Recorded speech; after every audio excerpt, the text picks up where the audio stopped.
Александр вас подключил. Да, спасибо, я вижу, все в порядке. Только вот смотрите, сейчас у вас, вы сейчас уже на английском будете говорить, да? Ну, очевидно, поскольку все докладчики русские. Хорошо, Я переключился уже, я на английской кнопке. окей. Сейчас мой коллега должен подключиться, но я что-то его не вижу пока. Мгм.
Сергей, вы меня слышите? Да-да-да. Один вопрос. Вот с демонстрацией экрана. Это вы будете включать право демонстрировать слайды? Это мы сейчас вам разрешим. Ну, это не только мне, это каждому докладчику надо разрешать. Ну да. Хорошо. А сейчас вы можете что-нибудь продемонстрировать? Ну, почему нет? Давайте. Значит, я включаю сейчас, да, демонстрацию экрана, да. Так, рабочий стол.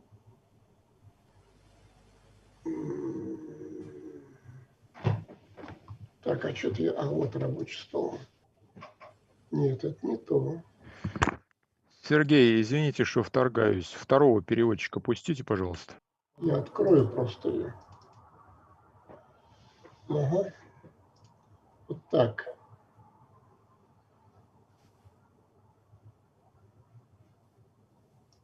Так, демонстрация экрана. Вот она. Так, включил. И дальше там, сейчас я посмотрю, вот она пошла. О, то есть идет. Так, остановить демонстрацию. Все, замечательно.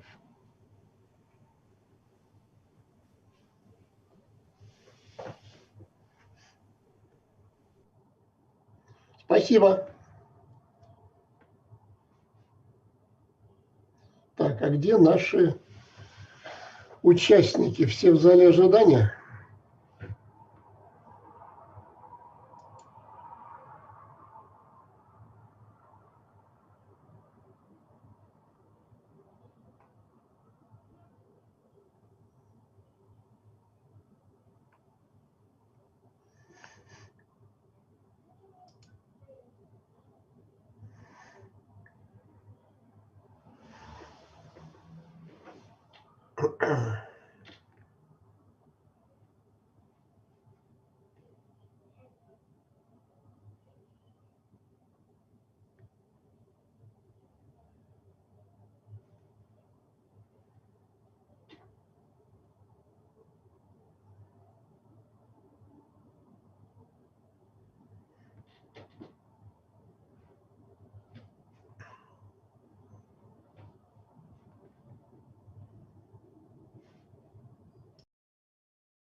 Марина Александровна, вы меня слышите?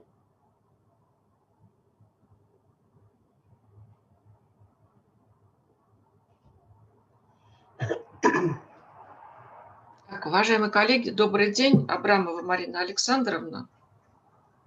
Вот Сергей Иванович здесь, да, Кружилов, который является тоже сомодератором. Правильно я понимаю, да? Вот. Сергей Иванович, вы тоже тогда звук включите, пожалуйста, ладно? Значит, выключил, наоборот. Выключили, да? Да, он был включен. Угу. Мы все очень переживали, потому что нас никто не мог впустить. Теперь нас впустили, и теперь мы здесь все, да? Ну, как модератор, я сейчас начну, может быть, некоторое приветственное слово, а потом я предоставлю... Хань, добрый день. Добрый день. И Ольга Владимировна, и Хань из Вьетнама, да? Я вас приветствую. Вот, значит, и после этого, давайте немножко я изменю программу, потому что просил профессор Кузнецов выступить, да, он спешит, поэтому вот как бы так вот. Те, кто вчера был на сессии, то, наверное, помнят стихи, которые прозвучали из уст Георгия Борисовича по поводу физиков, лириков, по поводу... Светлана Евгеньевна, привет.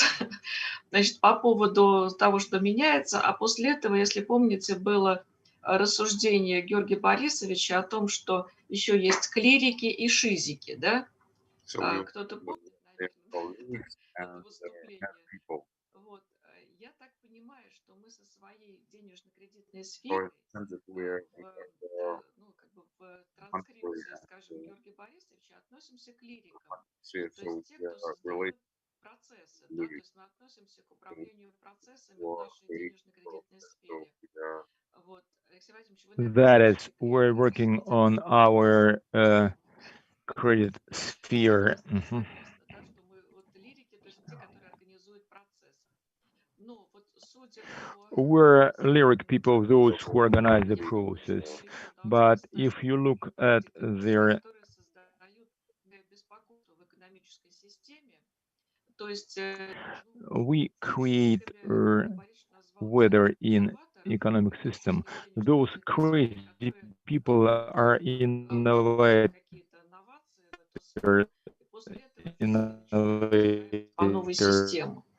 Вот одна из тем, которая у нас здесь заявлена, это и изменения в денежно-кредитной сфере, и в финансовой сфере, поскольку здесь... One of the issues which is announced here, any changes in the currency and financial sphere. This is what sets the pace for further change in the economic system. I believe that we'll be having a very interesting session.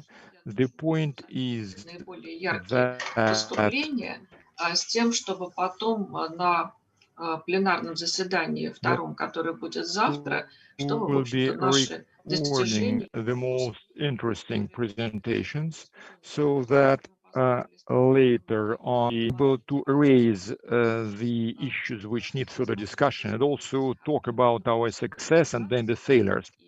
Notwithstanding that there are certain difficulties in organization, and I met it several times already this year, because there may be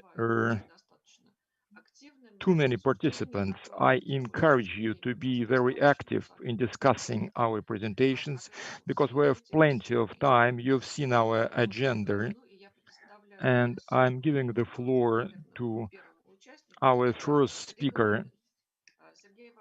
Rules of procedure. What are our rules of procedure, Mr. Kruжилov?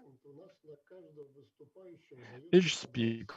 Я думаю, что первым делом мы 15 минут это доклад и 5 минут ответ на вопрос. Такой стандарт.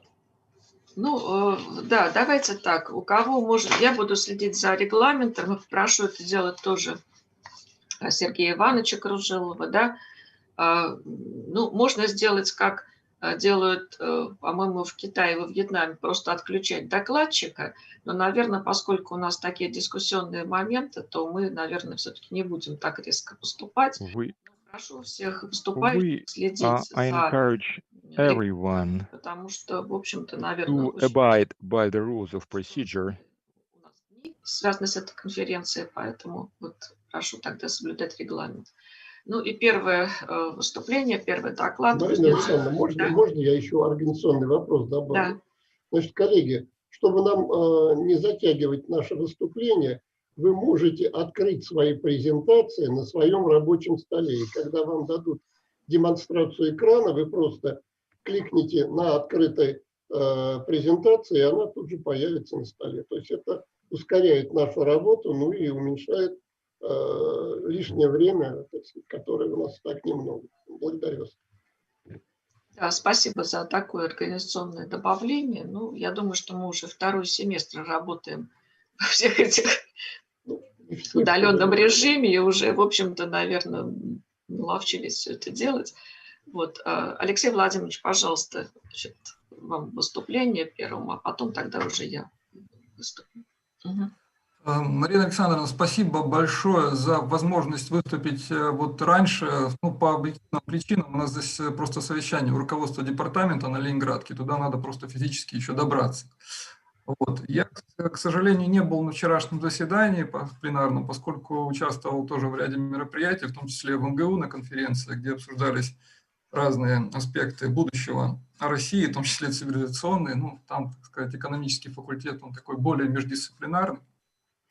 Вот. А сегодня мне бы действительно хотелось поговорить о системных ограничениях. Вот, наверное, все-таки лирики побеждают, да, поскольку физики не могут создать новые системы. Вот мы живем в реалиях Бреттон-Вудса, таких переработанных, трансформированных. И я бы хотел сегодня об этом поговорить, но у меня есть презентация, если позволите. Вот я ее загрузил на рабочий стол. Если мне дадут возможность ее продемонстрировать, это действительно облегчило бы восприятие того пласта информации, которым я вас хотел бы озадачить, озаботить. Ну, пожалуйста, в общем-то, конечно, мы все с презентацией сейчас привыкли работать. Ага, тогда вот я вот показываю презентацию. Видна она, нет? Но пока нет. Демонстрацию экрана нажали? Нет, демонстрацию экрана не нажал сейчас. Значит, для того, чтобы все остальные увидели, надо нажать демонстрацию экрана и подключить рабочий стол свой. А у меня пишет, организатор подключил демонстрацию экрана участников. So the presentation. Так, организатор, вы включили Алексею Кузнецову демонстрацию? Вы сейчас ко мне обращаетесь? Не, у нас есть технический организатор, который занимается этой работой. So we have a technical organization. Сергей, будьте любезны. Я боюсь, что это не только меня касается, потому что здесь написано «подключил демонстрацию экрана участников» во множественном числе. So I think it's all related to the participants. Так, можно запускать. So here is my demonstration. Please connect me again. So, dear colleagues, I'd like to tell that as the conference is international, so, and we were all asked to be with the headsets, so all the conference is interpreted simultaneously with English. So, and please don't make the work of interpreters hardly, as they would be able to translate. If you don't have a headset,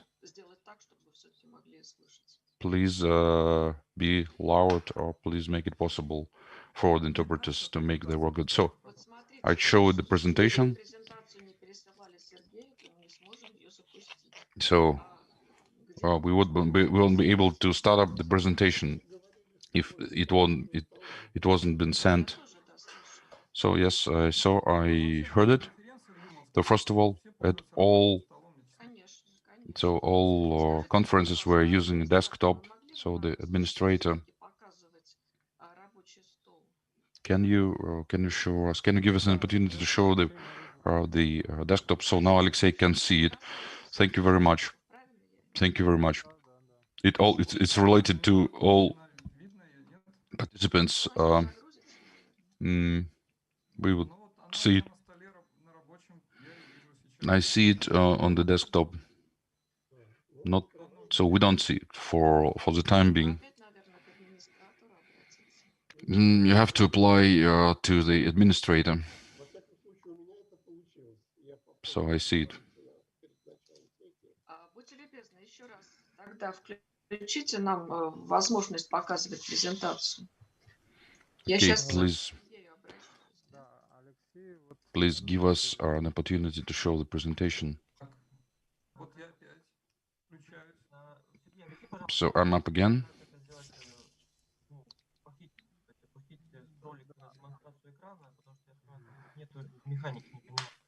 Смотрите, у вас там должна быть такая кнопочка демонстрация экрана зелененькая со стрелочкой. Да. Вот вы нажимаете, и вы до нажатия должны уже запустить этот ролик. До нажатия уже. Вот, сейчас все нормально, мы сейчас все видим, спасибо. Все есть, So да? now we see it. Please make it for the whole screen. So it's okay.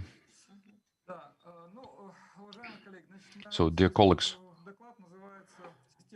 so my report is named so system limitations are multipolarity versus one polarity. So the point is that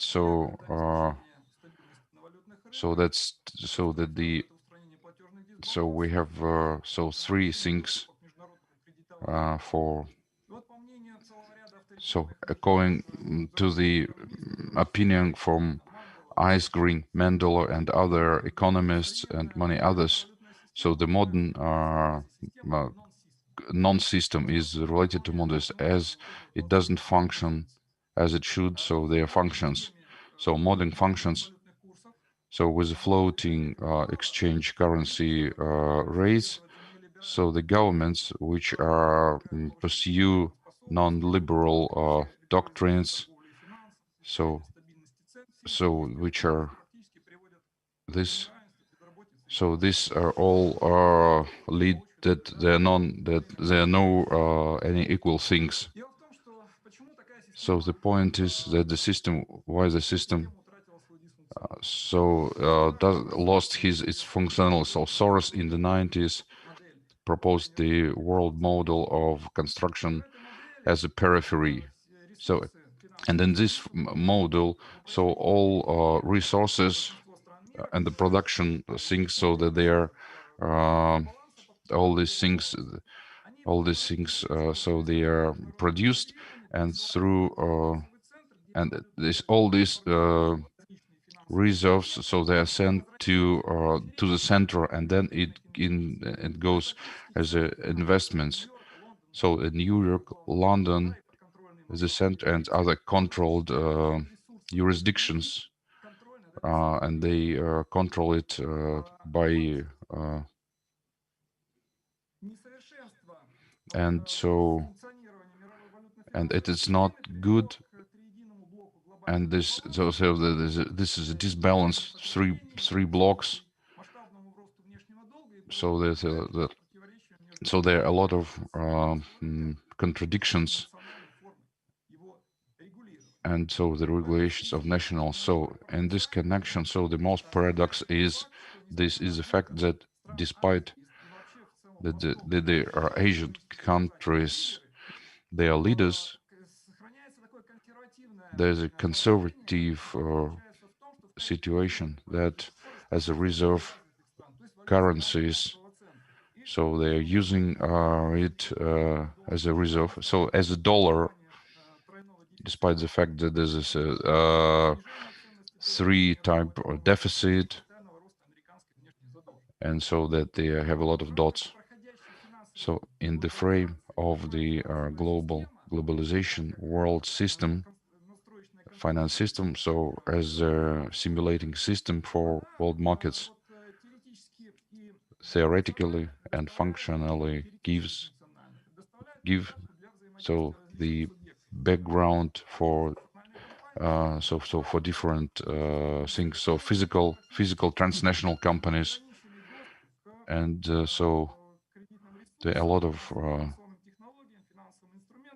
so financial instruments, but practically and institutionally, so world financial ranks function as so-called in English, in Anglo-Saxon duopoles.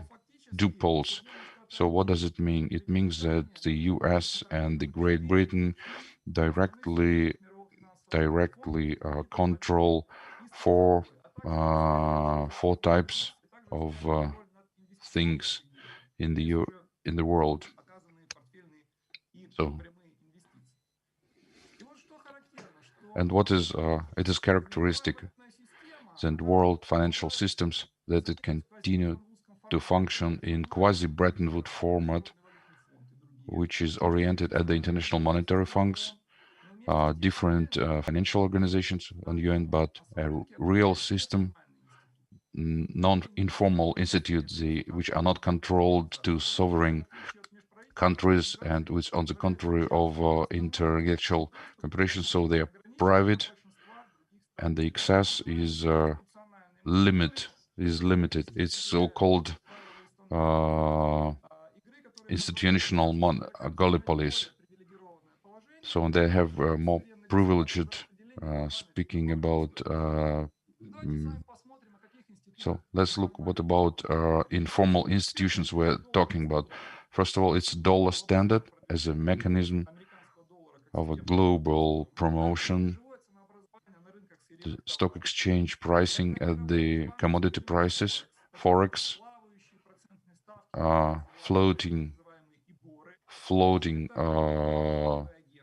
rates, credit ratings agents, and so FATCA, Standards and Poor's. So actually, so they were developed in American, in the US. So it's Anglo-American law, offshore jurisdictions, Anglo-American law.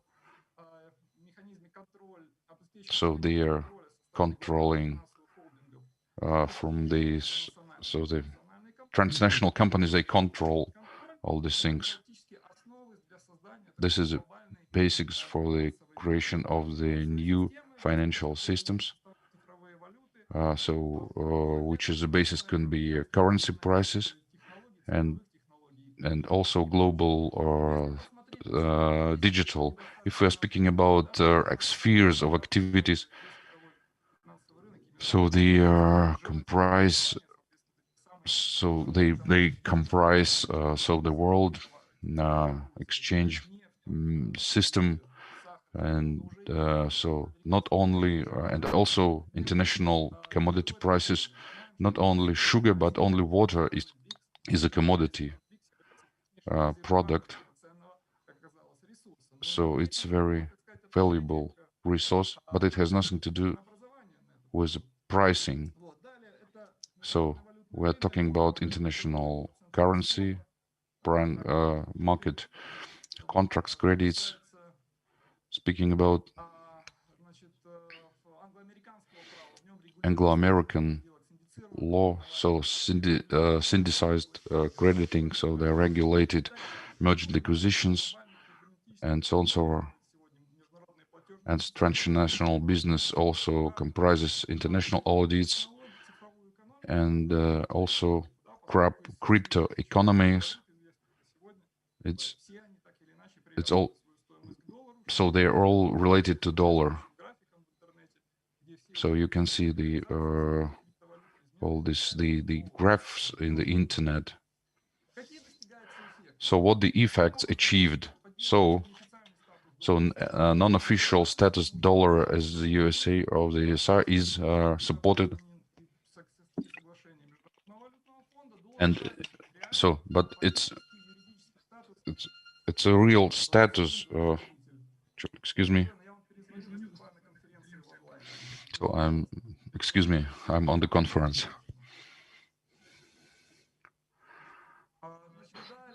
So actually, we have the situation when the consumer and the producer has nothing to do with pricing and with the forex. So the lower exchange rate is supported, and at the same the position of Russian rubles or Argentinian peso. It's Indonesian rupee, which is chronically lose its value cost as a global market is full from wrecking. So this is the deeps of which is comprises. So despite all the facts that so that is a floating rates, we know that the account is defined as a non-available. Now 260 billions, trillions financial instruments still they're oriented for this rate. In number of countries, there are standards of so different international standards as IFRC, and the number of other figures I would like to tell. So the level of monopolization, once again, for witness, you see the absolute monopoly of these institutions, which are factually are on the cover of the United States. I'd like to remind that in 2009-2015, there was a conference took place, so the reform of International Monetary Fund has taken place, which was aimed to enhance so the importance of developed markets. So what we received, so BRICS countries, which are most dynamic, most developed, according to Goldman Sachs forecast 2010. So from the fifth economics, so 4 countries speaking about GDP. So, but nevertheless, despite so the decrease of the economic parameters, so but actually they don't have the right. So and the last things you see that so this is a last line, so that the BRICS, they are not undervaluated in the International Monetary Fund to their real input. So and the last thing is so our Jamaican standard SDR. This is a non-cash deposit asset, which is a quasi ethelon of cost. So there are five currencies. So Chinese yuan, and these currencies, they define SDR. But if we look at so yuan, so the idea is, so you can see so the relative proportion of euro, how it changed in the last 2 years according to the parameters. So because introduction euro, so now euro consists from 19 euros, and before it was and before it was more than it was the part. So and Yena became less, but so then the part, the section, so not only go, it was so very interesting report that so that the cost of all reserve currencies, so it's for it's 100, it's 0 in the last so comparing to gold, so that the cost of all reserve so it is not based not on the any cause. It's only is based on the trust. And now the mission is how so the market echelon reference model, so how to put it to the real. So, and it was done as a main door cans, but it didn't give so the significant part of characteristics, important characteristics, which it was assumed this SDR, this is over national thing. So what are conclusions? Practically today, in the conditions of floating exchange currencies and world finance system, so is not able equally to function to implement its international functions for mobilization of savings. The point is that international finance systems, so they are not regulated at the global level. So, and because the rule of the games in the international funds, so they are defined by informal institutions, by monopolies, which were characterized. So, to go out from these one polar things, so we have to go, but actually we have solely one polarity. So for this, it is we need so to develop non-standard approaches on regional level. So this deglobalization processes.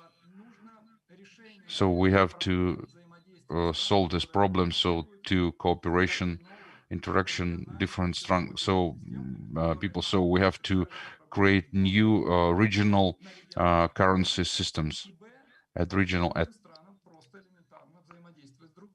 so, and for these countries, what would be able to cooperate with each other, as we won't go to the Great Depression times, where the countries, so where they went to clearing calculations. So, and so that's all I'd like to talk. So, thank you very much. Maybe so it was excessive information, but I wanted to put to the table. So the questions, Alexey Vladimirovich, questions? So do you have any questions? Do you have any questions? So my question is, so the pictures that you showed actually that you've drawn shows so the modern system of international status of the financial international system, financial the and conditions. So you told currency system. My question that is that in order to avoid to exit polarity, unipolarity, we need so we need non-standard so approaches regional at organizations. regional level. And So what what about sort of what regional level you level mean? do you want? And maybe What non-standard what are standards? the So who non-conventional should approaches that you talk about? Who go together? should take a decision to develop such So non-conventional standards? Eurasian countries. The point is that So what level do it? level So we're talking Mandel about. The at Mandel, some time, so when which he working created his his theory, of the optimal currency which has been zones, which was told published in back in the 60s, that it is so he told impossible that to reach an optimal practically currency so zone as such, because there are plenty optimal of barriers. And imbalances occur not between countries, but rather between level regions. cannot be achieved. For this reason, So we're talking about regional we talk about a regional order of financial flows. So America USA should not produce everything in China to and carry produce on tankers everything in China while and go in polluting the tankers environment and creating a lot and of polluting the water problems and having such from Asia to the North spendings. America. So They could it can rely be on used. Mexico, So Mexico can be and used, which is the with the same level low of wages wages and with and the the same same qualification skills of people in order to to address solve so internal problems their of the national national questions. market. So But who will tell So the who United could States that they say shouldn't to do the it, US that they shouldn't do that? So as we given have the one unipolarity and the polar, role of USA in the so economy? the Well, instinct that's of the instinct self-existence. of survival.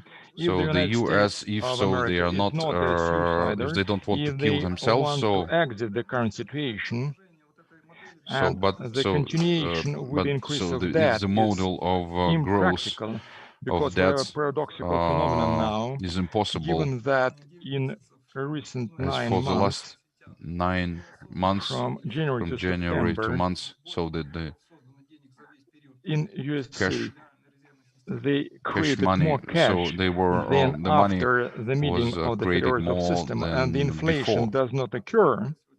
So The inflation we have in the States is at a low a lot of level. problems in the It US. in itself So proves actually, that money has lost lost any value, any importance as an so as element the of mean social of the organization self-organization of and people. rationalization of public So the relations. emission. Given the issue So indicators, now, a loaf so of the bread bread, should one be bit of bread worth should be a few $100 cents, now. not dollars. We see a We have paradoxical situation. The so we liquidity have a market paradoxal does not have any situation. So implications. there are a lot of money, and with this, and we don't see any negative effects, which we So- know from the economics theory. So what we're talking. Who should do that? Give this instruction? Who should take the road? It It's is a question. It is the It's matter a of question of political will. Leaders The leaders of the countries different should do, countries, of those countries which that would want like to to survive survive in this the situation that exists now. The Now situation is pretty catastrophic now, Not the meaning whole country no country in the doesn't world take takes the the role role of of the a leader leader in order to create a non-conventional just to approach create a to addressing non-standard. this issue.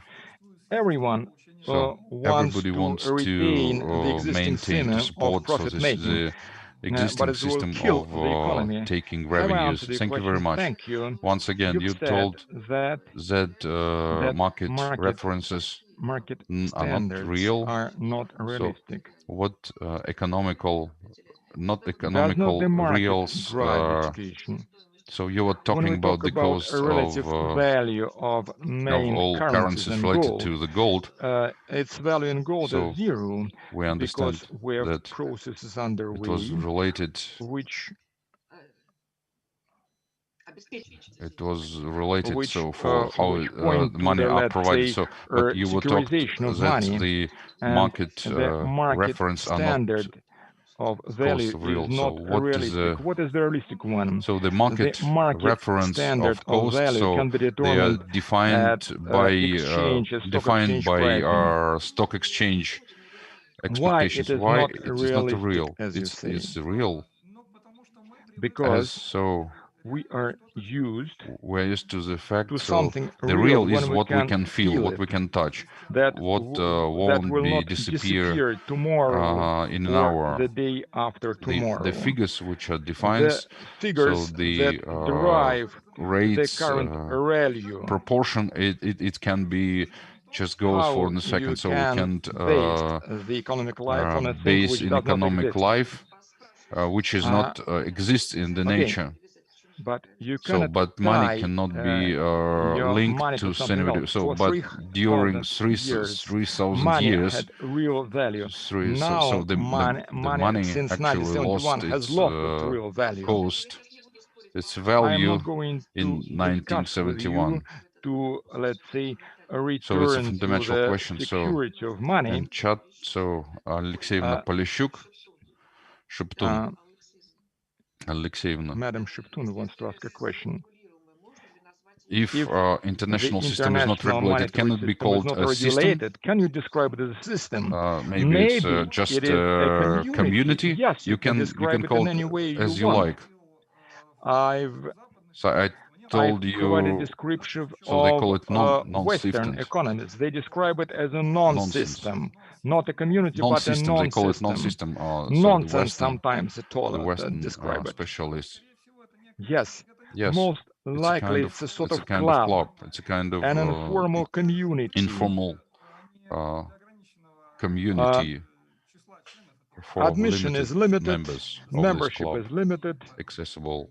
So and the the rules change of are rules. changed by the few. If you are So an if you are outsider, outsider, you if will you are not be an able outsider, to you won't be impact able to those go rules access. of the It's a game. very The system complex is system. Yes, pretty I'm absolutely complicated. agree with you. And so And they call community of community whom? of what? Community Of national financial systems. or of what? Of countries. Jacques Attali It was told so. described of It's a let's community say, of devoted a community persons. of those who know. So the He analytics includes in bankers, this community bankers, so analysts, people who has those who have exclusive insider information and who can derive insider benefits from this information. So they call devoted. He described these people as enlightened. So, I note Jacques Attali as the former president of the European Bank for Development. I just so now I'm back you again, back which I was told what, so Georgi Borisovich. with what Georgi Borisovich.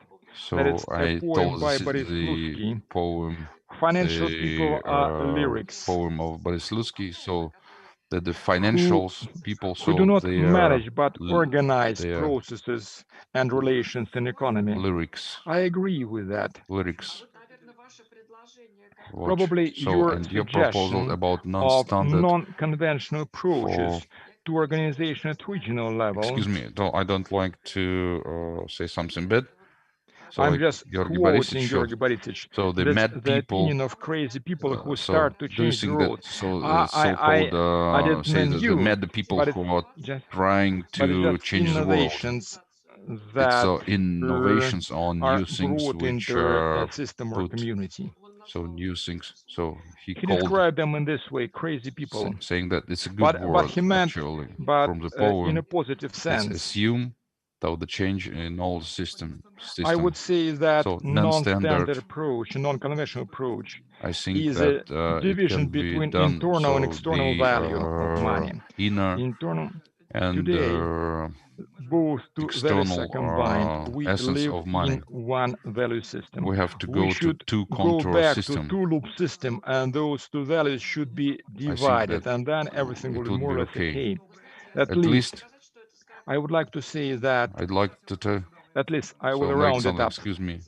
My I idea. would say my At least page. in order to implement the agenda so we have that to implement G20 talks about, 20 that's switching to that it sustainable, inclusive balanced growth. So they inclusive growth. Investments. The agenda provides for investment projects into sustainable projects, not in not into consumer market, but into production. And for this end, there should be so the currency should be divided.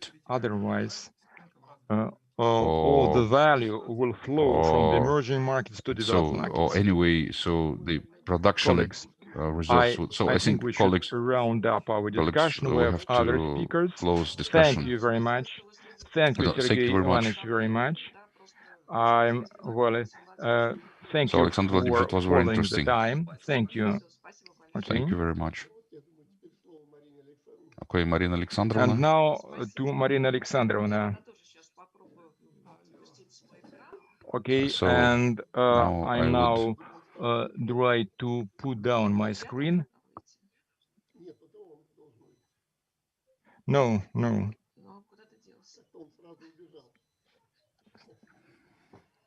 Так, будьте любезны, помогите нам, пожалуйста, убрать это.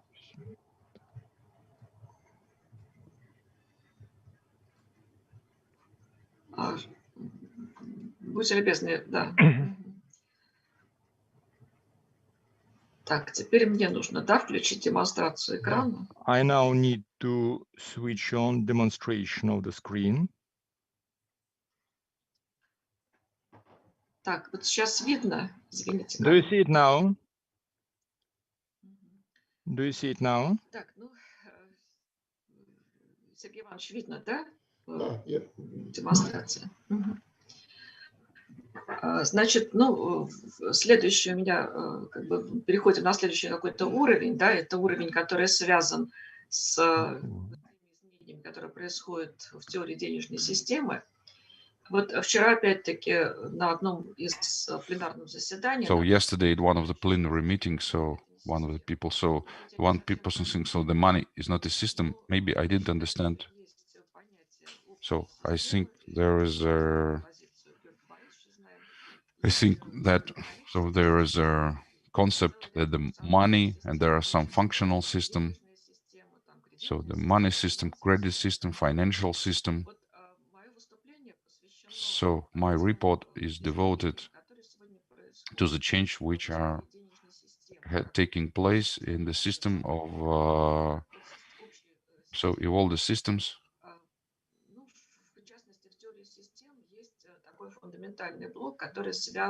So in the theory of system, so in the measure of, and so with as we, so if the fundamental part is things, there should be any other systems. As things saying that we have digitalization, and we say that the approach is changing to the essence of money. So they're transforming functions and doing new and new types of money. So at any moment, I'd like to say, so the theme of money wasn't interesting for scientists. It wasn't interesting, I can say, but all what is related to money, which was related to fundamental importance of money, it assumes so the very high level of formalization.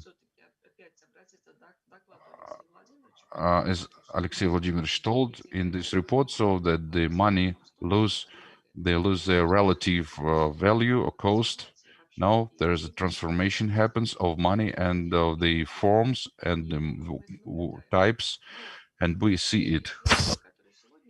So, and the research, modern researchers with cryptocurrencies and with crypto economies, so the people, everybody like, they're interested in people. So I can't give a so only one meaning of money. So what is the money is? So and so the modern levels of discussion are different. So we have formal technological describing of cryptocurrencies, which could be done in the, so, and we have essence with endoteric level, which is more complicated.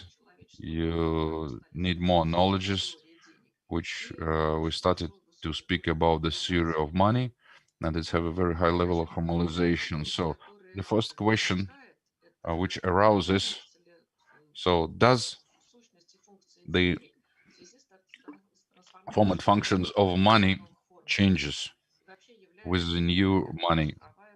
Is cryptocurrency, I'm speaking about cryptocurrency, which are noted in our federal law, does it really cancel so the instance of money?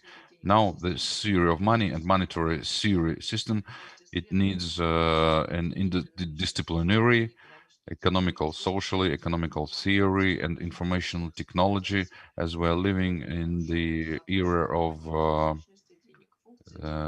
digital evolution, but it doesn't cancel so the meaning of money. But if we are talking that nothing changes in the essence of money, in the content of money, if we are talking about endoteric approach, so the meaning of money is the same, so the functions are transformed, so the space, so new forms of money. So we were talking about from axiology. So one of the system shows that the real money, it comes from the from the money, not central bank should support, which is discussed now. So we have different theories, institutional and informational monetary theories. They're different positions. As particularly Alexei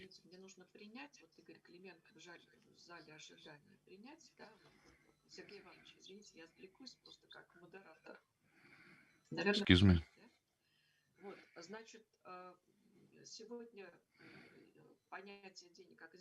So now,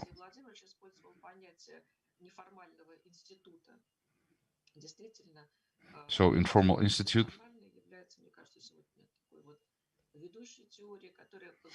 So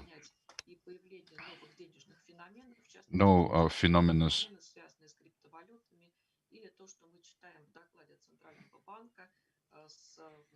So what we are reading in the central bank report.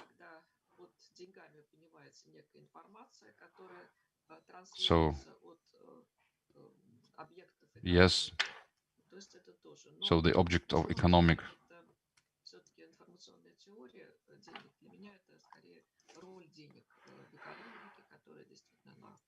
So the role of the economies. So I'd like to tell, so the discussion about transformation, about so the nature of money, which is the basic of the money, it's far from consensus achievements, and subsequently, so the theory of monetary system continues, and so the changes in money system, so they're touching any other touching any different sub-functional systems. So all what is related to circulation of money, it can be changed. So particularly when Alexei Vladimirovich, so we were talking about so new sublocal Euro, so it's using of digital money, and so we're using some communities. So now there are very discussional question. We are not. It's not only on the level of economic people and legal persons about discussion of the meaning concept of so how we translate or interpret such as terms as money, currencies, currency wallet. So and they all have their own legal field, which we are called about. So the general category of money. If we are talking about the fashionable trend as an introduction of digital ruble.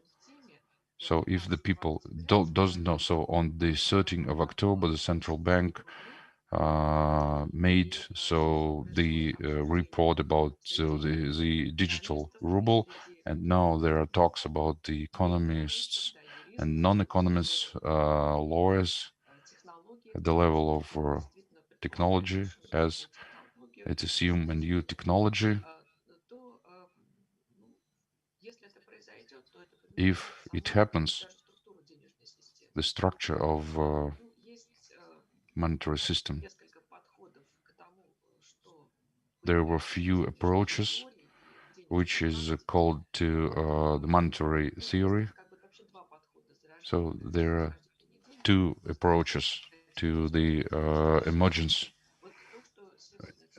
institution. What is a central bank?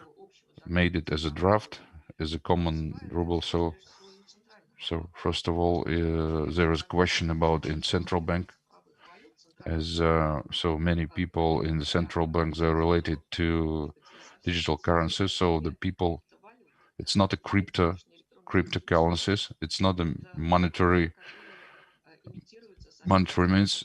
It's some money which are imitated by central bank.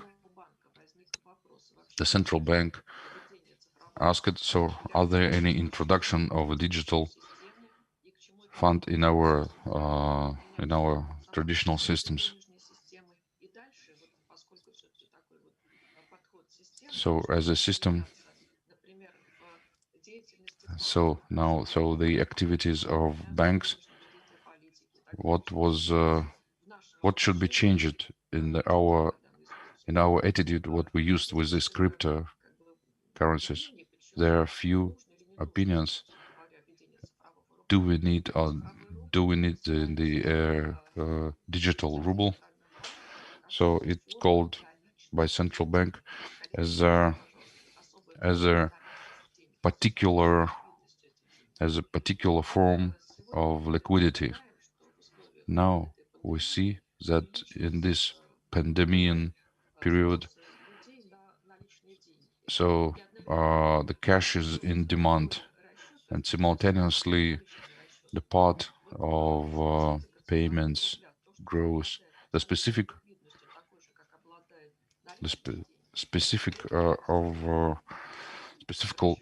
feature of digital ruble is that it has the same liquidity as a cash ruble, and but you can make payment online.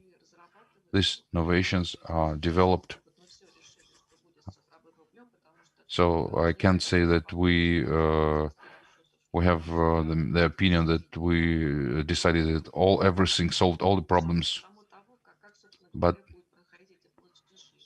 so we don't know how all this. Central bank says that it's at any time can cancel its deposit savings for digital things, but so the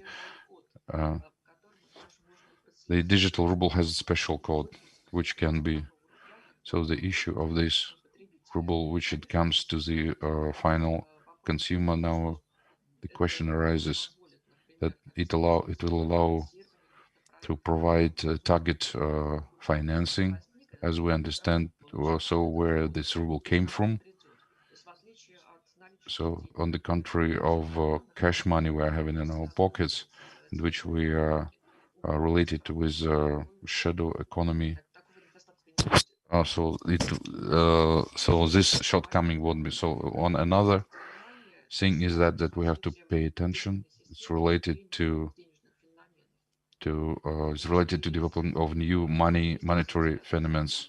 So we have a 259 things which is related.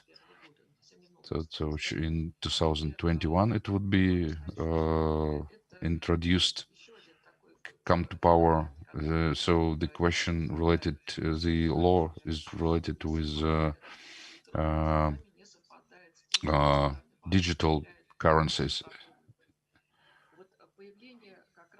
Emergence of currency exchange, that the motivation is related so that the participants of financial markets, they assume some regulatory constrictions. So the emergence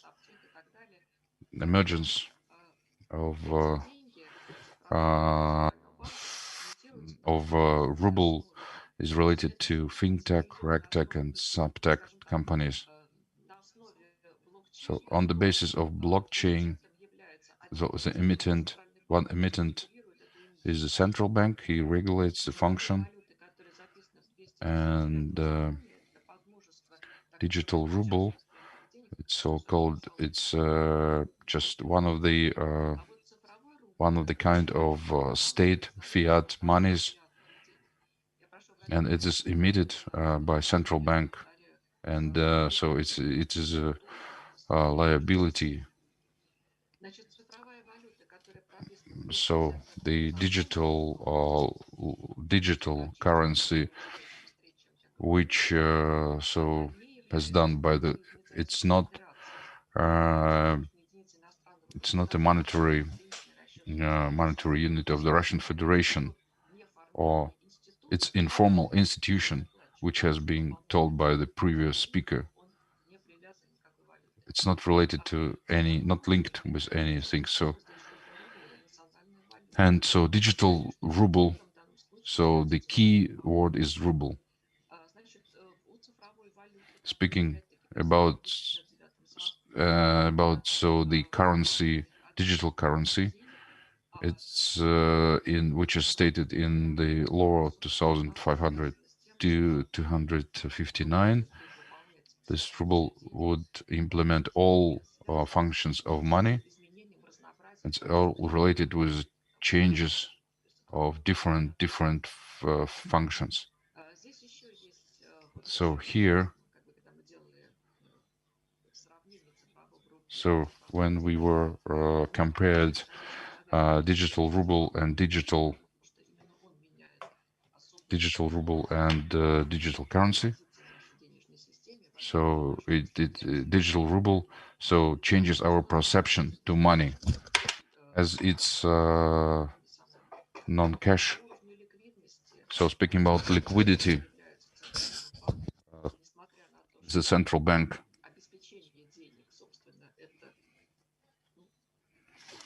so as a provision of the money by the central bank, it's assets of our money. Speaking about the level of liquid, it's absolutely liquidal. It's absolutely liquid. So, and non-cash, cashless things. So they're very important. So it changes. So the issue of digital ruble changes the structure of monetary circulation. Is speaking about so the aggregate. So our cash money in cash money. So, but it's increase. So the velocity, the speed of circulation. So if you have any ideas, so I would be happy to take part in this discussion.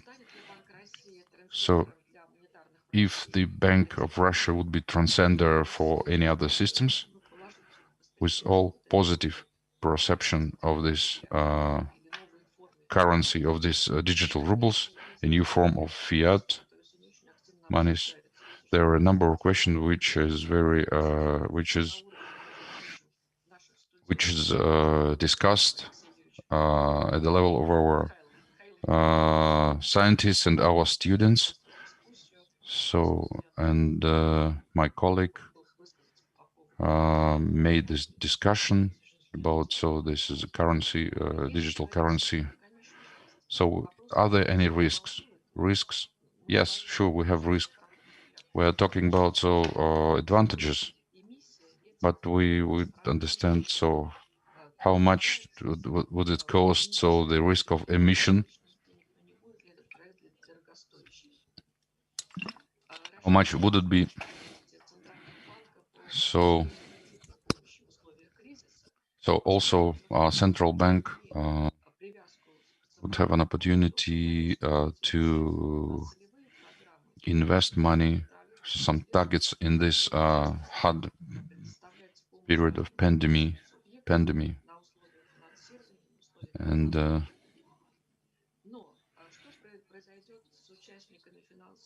what would happen with the participants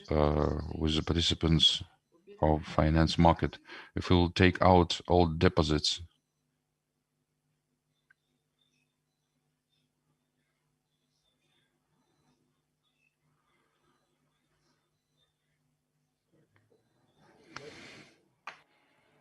Marina Alexeyevna.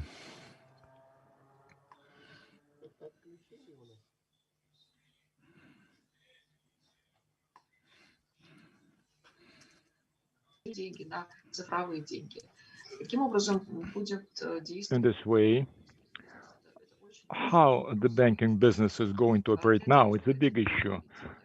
For monetary policies, by the way, the central bank says that it will help banks if their balance sheets become smaller and they will have with liquidity.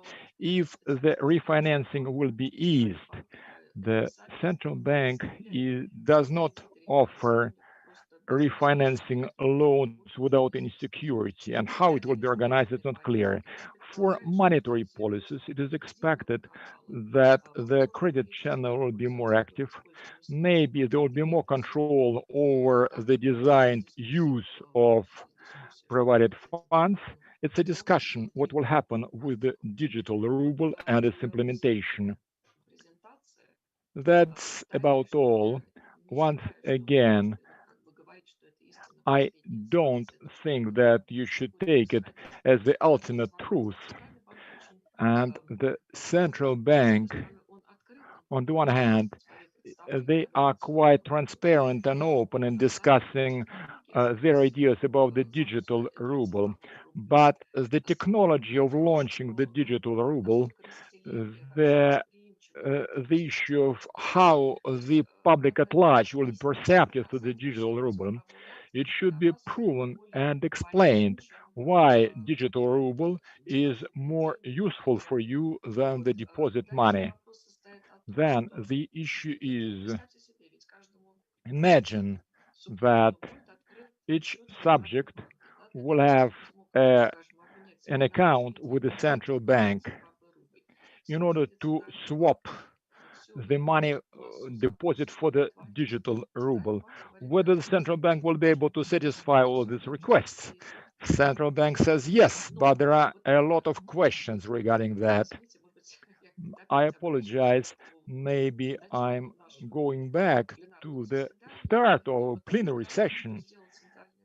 What the central bank did is from the area of those crazy people which Georgi Boris mentioned.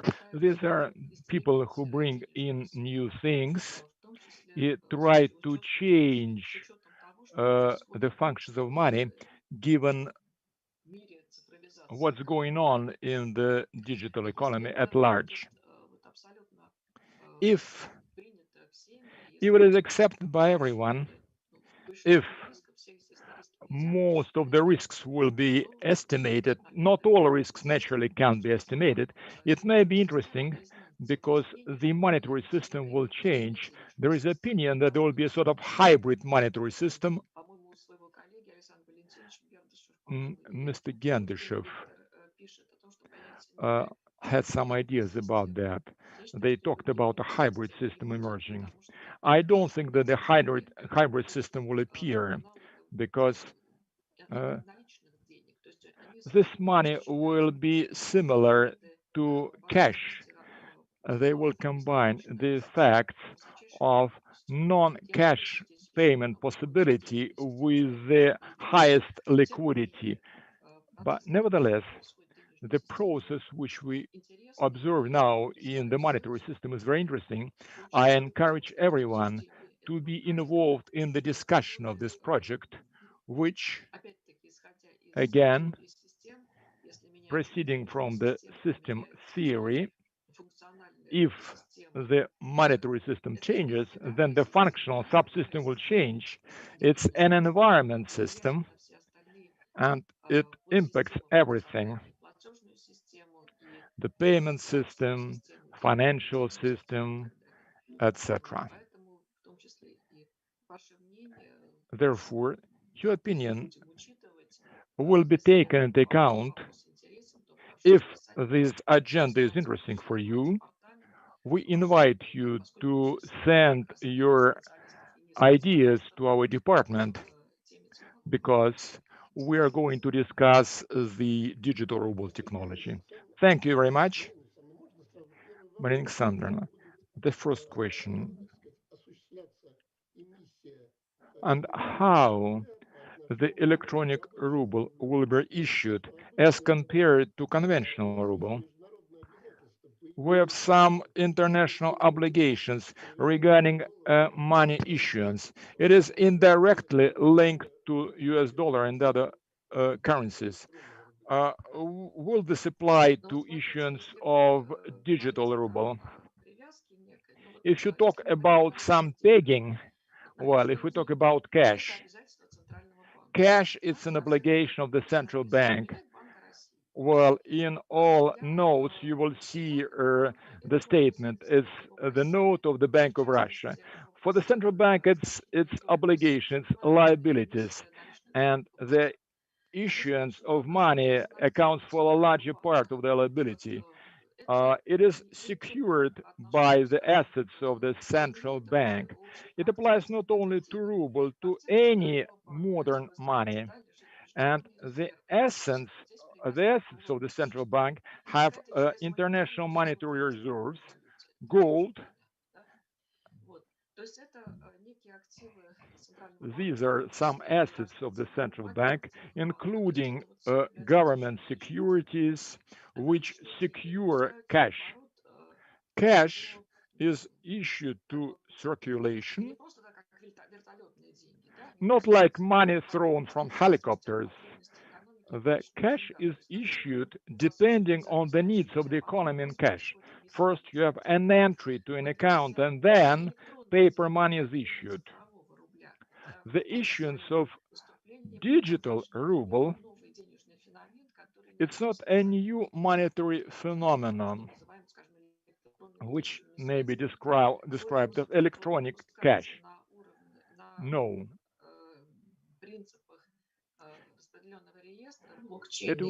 If we look at blockchain and distributed register, it will, as opposed to the central bank, the only security will be it will be trust in the central bank, the same as trust to other money largely depends on trust in the national central bank.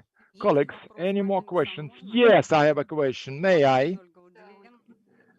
Yes.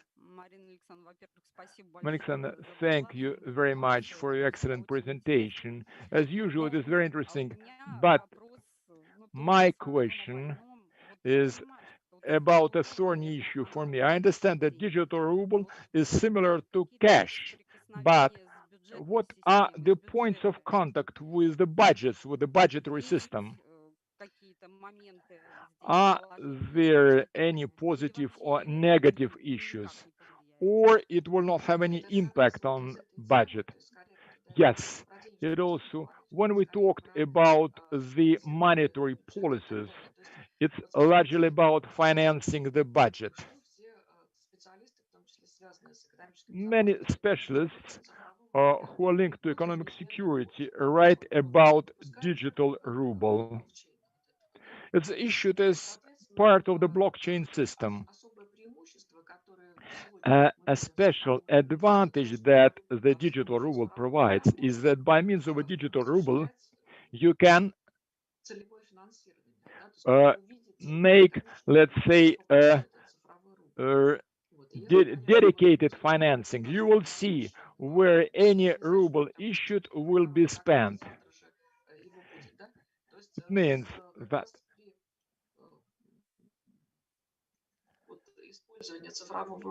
use of digital ruble is linked to financing, and it offers some advantages.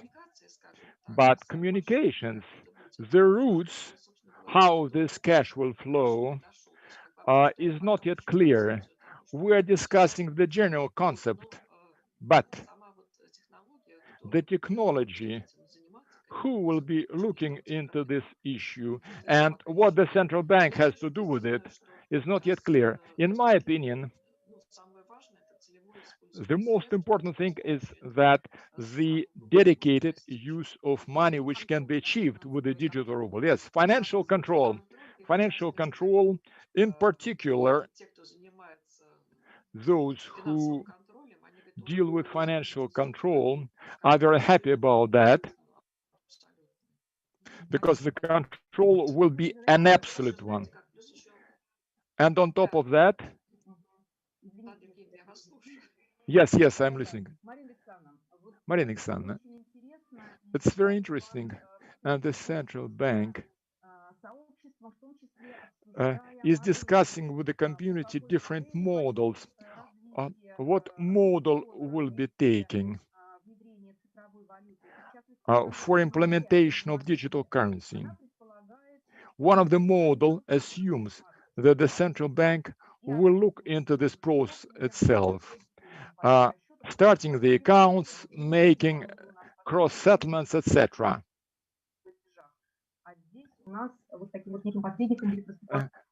Banks are intermediaries in payment transactions, but in this case, such intermediary will be the central bank.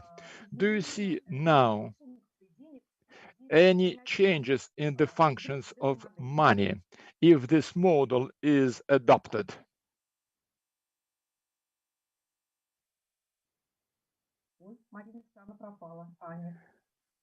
Marina Alexander, where are you? Well, I didn't hear your question properly. Probably everyone asked us to wear headsets. Let's do it like this. Disconnect your video. In this case, the link will be a better one. And repeat your question. Alexander, well, I sent this question to chat. Change of the functions of money if this model is taken.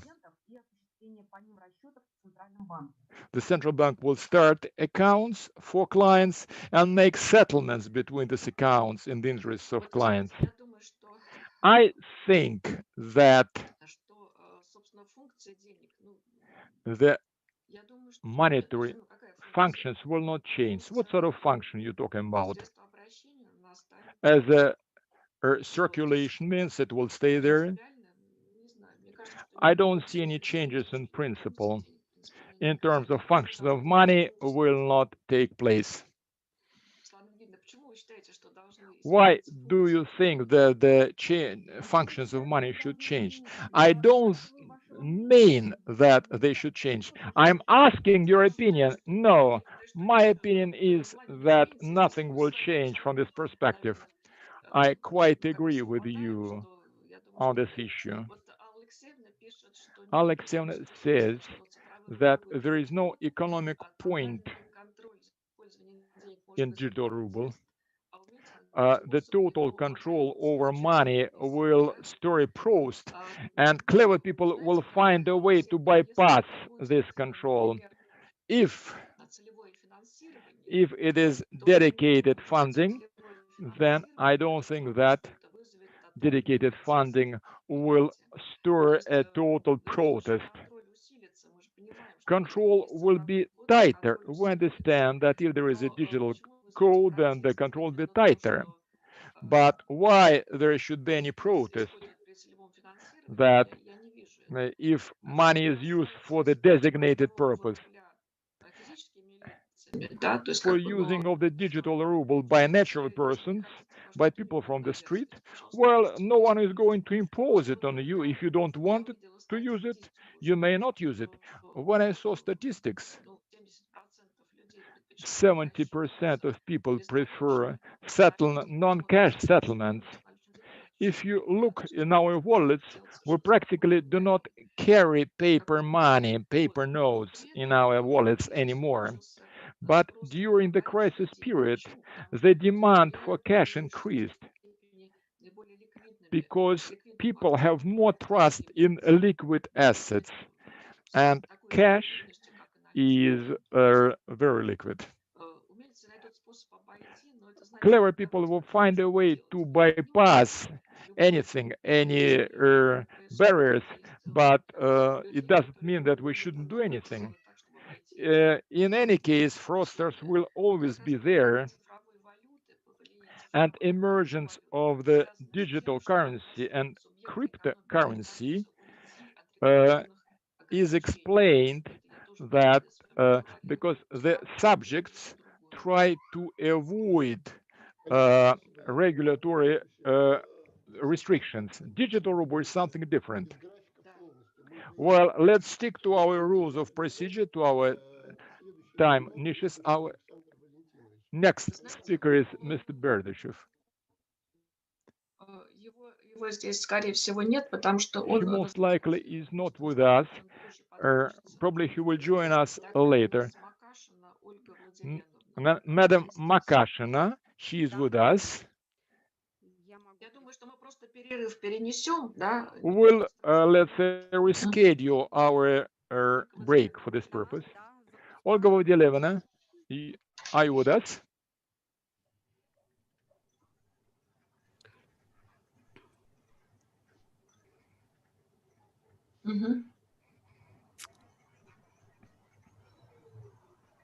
Все видно. Ага, сейчас. Yes, you have the presentation on our screen. Компьютер очень медленно работает. I have a very slow computer.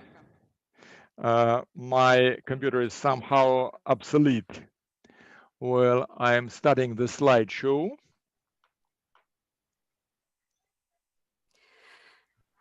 Так, уважаемые коллеги, тема моего Dear доклада. colleagues, I'm going to discuss with you quality of state and municipal finance in the federal state.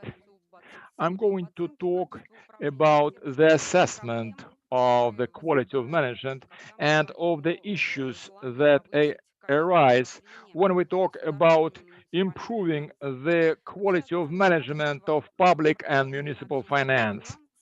That is, the assessment of quality of this management provides premises for a systemic monitoring of the main distributors of public funds, administrators of revenues, administrators of the source of funding of deficit, for taking decisions to further improve management of public and municipal finance. And this objective may be addressed by using systemic analysis tools for this purpose. And in recent years, the Ministry of Finance has been doing exactly this thing. Starting from 2007, the Ministry of Finance carries out monitoring the quality of the finance management. Over the decade, the number of indicators used to monitor the situation first increased. Then there are plenty of legislation and regulations approved through this period. However, recently the number of indicators has shrunk. If we talk about in 2020, you see the indicators, they are pretty different. On top of the assessment of quality of revenue and income.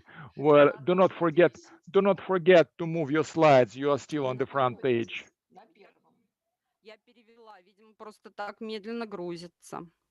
Yes, I have a very slow computer. Can you change the full screen mode? Can you eliminate it? Let's try to do that.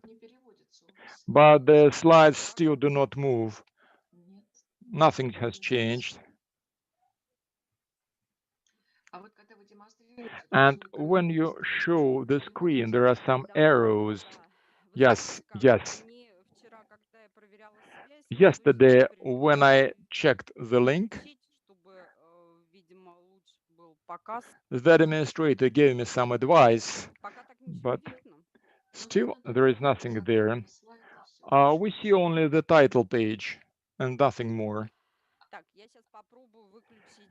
I will try to disconnect my video camera. You will only listen to me.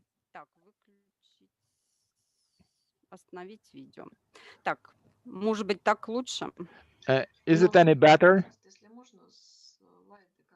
Move your slides, please. Move your slides. Can we invite the technical support, technical administrator, because it moves here.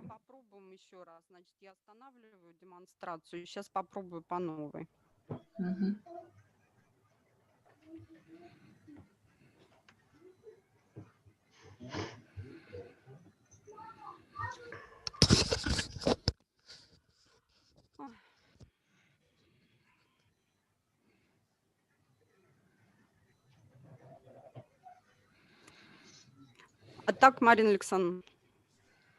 Сейчас только запустили вы демонстрацию экрана, как-то очень...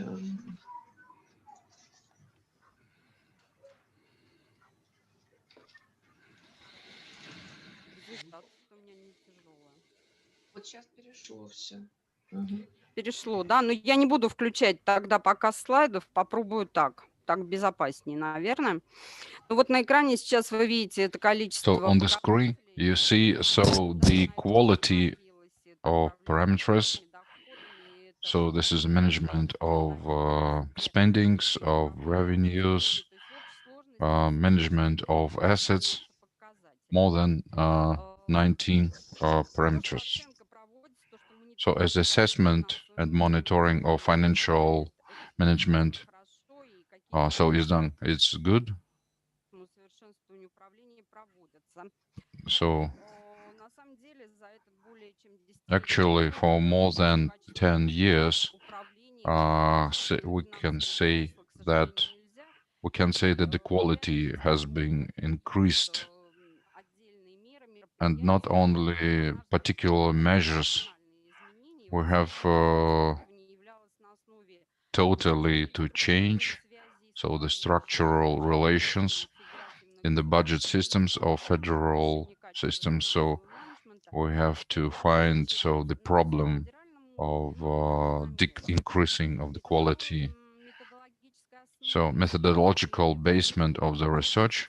Well, the first was a systematic approach, which gives an opportunity to consider the budget system as a combination of complex structure elements.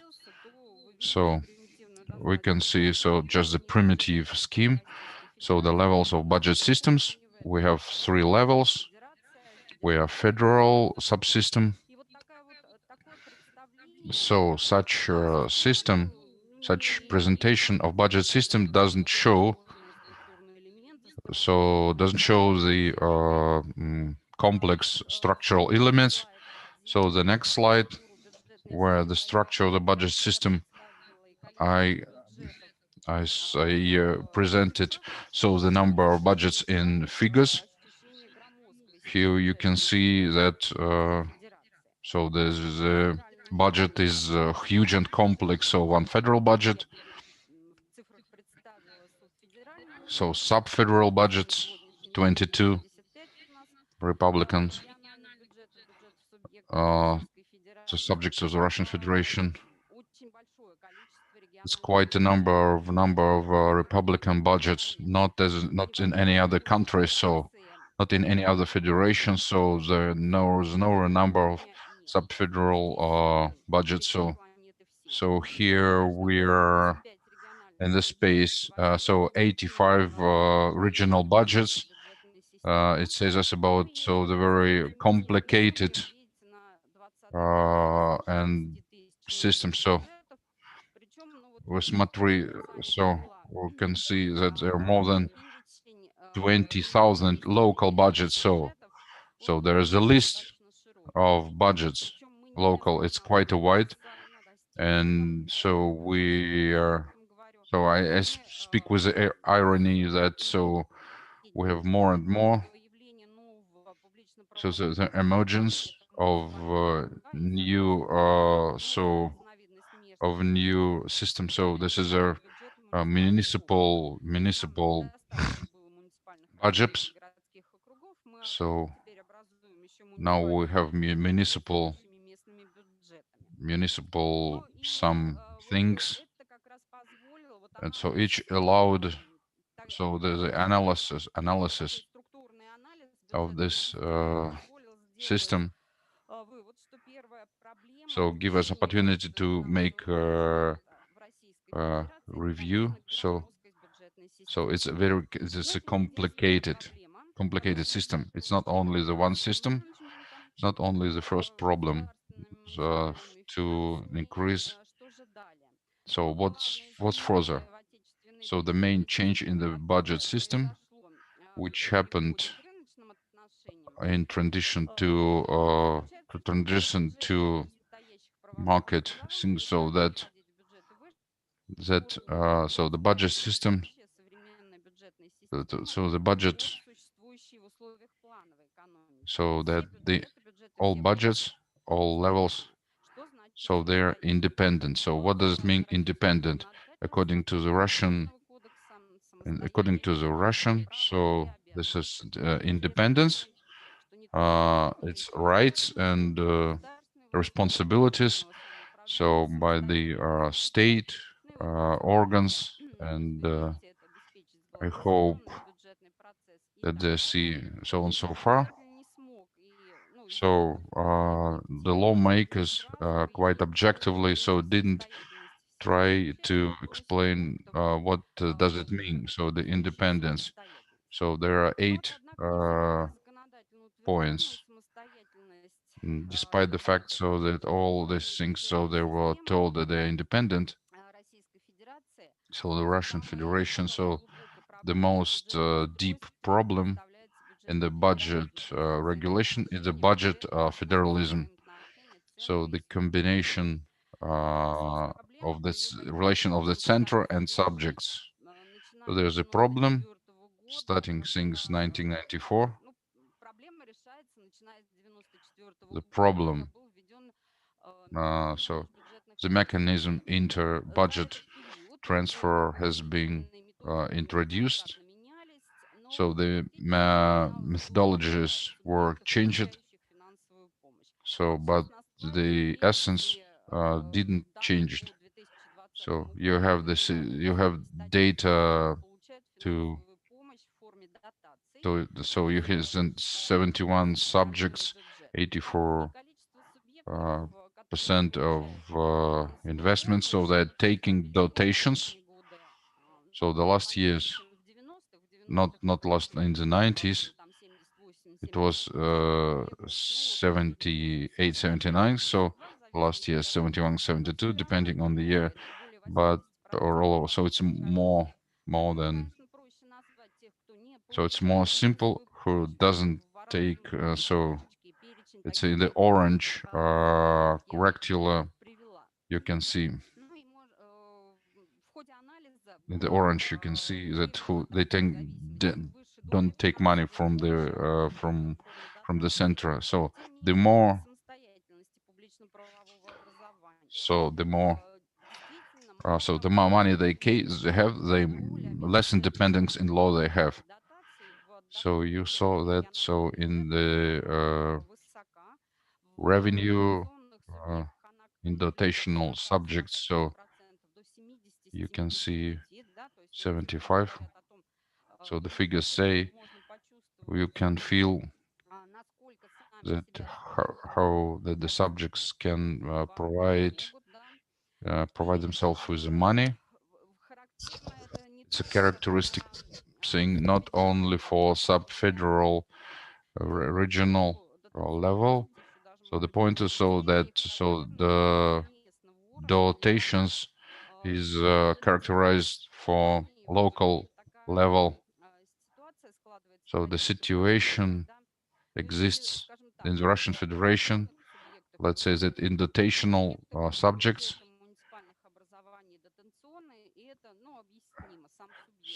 So the subject is not independent. So and in Khanty-Mansiyski autonomous region, the subject is independent.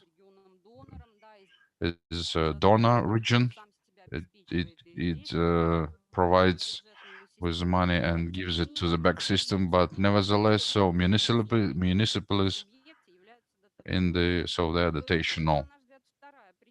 And it's for our opinion, so the second reason which affects so the negative part on the quality of financial management. So so the highest centralization of financial resource, which unfortunately, so the decrease of financial independence unfortunately doesn't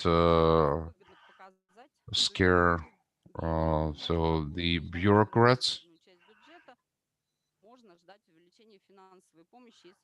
So if it's not independent, so they think that the money would be given from the Russia.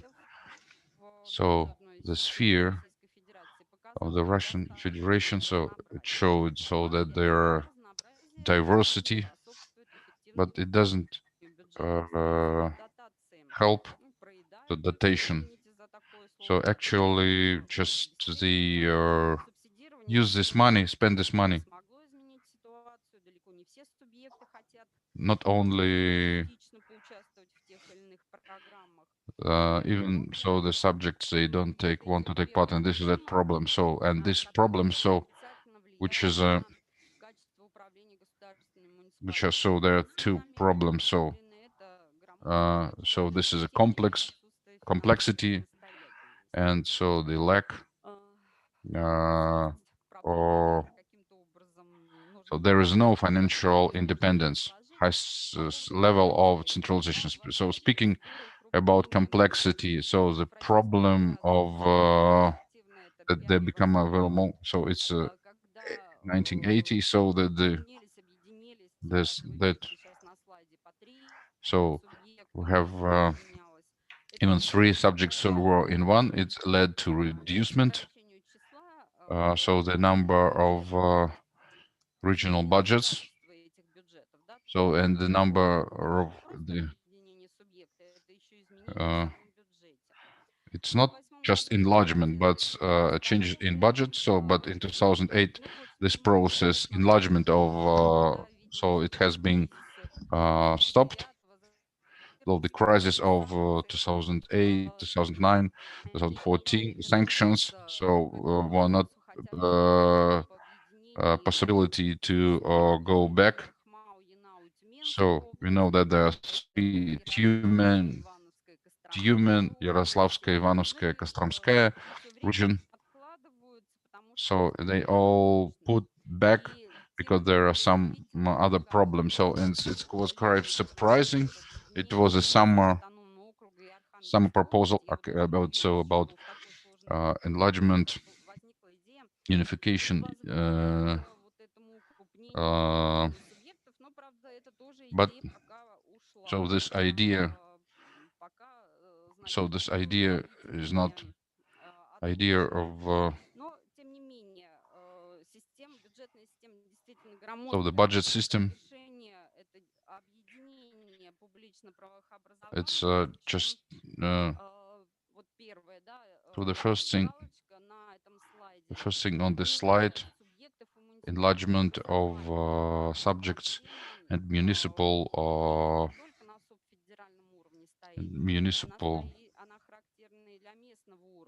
formations. It's 2020, 2008, so it's quite once again, excuse me for my rudeness, so we actually made so local things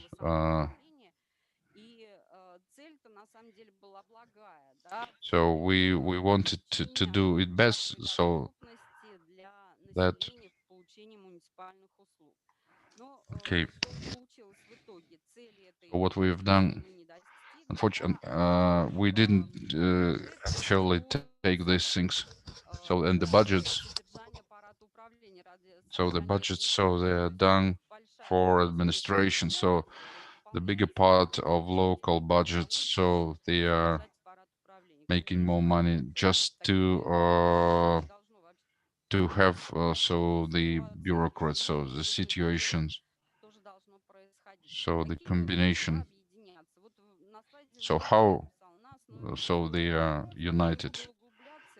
So it's on the basis of bankruptcy things. So we'd like to introduce so the bankruptcy procedure. We want to enlarge public legal formation subject municipal formations at the basis of procedure of bankruptcy. And they are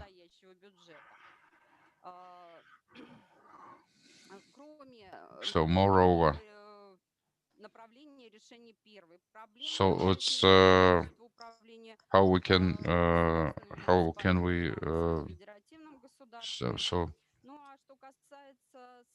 so speaking about independence, but non-independence of our regional and local budgets,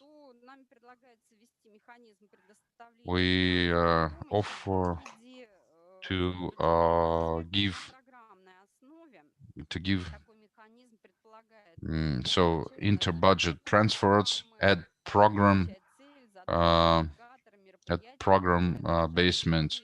We would like to develop these programs. We assume that the introduction of the system should be done gradually, and at the first stage, so dotations as so subventions so should be done on the program thing. So and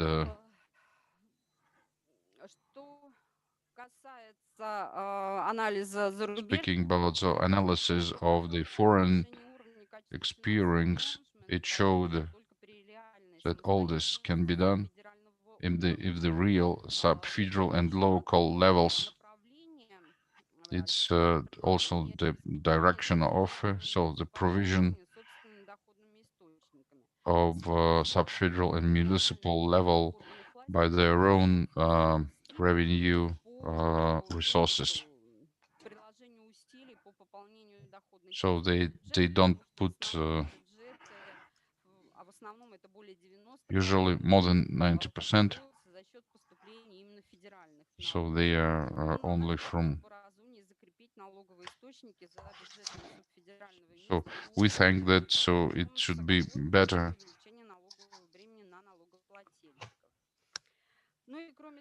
So moreover, so also we considered so the possibilities.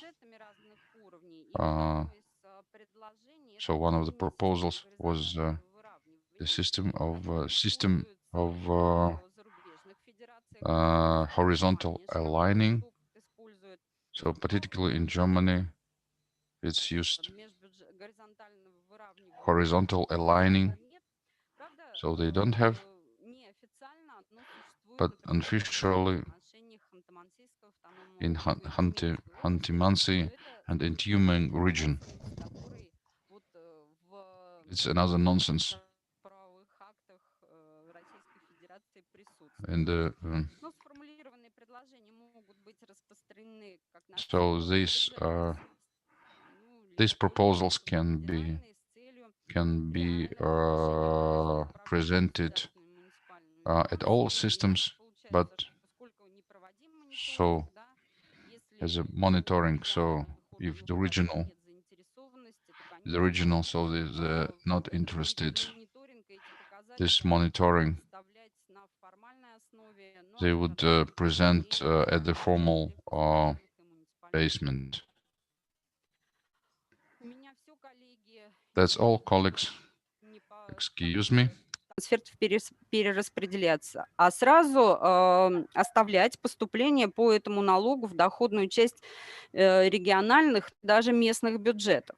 Вот в этом случае действительно получится реальное выравнивание и реальная самостоятельность. Но я, как бы предвидя там, может быть, ваше дальнейшее уточнение, сразу скажу, что даже в этом случае без перераспределения действительно нельзя будет обойтись, потому что страна большая, регионы разные по наличию полезных ископаемых, там, по природно-климатическим условиям и так далее. Но и в Федерации, даже в те же Соединенных Штатах Америки, при всей самостоятельности бюджетов штатов перераспределительные процессы есть, потому что Федерация по сути это предполагает. Но объемы этого перераспределения, такие, которые на сегодняшний день в Российской Федерации, они не позволяют говорить о самостоятельности вообще никакой. Вот что имелось в виду. Если я ответила на ваш вопрос, Мария. Понятно. Но нет, потому что мое мнение тоже совпало с вашим мнением, то есть, собственно, какой-то самостоятельности, да? Да. А с другой стороны, если все оставлять в других подсистемах, как вы сказали, то что будет с федеральным бюджетом? У федерального бюджета масса других источников. Те же налог на добычу полезных ископаемых, он же фактически практически такую же долю поступлений дает, как НДС.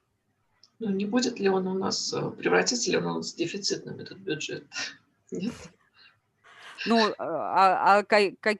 если переложить ну, полномочия соответствующие, не передавать их через субвенции, как это сейчас происходит, а изначально закрепить полномочия и соответствующие источники за региональным и местным уровнем, то, в принципе, такого дисбаланса не будет.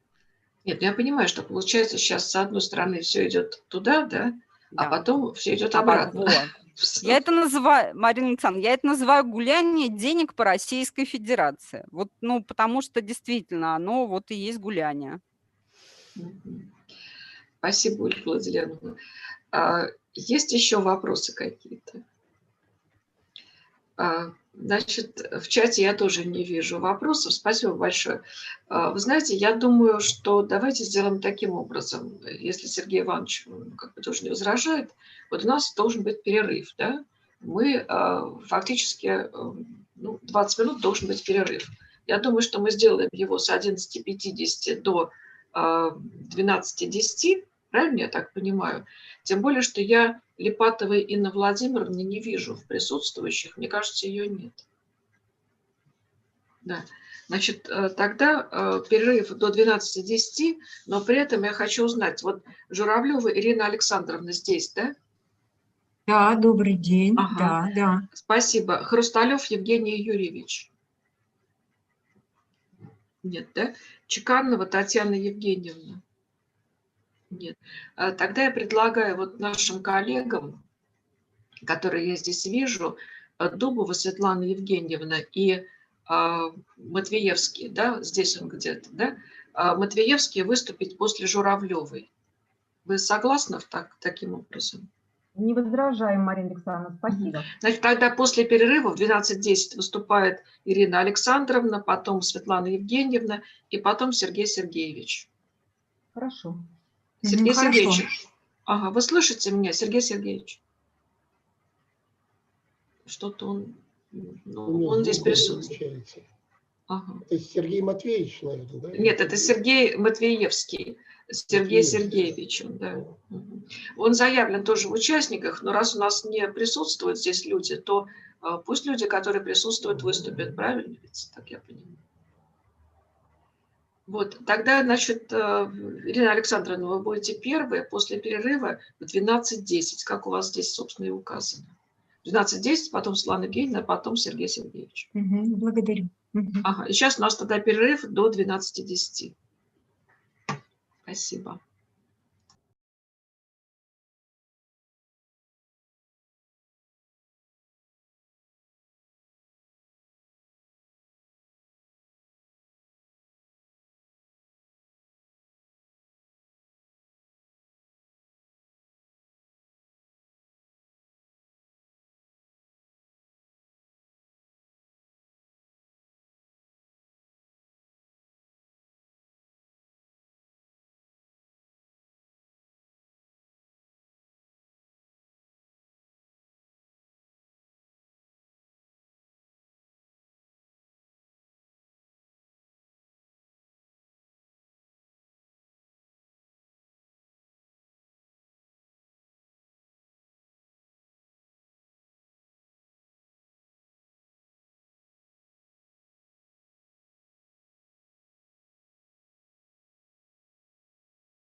Алло, коллеги, слышно меня, да? Это Абрамова. Сергей Иванович, вы меня слышите? Да, конечно. Ага. Я просто отключалась наушники. Да, коллеги, давайте мы, наверное, продолжим сейчас, да, после перерыва. Вот. И слово предоставляется Журавлевой Ирине Александровне. Пожалуйста. Добрый день, уважаемые коллеги. Благодарю организатора за мероприятие на международной научной системе экономики и поделиться своими научными разработками. Я правильно понимаю, я нажимаю демонстрацию экрана другого, да, и вот слайды должны сейчас быть на экране. Сейчас, минуточку. Загрузится. Так, видно? Скажите, Сейчас пожалуйста. начнется, да. Видно, так. И сейчас единственное, что мне бы хотелось управление увидеть, как мне так запустить. Ирина Я Александровна, понимаю. у вас там внизу есть стрелочки. Там будет тогда управление экраном. Так, сейчас, секундочку. Я начинаю сначала, да, с текущего, потому что мы... Минуточку, что-то сделала. Так, с текущего слайда и внизу стрелочки. Да, сейчас посмотрим. Уже почему-то не переключает. Ну, можно мышкой или на клавиатуре. Колесико. Ну да, сейчас, я так понимаю, меня немножко просто подгружает саму презентацию, потому что я не вижу. Вот если бы можно было просто бы переключать, вот как до этого выступала коллега, может быть, было проще. Так, а теперь стрелочки внизу. Стрелочки. Видно вам, да? А вот я теперь стрелочки. А вы можете на клавиатуре использовать стрелки? На клавиатуре. Можно я сейчас попробую? Попробуйте. И как бы, да, все, замечательно, все прекрасно. Спасибо. Простите за технический такой момент, и тогда позвольте начать свое выступление, потому что мне хочется показать, обозначить не только проблемы в области налогообложения, с которыми, в принципе, знакомо все общество, вот, но больше показать решение этих проблем с позиции системного или более глубокого системономического подхода, который я исследовала и увидела, и показать свою модель, которую я разработала для решения ряда проблем. И в любом случае эволюционное развитие государства имеет естественную свою природу, заложенную в момент сознания, своего создания, вернее. Возможен путь развития государства, приводящий к процветанию всей его структуры, экономики в том числе. И вот есть инволюционный путь, он явно будет приводить к краху. Мы говорим, я буду рассматривать и настаивать даже на этом, и мы все в этом заинтересованы именно в эволюционном пути развития. Налоговая система любой страны является важным инструментом настройки состояния ее социально-экономической сферы, развития отраслей, структурных улучшений в экономике, связи со всевозможностью взаимодействия на пропорциональное распределение национального дохода. Ну, давайте посмотрим то, что касается нас всех. Это немножечко такой теоретический тренд, где мы говорим, что есть основные тенденции развития налоговой системы, ее поэтапное становление, развитие, есть основные ее функции, которые работают. И далее я хочу вам показать элементы налоговой системы, потому что, говоря о системономической модели, которая позволяет решить проблемы на уровне элементов налоговой системы, не элементов налога, еще раз обращаю на это внимание, налоговой системы, потому что я бы проблемы разделила на проблемы по налогообложению внутри страны и межгосударственные проблемы. А внутри страны вы видите, насколько сейчас идет динамизм, потому что, опять же, на 4,5% будет не собран бюджет, будет профицит бюджета. И, естественно, первое, куда обращается? Обращается к собираемости налогов. Рост НДФЛ возрос, а все остальные налоги, они ушли в минусы. Налог на прибыль. Сейчас по предварительным данным он идет уменьшение на 14%, снижение НДС на 2,5%, но возможно и даже больше. Поэтому сейчас идут такие разговоры, что вот мы приняли закон о поднятии до 15% по НДФЛ, а как же остальное?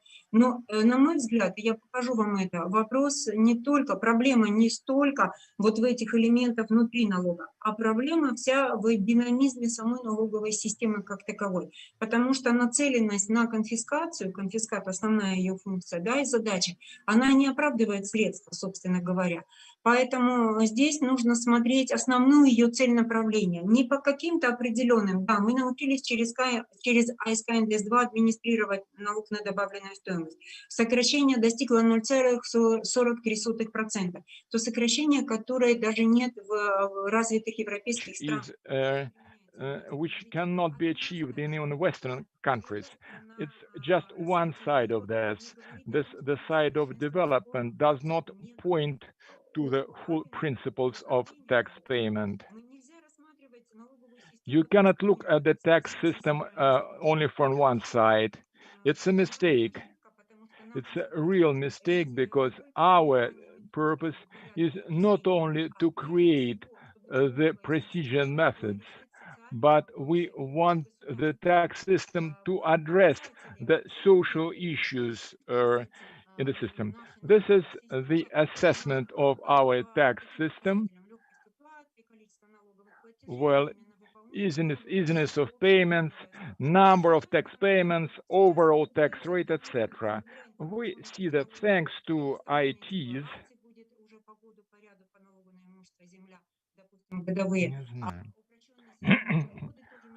the simplified tax system, etc., we move to a more civilized level.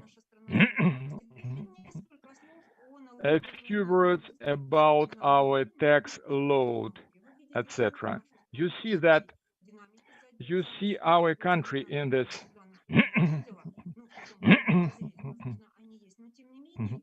But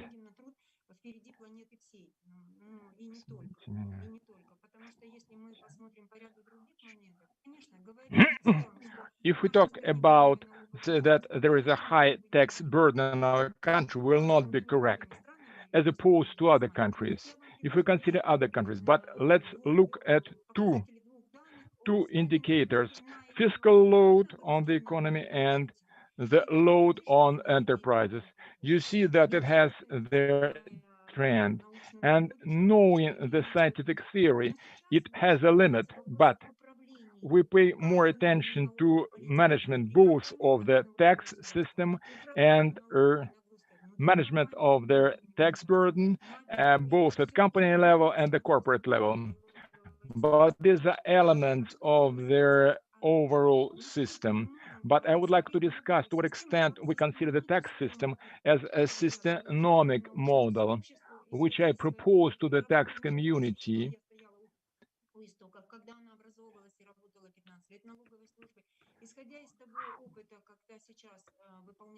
Judging by the experience, how analytics is done, I understand that we're missing some degree of examination of the tax system.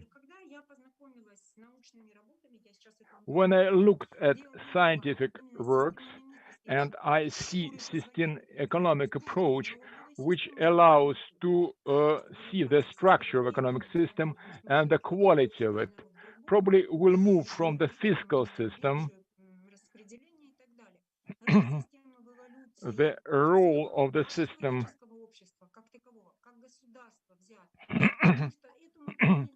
This model cannot be discussed only for our country. It's of international nature, since it is a general one, because each system, each country is interested in creation of its budget and fulfilling obligations. But systemonomy allows to identify both the level of development of systems, adequate methods of development. Now, we may say that economy is not developing if we increase the tax burden. So if we increasing the interest rate so for if infringement, we decrease So it won't give us so the result.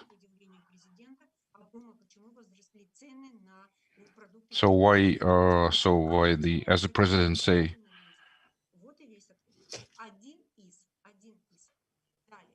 адекватные методы развития, провести коррекцию развития системы. Ну, наверное, так как у нас эволюционирует налоговая система, развивается с учетом тех изменений, которые в ней происходят по более 100 иногда за год, здесь действительно нужно сказать, что она не останавливается в этом.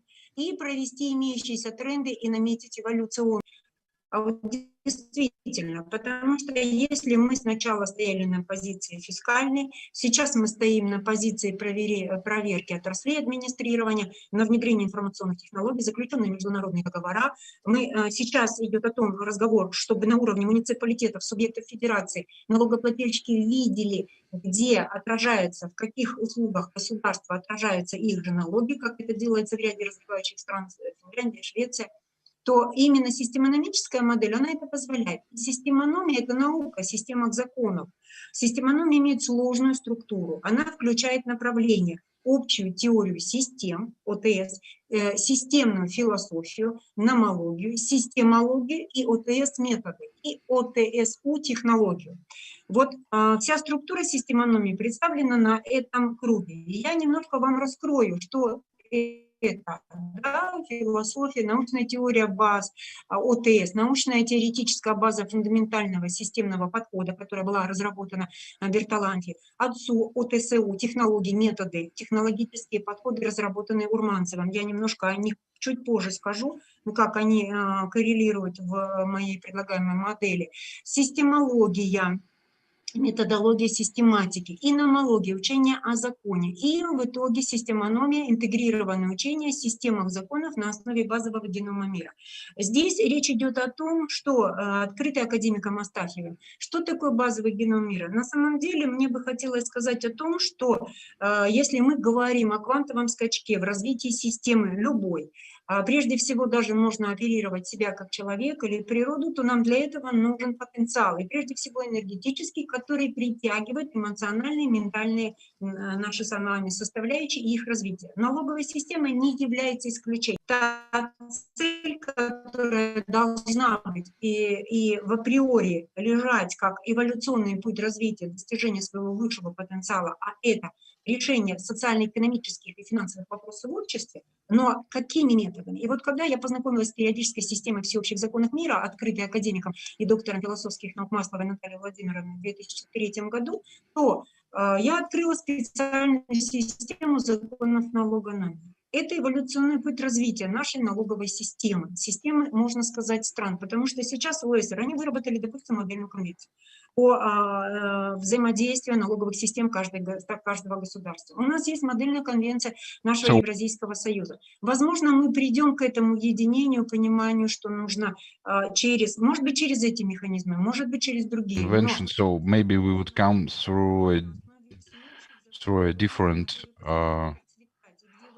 different system. So when there's intellectual capital, and the aim of this scientific research was to show the scientific society which researches problem of recovering tax system from the point of view of systematic approach, new methodological basements. So, and the structure, it's all, so they are based on the overall laws of the universe, and at the also the general laws of human society. And all this gives an opportunity to develop the mathematical model to manage tax load for companies. So what is the distribution of laws? So inside, which we were talking at the at the plenary meeting about the spiral system. So it is reflected, and so with that, so the diameter is bigger, and the first of all intellectual potential, So the methodology, so, and the system, so I showed you some documents, so administration, so not every, so the element,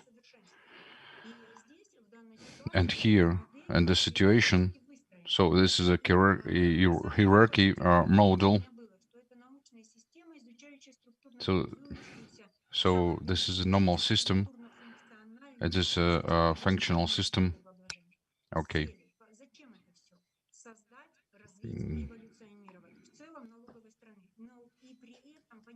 And so you can understand. So I will show you. Look at the slides. The tax system does not exist separately. It is in synergy linked with the customers' legislation, with their registration systems, with the registration of rights to property, etc., and other entities that exist in the state. If we say that the system can develop in accordance with such laws, then everything will have the same trend. Now you have a periodic system of special laws of налогономии. At the top, A, B, C, D, E, etc. These are the laws themselves. The laws and elements of the system, energy of the system. When the system started and it was allowed by municipalities to introduce their taxes and levies, etc., there are 250 of them, and there are 14 of them, and they are put in order. You see that these elements are more or less structured. You understand that the taxation system is an accumulator of a huge database. Self-organization. Naturally, the tax system is, it doesn't stand still as a self-organizing structure. Why? Because first and foremost, courts, special units under the Ministry of Finance for tax audit and analysis of the court and negotiation practices, which was used to make irrelevant changes and then torn with this face to the taxpayer, and not only to take the fiscal stand. Does the system have an evolutionary potential? Yes, it is demonstrated clearly. All international treaties, they also address this problem. Hierarchy of the system, does it change the structure? Can the tax system, thanks to this law, can reach its critical potential? And the issue is where and at what level is our tax system? I make an analysis. I emphasize the laws where the evolutionary system of self-management, that is information self-organizing level, green and yellow, then we cannot go any further this time. When we feel the tax pressure, then the issue, this system is evolutionary. If the wages are in the gray zone, if there is an outflow of capital, there is an evolution. There is only an evolution and improvement of some elements of the tax system. I will not, I don't think the tax system will take offense from me. Briefly about the laws. Pre-tax period, elements of налогономия, 24 laws which reflect development of elements of the tax system, energy of налогономия, 21 law, well, the creative energy, well, is above the incentivizing, and there should be a certain volume, a difference, a delta, that for some side to take gain, those improvements which are introduced in the tax system should be positive. In order to be positive, and Mr. Astafiev, well, came up with this constant economy, that is 0.417, which says that necessarily that the creative energy takes the upper hand over their stimulating energy. This energy is in the positive. Energy information of налогоnomy, relevant laws, they demonstrate impact of information on internal and external process of development of tax system, and through their influence of social economic changes in the society. The following laws, which are here: self-organization of налогоnomy. It unleashes the provisions of the tax law in regional and municipal features. Each region is different. There are agrarian, there are tourist regions, there are commodity-based regions, and it is not feasible to take it all in account in the tax code. It's of a general nature. Well, there are some questions. Let's discuss it in each law. No, it's enough that there is a mineral extraction tax law and it's a system inside of the system. Again, you may say that inside the system there are such systems as special taxation regimes, taxation of the gaming business, etc. But if we talk about the laws accounting, it is specific for many of these subsystems, and the profit tax is the basis for a tax system to calculate revenues and expenditures. But the practice demonstrates that this stability in the system is not acceptable. Why it is not acceptable? Because there is a dynamic development of society, and tomorrow society cannot be the same that was yesterday. And achievement of the top potential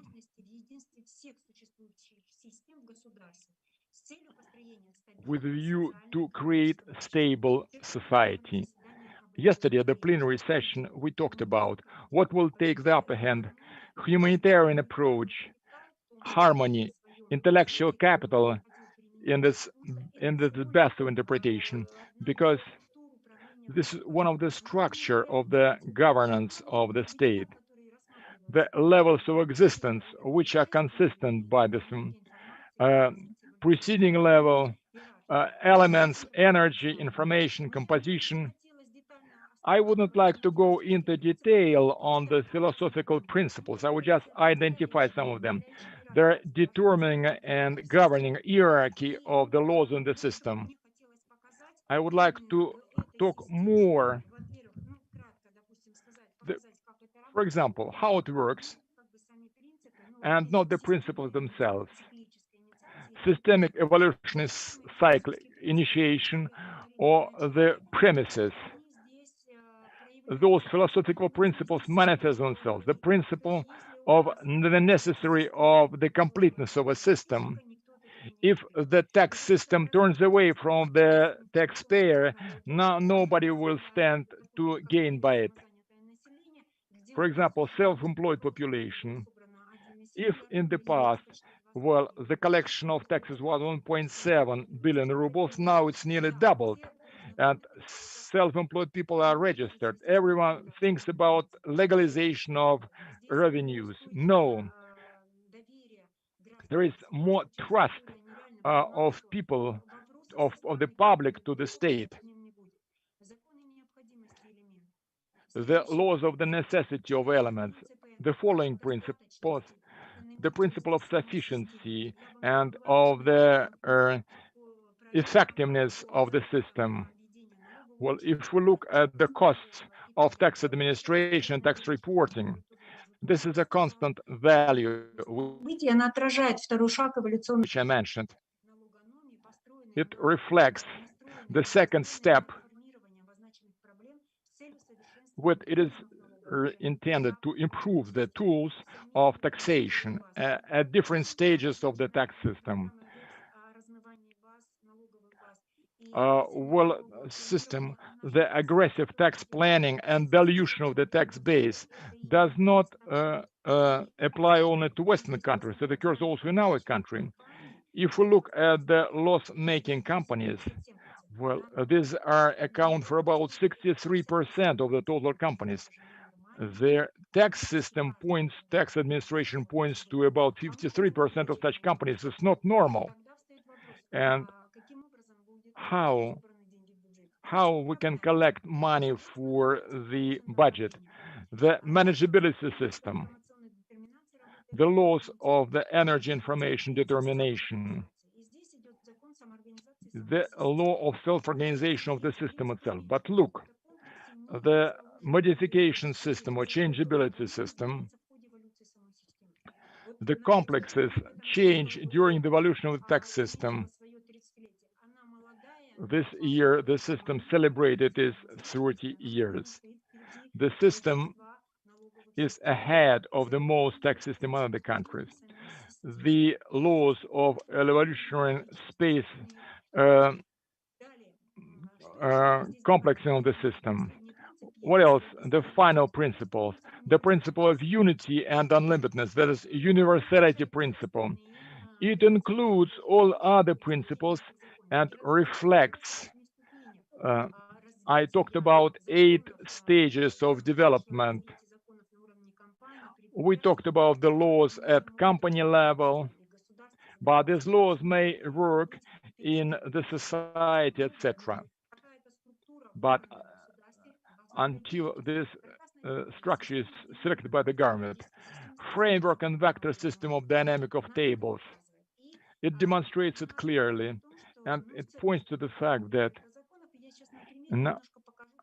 I will demonstrate using this case how it works. Before we look at these cases, I want to discuss the following. Such laws as systemic philosophy, systemic law, and the law of systemic and non-systemic changes, the law of isomorphization, the law of consistency, the law of symmetry between systems, which are inbuilt into the system of development of taxation system. Symmetry and asymmetry, the controversy system, and system stability and instability, and the law of quantitative changes of the system. The law, how the space works, where it developed different and combined different laws of nature like biology, physics, etc. I make my own research and I make this comparison, how it can be applied to the taxation system. Really, I would like to focus your attention to another thing.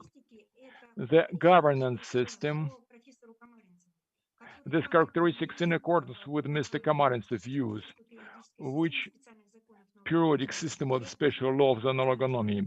I will identify them very briefly. Characteristics of the system capacity to self-organize, I talked about that. Characteristics of the system to self-manage, cybernicity, the responsiveness of the system, ability to change, and then the system ability to create new entities. What we're witnessing now, how their taxation system is turning with its face towards taxation. I would not like to idealize the system. There is plenty of room for improvement, but if you compare, the taxation system at the start of its development to where it is now, I see that there is a major leap because use of information technologies taxation system was a breakthrough. Characteristic of the system to address different objectives, that adaptability of the tax system to the changing laws of nature. Characteristic of the system to work selectively. Yes, it is present there. And the condition of uncertainty of the system, entropy. Yes, it is there. Characteristics of their aggregate of processability. Now, the tax system raises the issue of how to develop mediation as such, that is, to resolve any disputes outside of court. If we look at developed economies and with the established law system and the countries where there is trust between business and the state, it is not sufficient in this country. I will not describe all these characteristics. I will just, I apologize, you've got only 3 minutes to go. Yes, then let's come to the question. Then I will round up my presentation and I'm prepared to take questions if any. Thank you very much for your attention. Your questions, colleagues.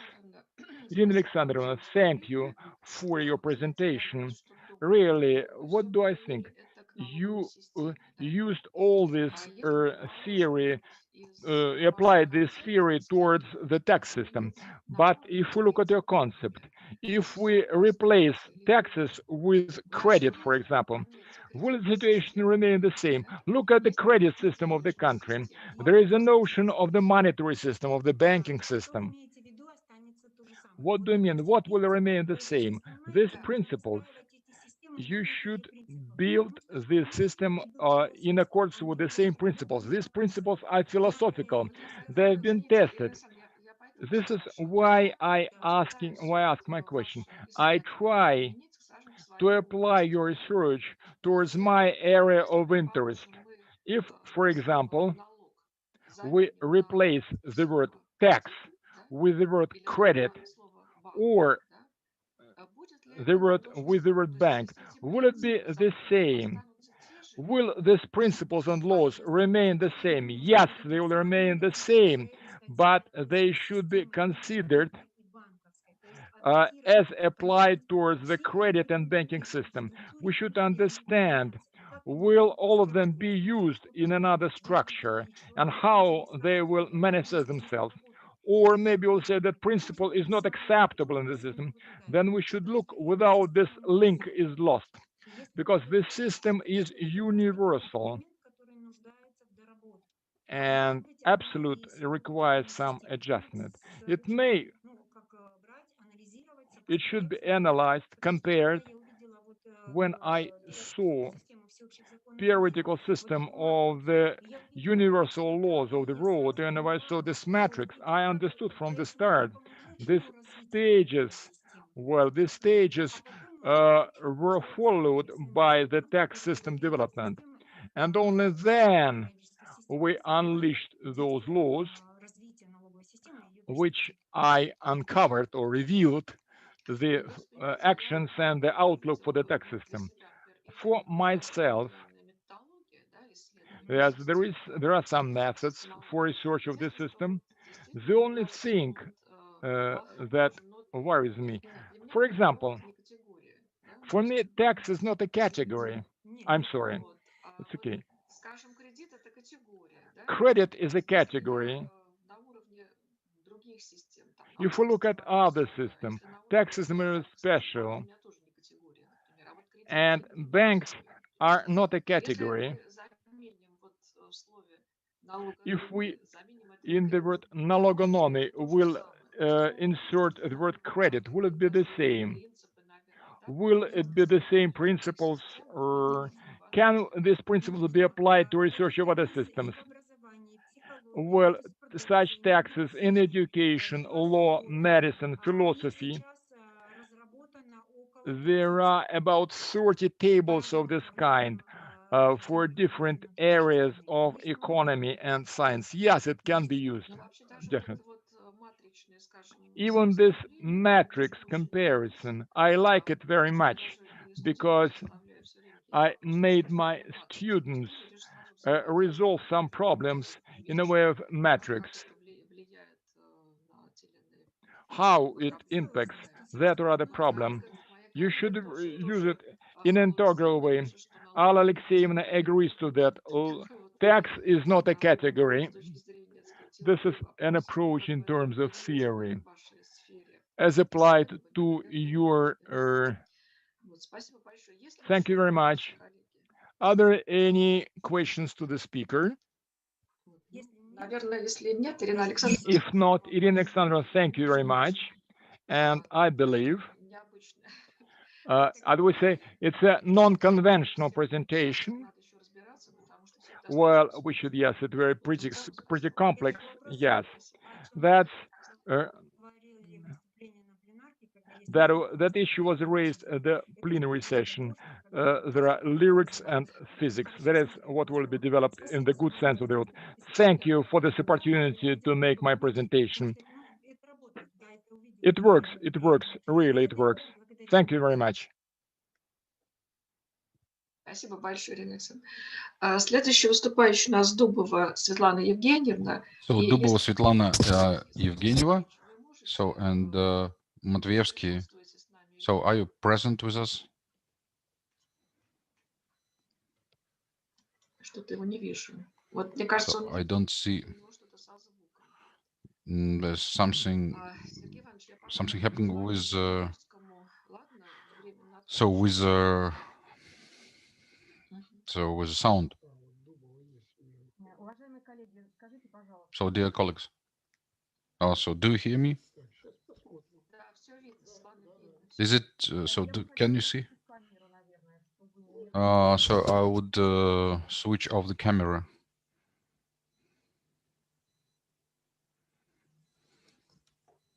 Подскажите, пожалуйста, так, а как развернуть? Please, how can I reverse? Ой, что-то я совсем все закрыла для себя.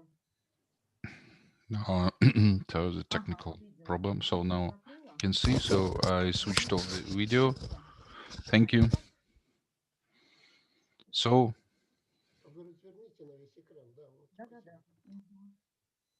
Итак, уважаемые коллеги, я предлагаю... So, dear colleagues, here I present the next themes of the transformation role of money in the reproduction process, in conception of coordination of monetary, credit and financial policy of Russia. So we can see that money, so as a carrier, so the effect at the public relations. So our research in reproduction, so level, so were made at the exoteric level. It assumes in reproduction role and influence of external factors at this. It is very important in reproduction office. So can be done so both under influence of internal and external things. So and economical policy. So it can be based. So that it's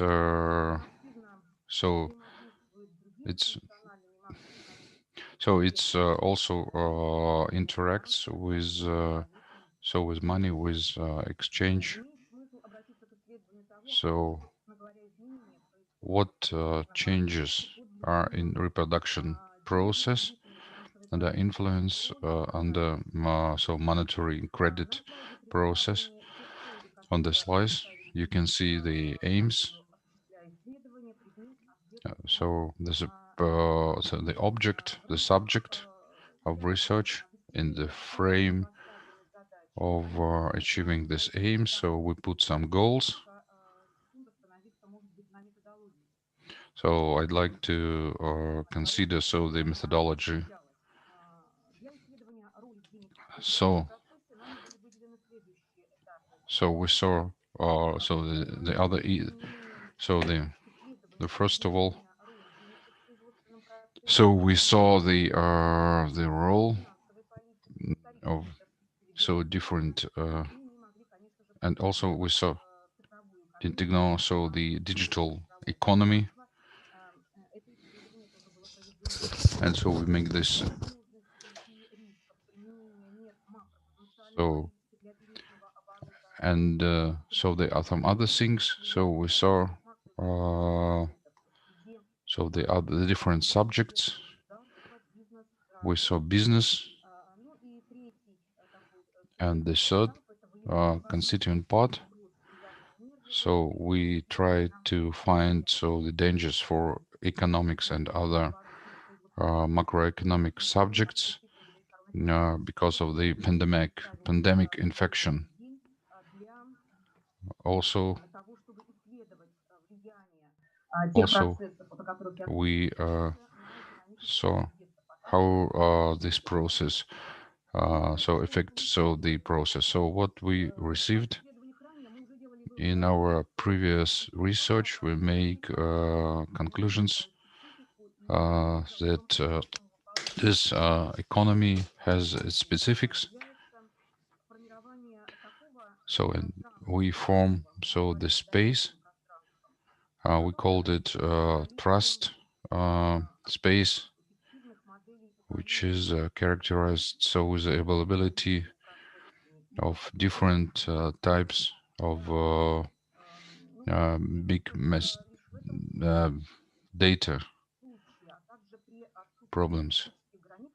And so we saw the limitless volume of information, and together with all participants of economic quiz, it gives the wide space to implement their function. And it gives to the system some active features. That's why we were talking about the digital ruble. So the role of money would the quality of decisions, and we see in this period they should control their subjects of its mechanism. So what they decided. So it's a economic breakthrough, and the role of money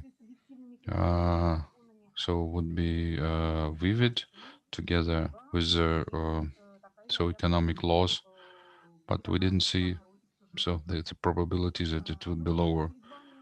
So here you can see the slide. So it was a retrospective research. So inflation was restriction of monetary mass, and later the growth of the economies was lower, and even they were negative since 2009. Since 2009, we have the very bad features in our economy. The credits, the credits was shrugged. As the macroeconomic position, and in the banks, it was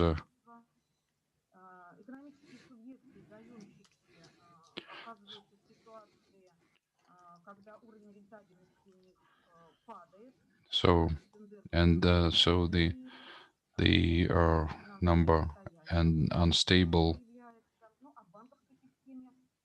And in the banking system, what the bank do, they form for these debts from reserves. The possibilities going less for reserving. And with these things, we can see that this is great lowering and restriction role in money in reproduction process. So researching the role of money, we put our attention to such things. So if briefly, the process in the conditions, we can say about the proficit of liquidity as a result of destructive process, which aroused from the violation of reproduction process in the business, where functioning basis thing of competitiveness things showed So it resulted in this. So it's the legalization of the things. So and the taking out capital and the money under in the influence of these restrictions took part. So the possibility. So and in this conditions, it was very hard for regulators. So they were so to rule, to control the liquidity. And so we are living at the system of the targeting focus. It's hard. So it's a big question. So the next result I wanted to show you. Excuse me for small text size. Is the result of research, our assessment, macro prudential politics influence during last year. So we added some conclusions related to some risks, and so fiscal organs made a lot of things, and we make some conclusions about the circulation and its influence at other different macroeconomic subjects. So here you can see for business. So you see that the risks that you are thinking, and so for branding business. Алло, я перевожу. Excuse me, and for reproduction functions.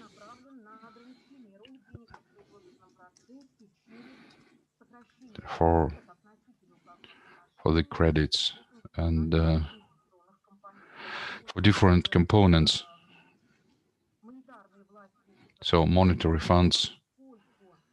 So they saw financial stability.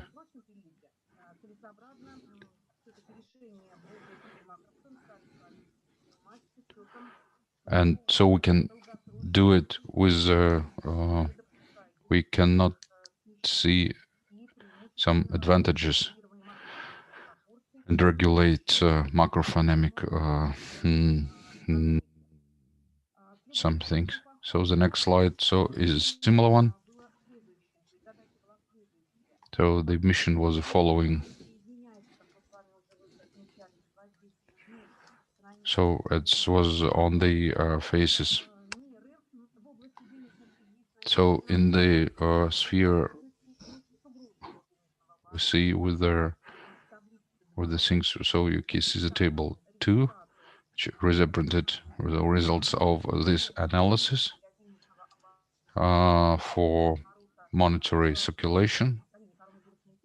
So at the very beginning of the spreading of coronavirus,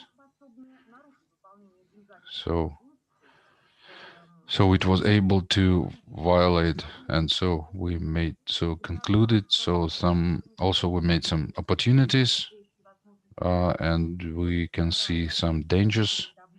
And the second part of this table, financial sector.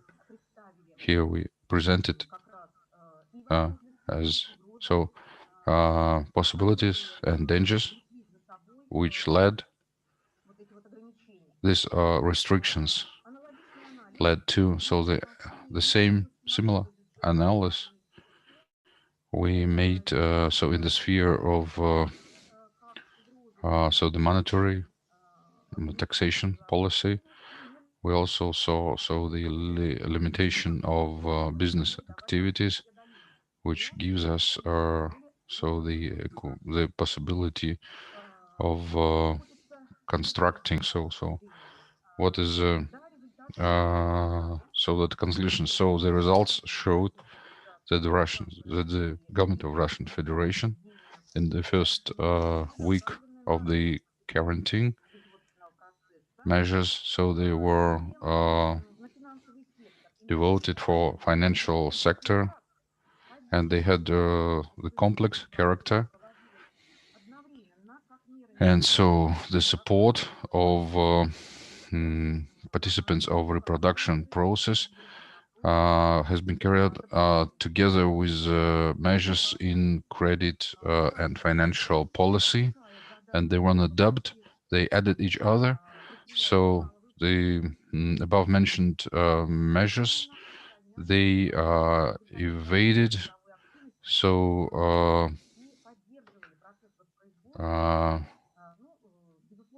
so they are some losses, some shutdowns in monetary circulation. So unambiguously, it's very early to say if these measures were very adequate. So, but now let's understand so that so they played a significant role in support of our financial sector. So, we think that these measures were coordinated, and we think that it would affect very positively at the restoration of the reproduction process and potential money in the interest of economic interest. So, and unambiguously, so it's very important in this situation. So it's very important so to keep to support so the trust, to keep so the trust, the belief of the population, and so it would all this would be seen, and so the money, so the potential of money. Yes, thank you for your attention. So that's all for me.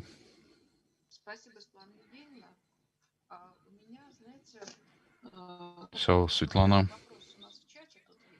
so in chat, so we have a question. Ekaterina Patashova. Alexandra, so I didn't see a chat. Please identify so the reproduction function of monetary and credit system. What does it reproduce?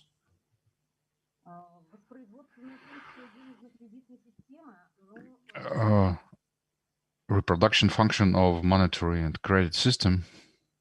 Let's say,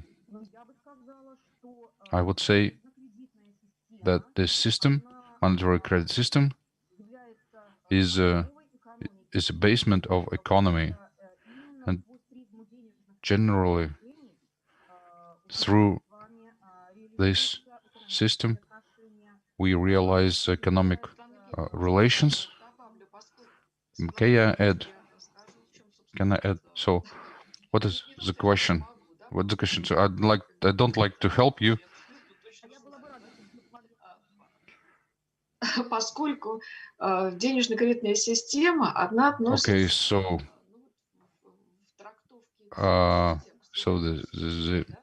so we can interpret the system which gives so creates the environments that all other elements of the system. It reproduces this process in the economy with the help of money, as in the market economy. So they function on the credit basement. So they function this way. So, and the second question is from Alla Alexeyevna: what is the new role of money? Emergence of new measures and instruments. Now, does it mean a new? What is a new role of money? I can say that it's a new role. I would say that so in the system, in the conditions of the digital economy. So the barriers can which so were interfered, so which so prevented for all parties to their economic activities on a par, digital space, information space, and here money and the monetary system has more opportunities to implement its purpose. Okay, thank you, Alexeyevna. Alexeyevna, you have another question or what? Yes, that's all. Okay, colleagues, thank you. Well, I had aesthetical pleasure, derived aesthetical pleasure from your slides. You hear me? Yes. Okay. Okay.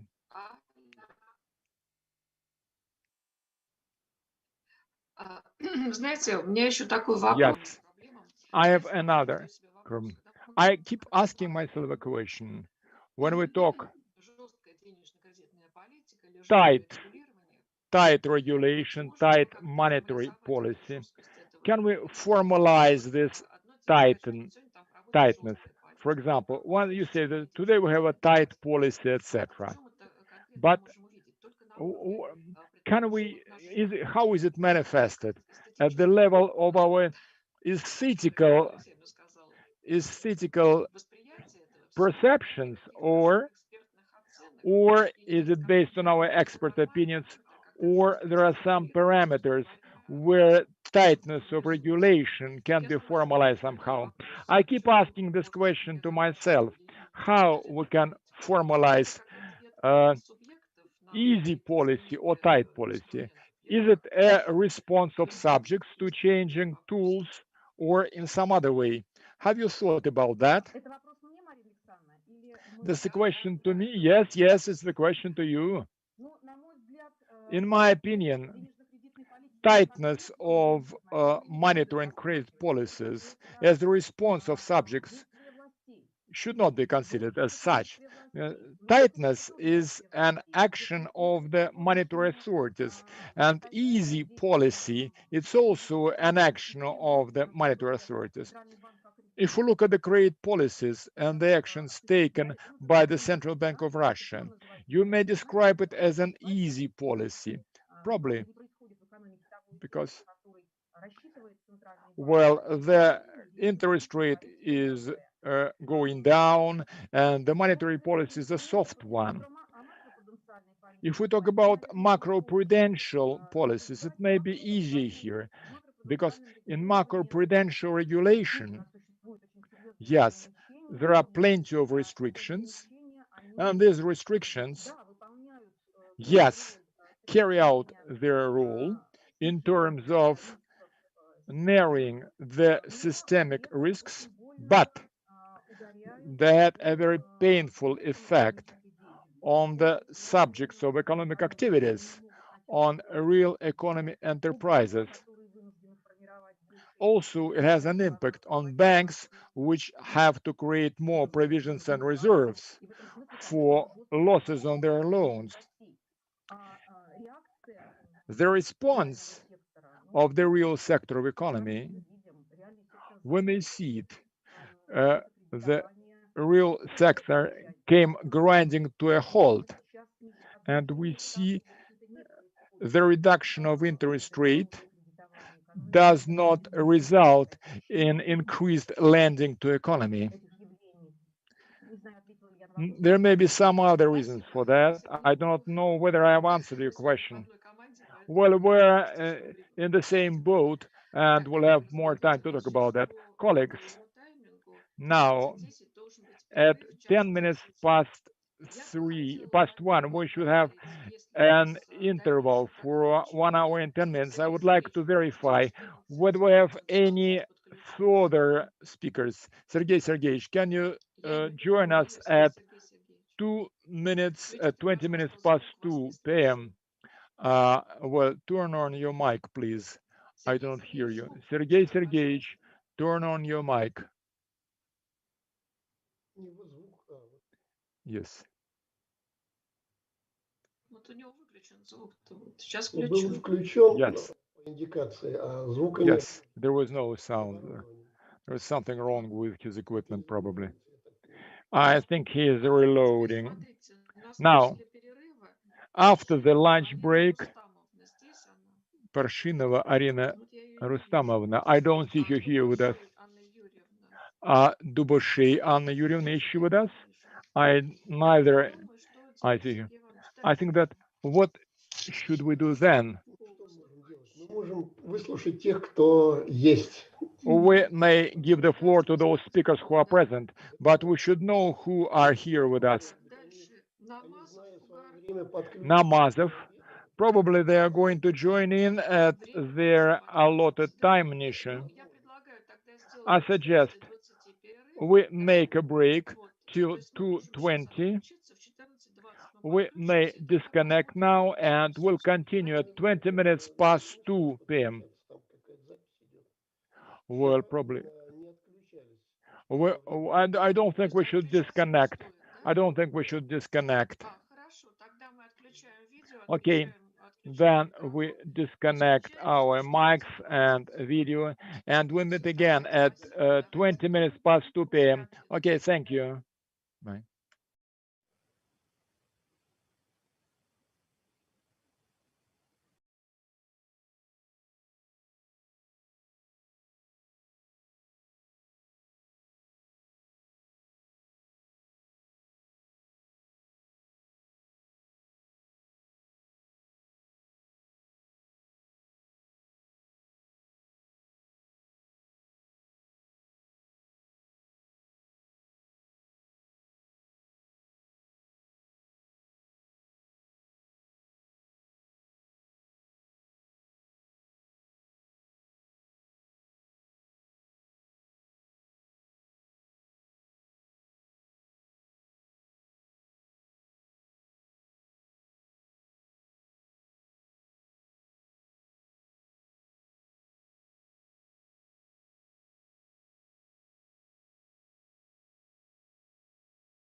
Добрый день, Марина Александровна, вы меня слышите?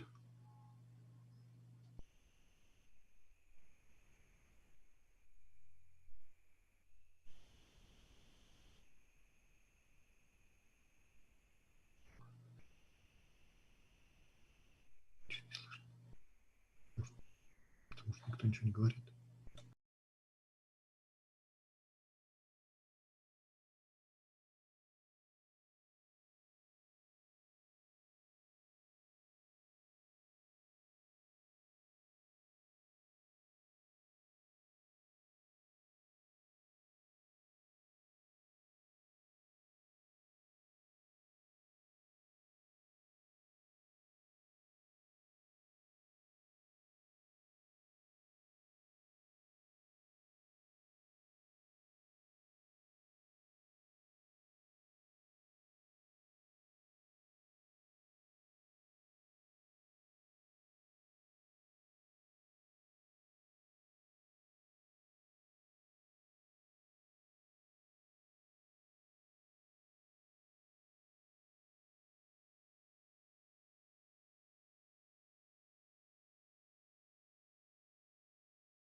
Нет.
Так, ну, добрый день еще раз после обеда, да? Сергей Иванович, мы Good начинаем? afternoon, dear friends, after the lunch break.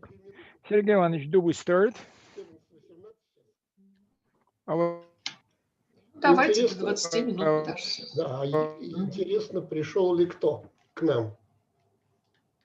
Ну, вот смотрите, Мгм. да, мне тоже хотелось бы вот узнать, собственно говоря, с кем мы будем I would иметь. like to know who are our speakers in the afternoon. Что-то вот здесь я не вижу. Да, Mr. Matveyevsky is with us. Ну, у меня такое ощущение, что у него что-то проблемы с этим самым. I think has a problem Со звуком. у нас там with sound. Не знаю, я просто... здесь, да? Anna Yurievna, you are with us? Мгм. Так, а кто у нас еще? Who else? Так.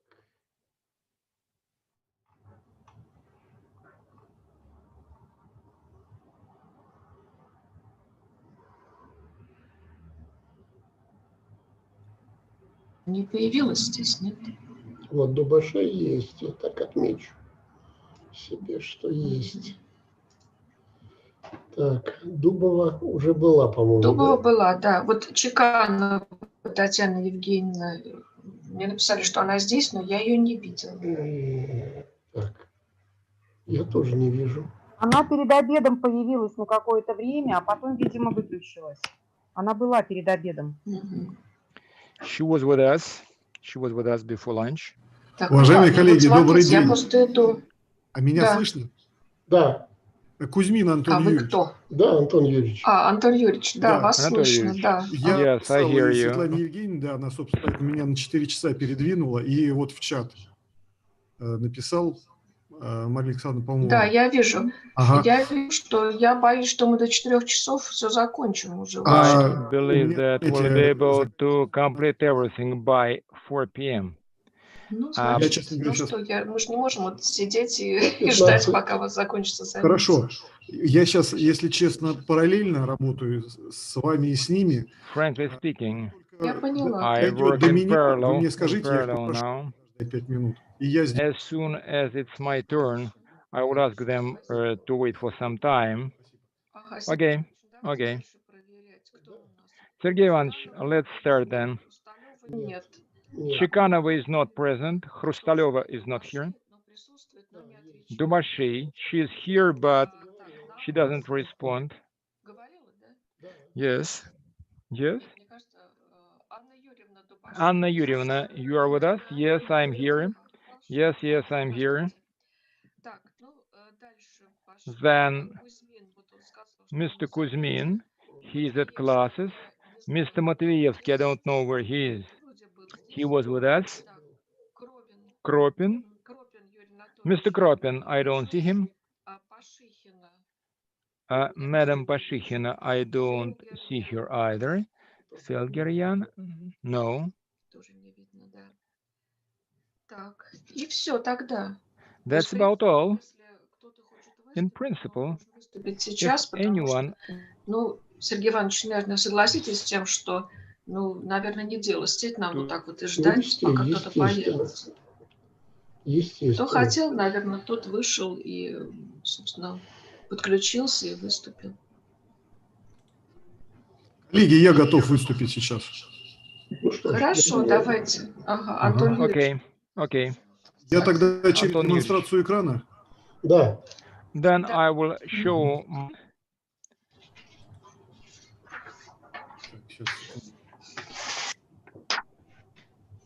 Я просто записываю основные идеи выступающих. I'm just putting on record the main ideas so that today I can make a report on the session.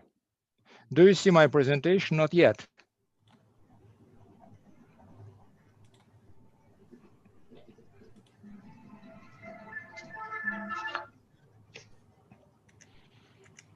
А сейчас? And now? Пока нет, тоже не видно. Not yet. Administrators, what needs to be done to help this person, to help the speaker? Я жму демонстрация экрана. Well, I'm pressing the demonstration of the screen. Just open your presentation and then yes, here you are, yes.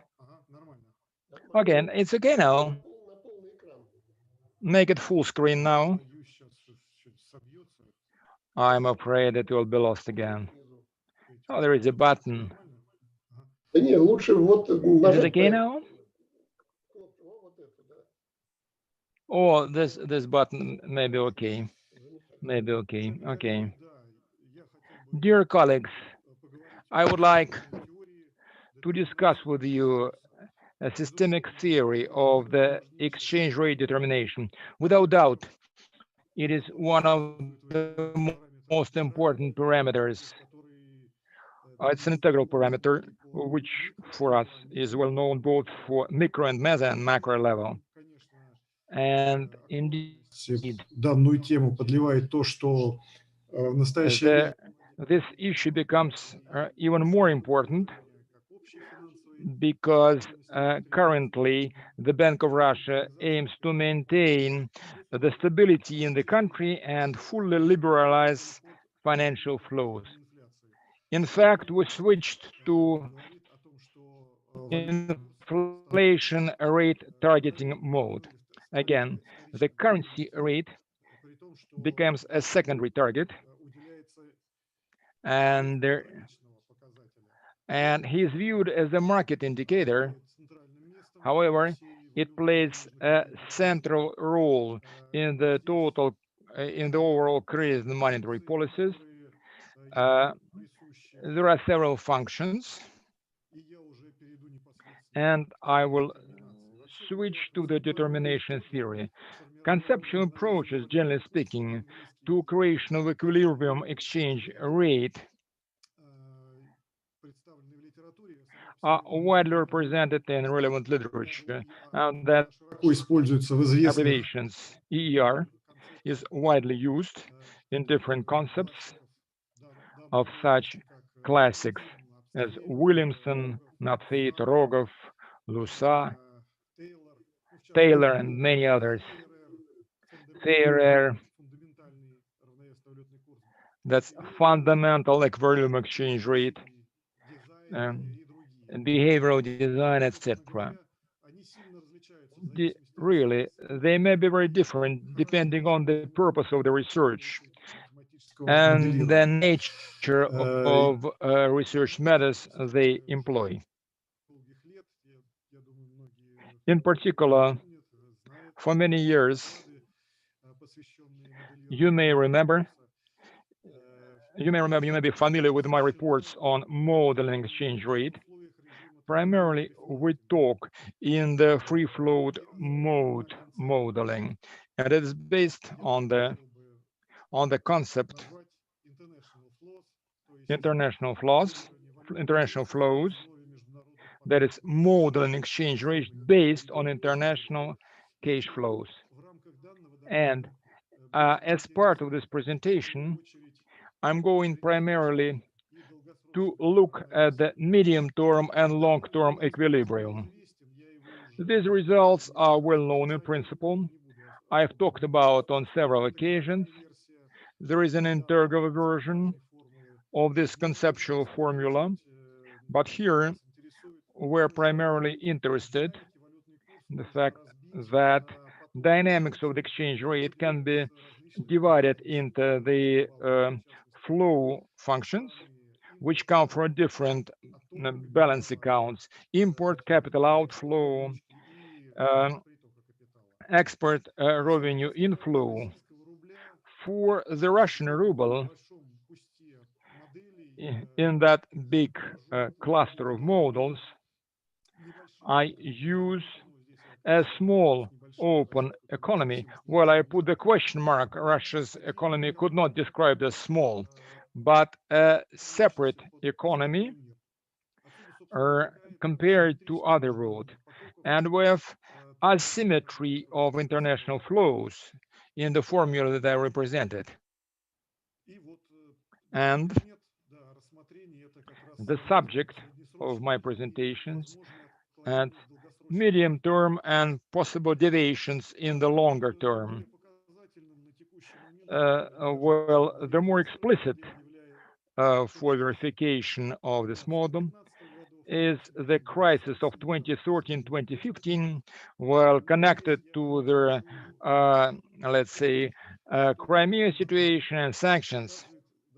The model demonstrates a pretty good equilibrium. The pink curve,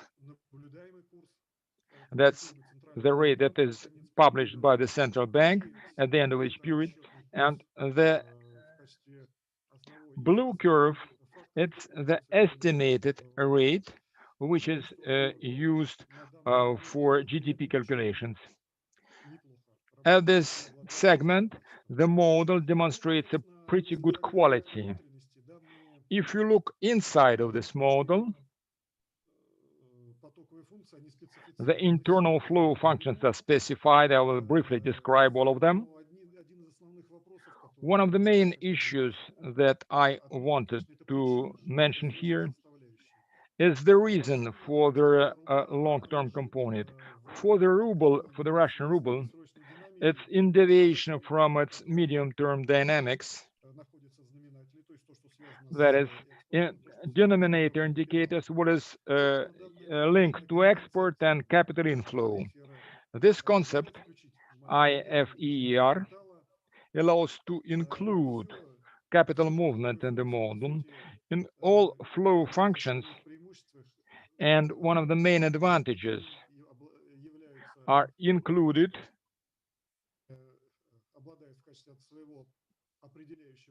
and as their determining factor, they include the conditions of trade, that is, which is close to real currency exchange rate. Dependence on export, capital inflow, which is equally important. As a result, we can have the final function. But if we look inside of this dependence, we have flow functions, KT, which are responsible for outflow or inflow of capital, and there is deviation from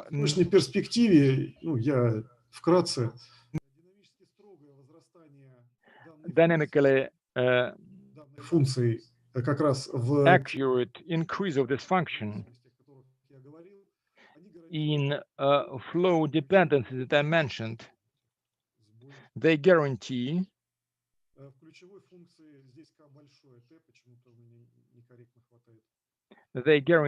in their key function.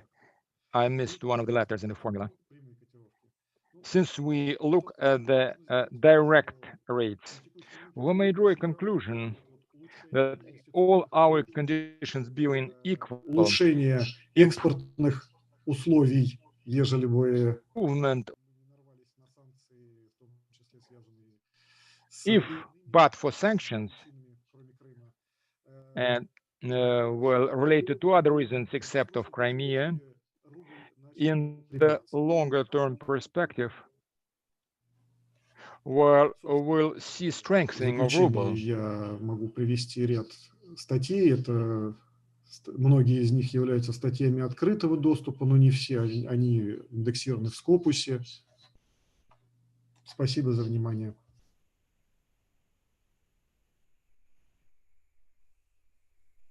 Антон Юрьевич, спасибо большое, что вы выступили с таким коротким, но емким докладом, да, всем, наверное, нам интересным и важным. Есть ли вопросы, коллеги? Thank you for the... Ну, тогда, Антон Юрьевич, у меня, собственно, вопрос. Вот все было хорошо и интересно до последней фразы. Если бы не было бы санкций и, наверное, в нашей ситуации, скажем, ну, кризис, да, все-таки вот в вашей модели, которую вы используете, вы делаете какую-то оговорку, что ли, связанную с такими форс-мажорными обстоятельствами?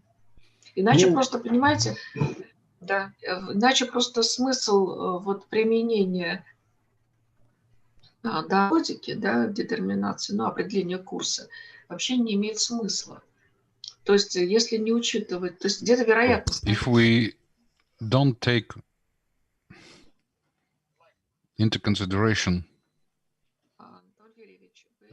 Антон Юрьевич. So I prefer to speak in Russian.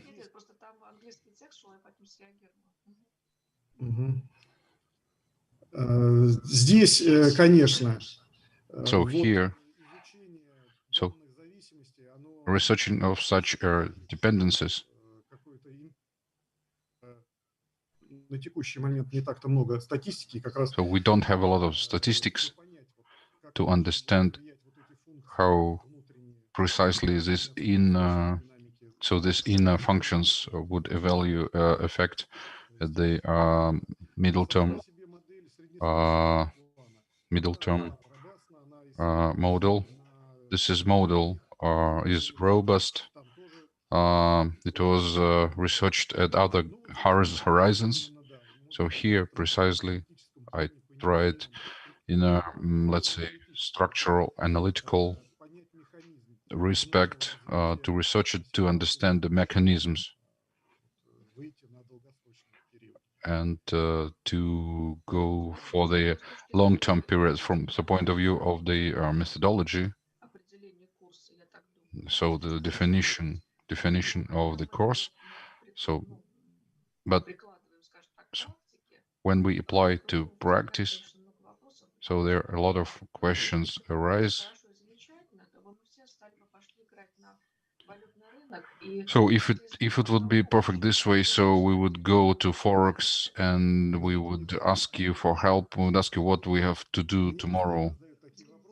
So I'm constantly asked, and I'm working on the foreign exchange market. So, but so this is a small-term formula, and for medium-term period it's applicable, but for long-term it's only at the point of view of a concept as a methodology. Now it can be useful as a methodology. And the so middle term, what is a period traditionally? So the periods we used, so 1.5, 2 years. This is a middle term period. So I would consider this is a small term. So for financial speculants, you know, yeah, we understand from the point of view of forecasting of currency market, it's a 1.25 years. It's more. It's just to the financial market. So 3 years is so 3 years. So 2 years. It's all these factors should be taken into consideration. So this methodology, so determination of the exchange rate.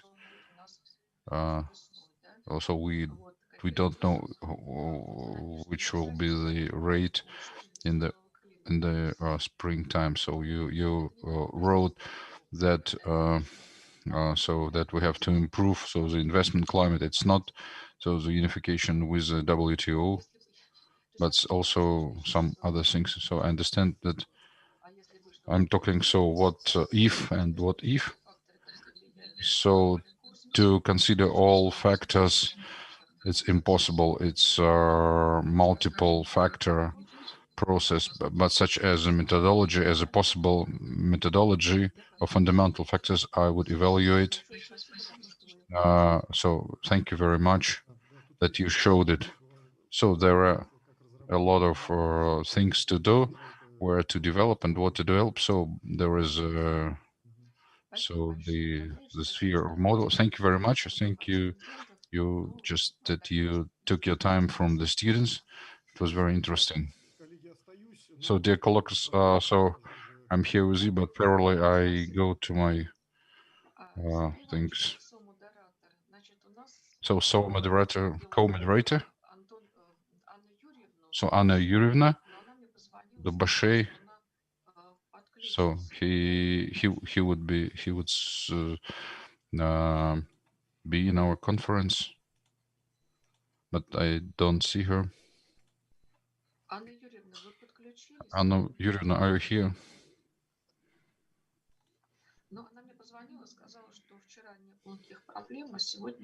So yesterday she told that there was no there were no problems. So but today but there are some problems with online conferences. So I can't switch off. Can you switch? Okay.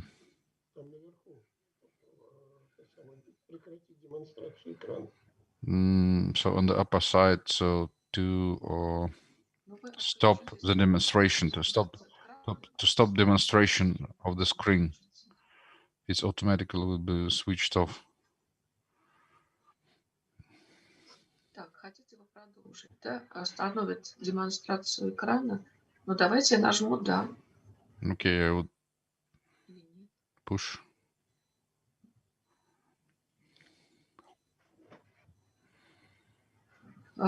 А вы, Антон Юрьевич, а вы можете отключиться? Anton Ильич, can you switch off?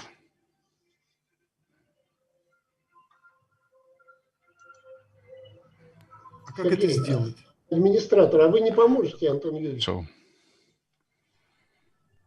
So to the administrators, so can you help with the switching off the conference? Okay.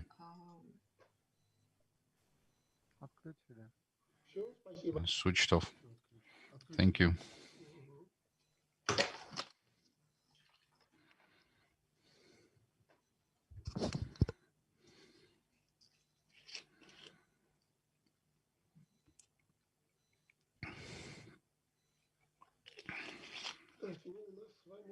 So we have a very specific situation, very peculiar situation. We don't have any speaker.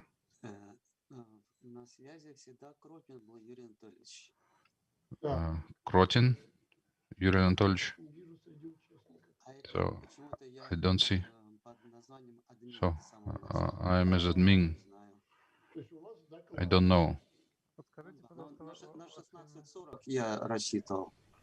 Прошу прощения, подскажите, пожалуйста, ваше имя и фамилия.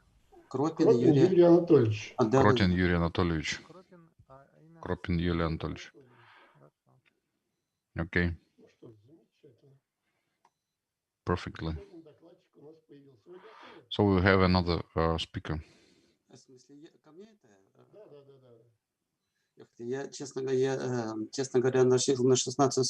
Frankly speaking, I thought, okay, just so I don't have any presentation.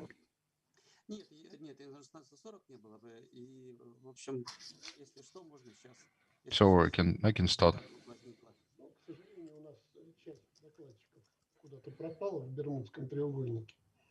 So in the Bermuda Triangle.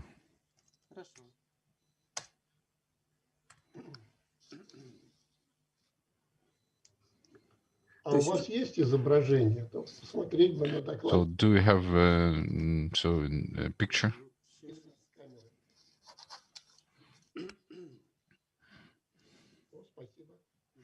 Thank you.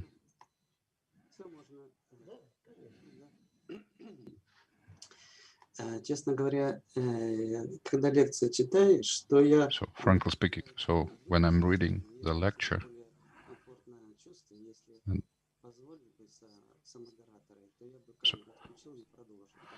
so can I switch off the camera? Okay, thank you very much.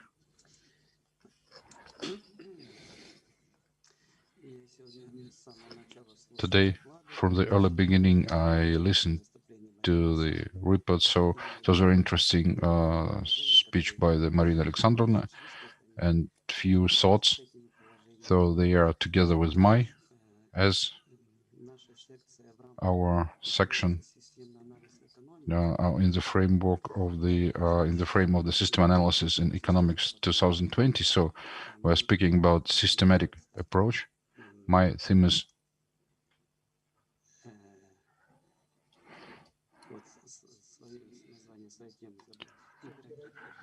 so imperative of the monetary system. When we're talking about the system,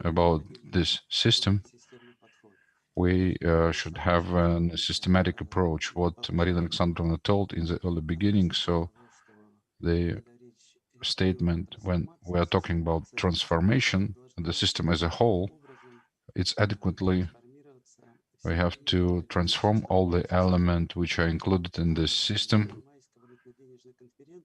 And on the May conference, we have that this transformation took place, and transformation of all elements, including the system, should have been done.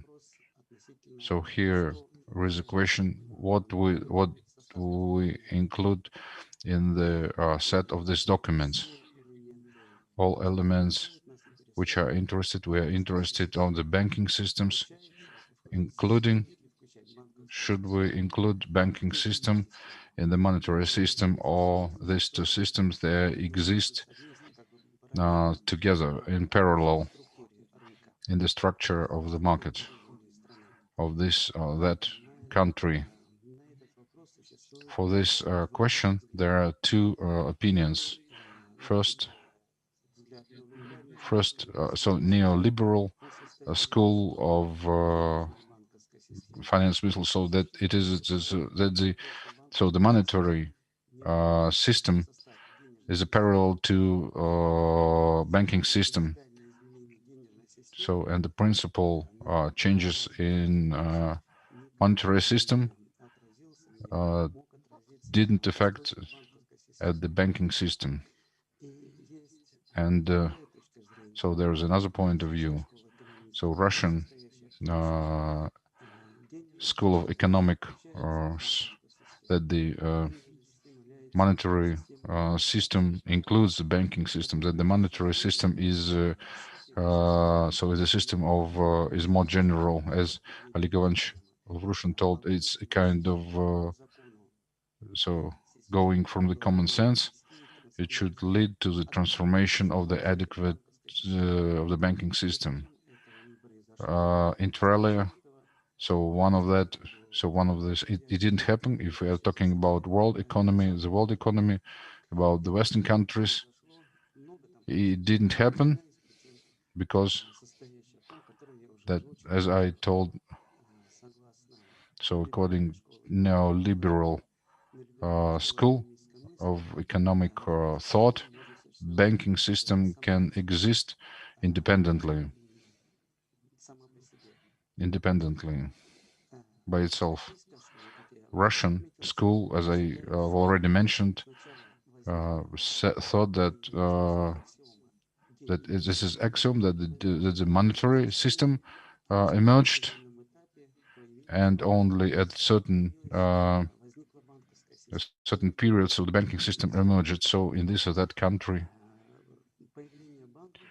emergence of banks in the Western Europe countries happened actively in the Renaissance ages, when, and in that conditions, so North American countries and Western Europe countries, so the banks emerged from jewelry workshops.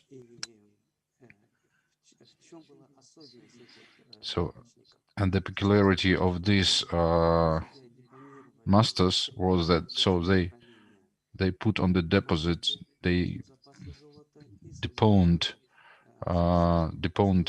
so the coins, and then gave so this the signatures. So, and this, so, and from the time, so these papers, they became banknotes, vessels, and it was representative of this gold, which was stored from this jewelry masters and the bankers, and the bank was a kind of linking unit between monetary units issued by this bank, and from another point with the store of the reserve of the keeping money. And so they were connected with a scale of a monetary unit. In every country, it is the same unit. It was less than 1 gram of gold. So, as we position the commercial bank, or new emerged institutions, banks.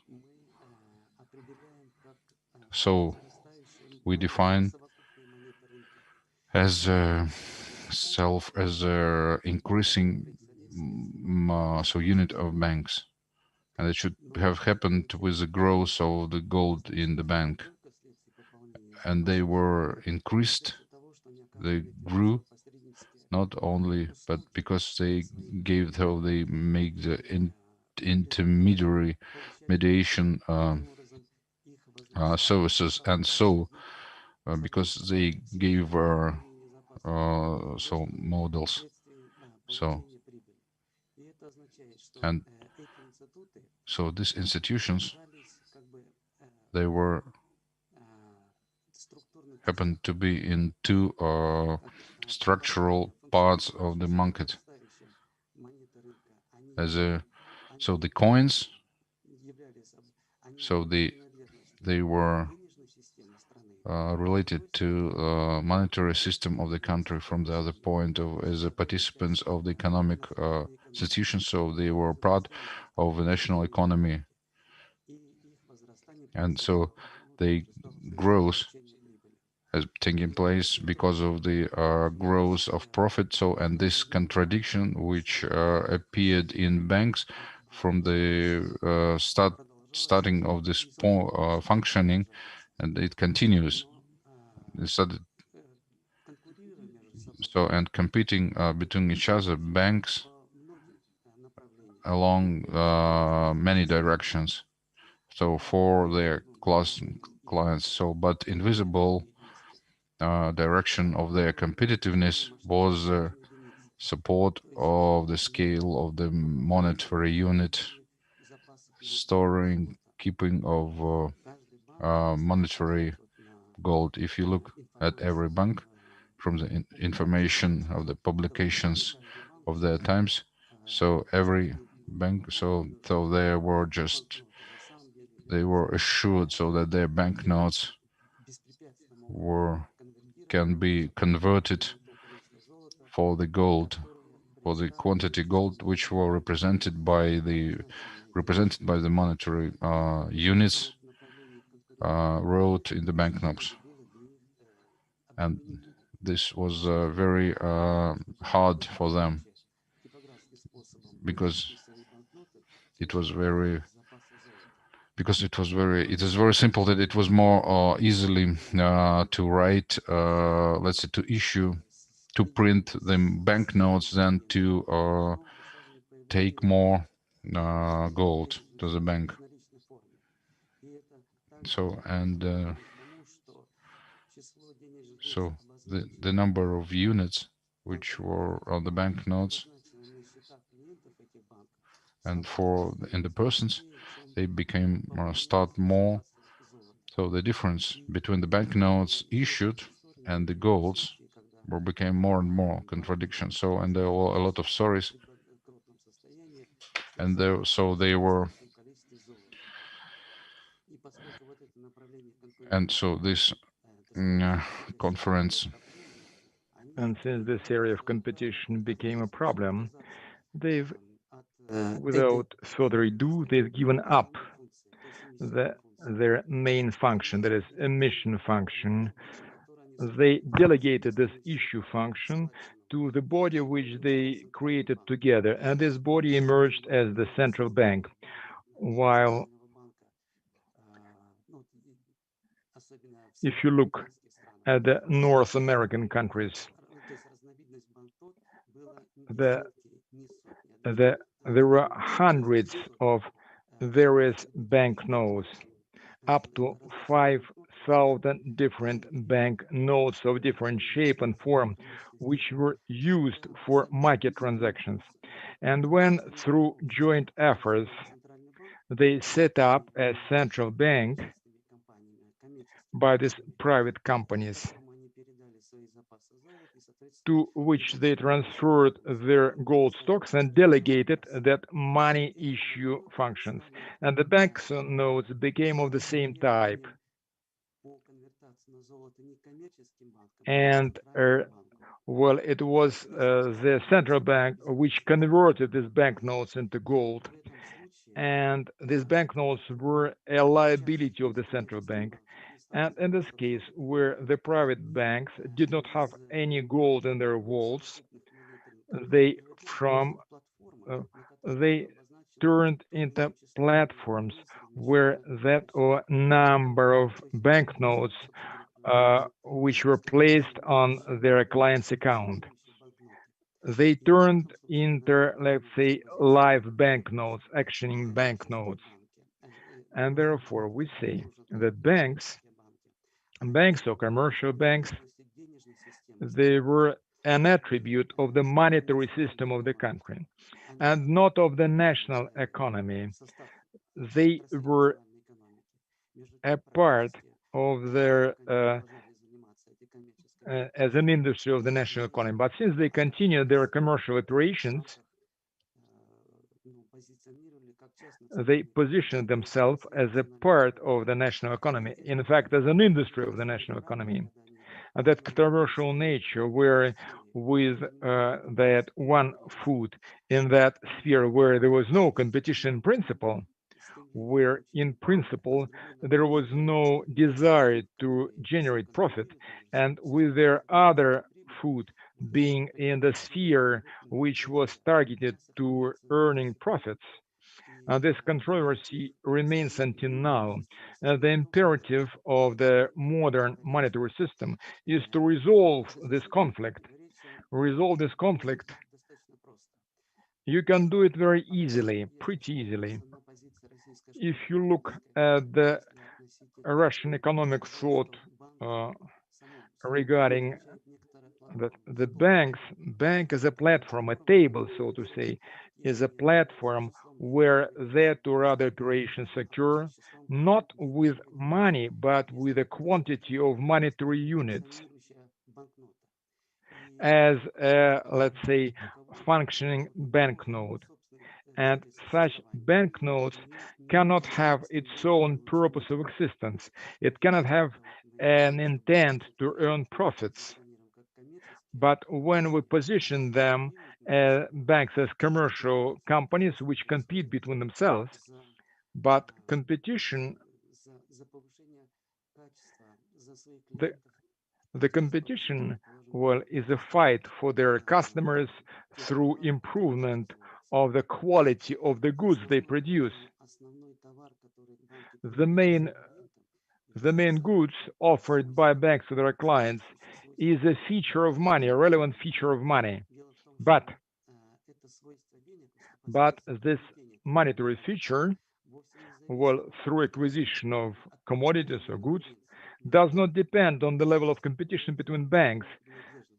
This feature is driven by their national affiliation, that affiliation to a market, or rather than by the fact that some specific bank operates this banknote. If we position banks in their modern system as a platform, not as a subject of market relations, but as an operating platform, then there is an issue. To what extent one platform, let's say cash money, can compete with non-cash operations? Apparently, it is not the case. They should not compete, but complement each other. And the Russian economic thought says that banks should not be privately owned, but should be national, a general attribute of the market. They should be a part of the monetary system of the country. And from this perspective, a discussion between the Russian and liberal school of thought continues. And if this controversy would be removed, if banks would become not commercial but state-owned enterprises, then the positive multiplication effect of that will be pretty broad and apparent. It is also apparent that such positioning of banks, that is, conversion of banks from commercial banks to a state-owned enterprise will not be acceptable to any owner of a modern bank. But if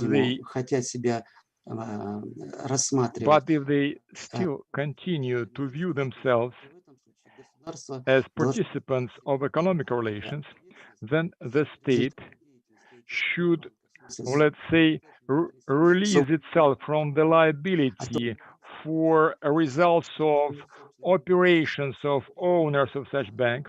The owners of the banks pursue their own interests, they want to generate profit, but the liability for deposits is with the state. If they want to continue in the current status, then they should fully assume this liability and responsibility. And therefore, depositors of the bank should understand that given the structure of debt and equity, a bank in principle cannot guarantee safety of their deposits. And if it were the state-owned enterprise, then the state would be able to guarantee integrity of their deposits, not to the level of 1.4 million, but indefinitely, and it will be true for natural persons and corporates. And the, let's say, interest rate on loans would be very different from the one offered by banks currently.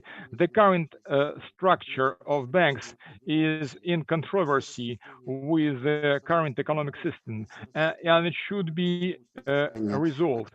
And all the discussions to the extent of increasing the efficiency of commercial banks on the one hand, and on the other hand, to improve the monetary and credit policy of the central bank, well, is useless discussions. If a set of, let's say, specific decisions, one-piece decisions, will not change dramatically the situation in the current banking system. Thank you for your attention. Colleagues, any more questions? Юрий Анатольевич, у меня вопрос, конечно. Yes, I have a question. What are we going to do with the banks? Are we going to nationalize them? Yes. In the Russian Federation can be resolved pretty easily, since the bulk of the banks, the so-called core banks, are owned by the state, and there will be no problems here. And when the Sberbank, on the one hand, is controlled by the government, on the other hand, it creates a system where they offer their services to many other industries of national economy. It just makes this conflict graver. The banks just should be told that they should operate in the interests of the nation. I did not discuss that. It's another agenda. Yuri Anatolyevich, there is a question in your chat. Tell me, please, what are we going to do with the competition in the banking sector? Well, on banks become state-owned or with state participation. But all the previous crises clearly demonstrated that the state-owned banks are not the best in the situation, and the banks with foreign shareholders are able to restore their assets and their revenues on their own, even better than the state-owned banks. And what are we going to do with the foreign-owned banks if we nationalize banks? And about 14% of capital of our banking sector is foreign capital. What are we going to do then? Are we creating a wall at the border or what? Yes, I understand your question. Я бы сказал, что два вопроса или две части There are одного two вопроса. issues or two parts of the same question. Вопрос или на первую часть вопроса относительно эффективности функционирования банков, которые показали, ну вот мелкие и средние банки, которые показали свою эффективность. Я бы здесь вот banks, medium-term that demonstrated efficiency. Должна состоять не The efficiency of banking operations should consist not in the level of their сколько они profit, получают прибыли, как not отчитывается in the level of their profitability, profit rates, and how Gref makes a report to president that they generated 700 billion rubles. If the bulk of this money was channeled to UK and to USA, since well, foreigners own a big share in Sberbank's capital, the indicator of efficiency of the banking system should be in creation on gross national product. Banking system should be positioned as an infrastructure element of the market. It should pave conditions for the industries, other industries to generate products. They should look not for their own profit, but for the gross domestic product, their own revenues. Точно так же, как мы отвлекаемся от цены банкноты, as we forget about the price of the цифрового рубля, также мы должны и... If we forget about the price of the digital ruble, we should also bear in mind that the market costs for maintaining this platform should be minimal to such extent that we should be able to forget them. The purpose should be not generation of profits by bank, but rather creation of the gross national income, gross national revenue. How to deal with foreign-owned banks? It's a more difficult issue. Frankly speaking, I have not thought about that, but in my opinion, поставили во главу угла суверенитет Российской Федерации. В данном случае банковский суверенитет. А в данном случае у нас нет суверенитета ни банковского, ни денежного, ни даже научного нету суверенитета. У нас во всех учебниках пишется только, значит, либо кейнсианское, либо либеральное, либо там еще какая-то там теория маржинализма, ну и так далее. Или то, что сегодня Александра Хайка приводила относительно там... About private money. Ответа я на этот вопрос не имею. I don't have an exact answer to that so far. And for the first question, as I said, banks should position themselves as a part of the monetary system and not as part of the national economy. If someone wants to remain in the framework of the national economy, tight measures should be applied. Well, I mean that nationalization should be excessive. Well, we should not force anyone to become nationalized. You've sent another question to my chat. Yes, your question, please. You talk about sovereignty in terms of banks with foreign participation. But with sovereignty, everything more is okay.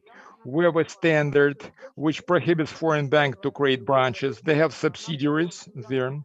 Subsidiaries operate under their, let's say, supervision of the central bank. And nevertheless, they were able to withstand competition from our big banks. Let's remember how many new products they brought to the country in the conditions we didn't have the mortgage loans, no, the motor loans.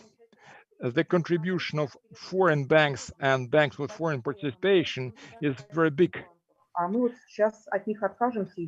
Нет.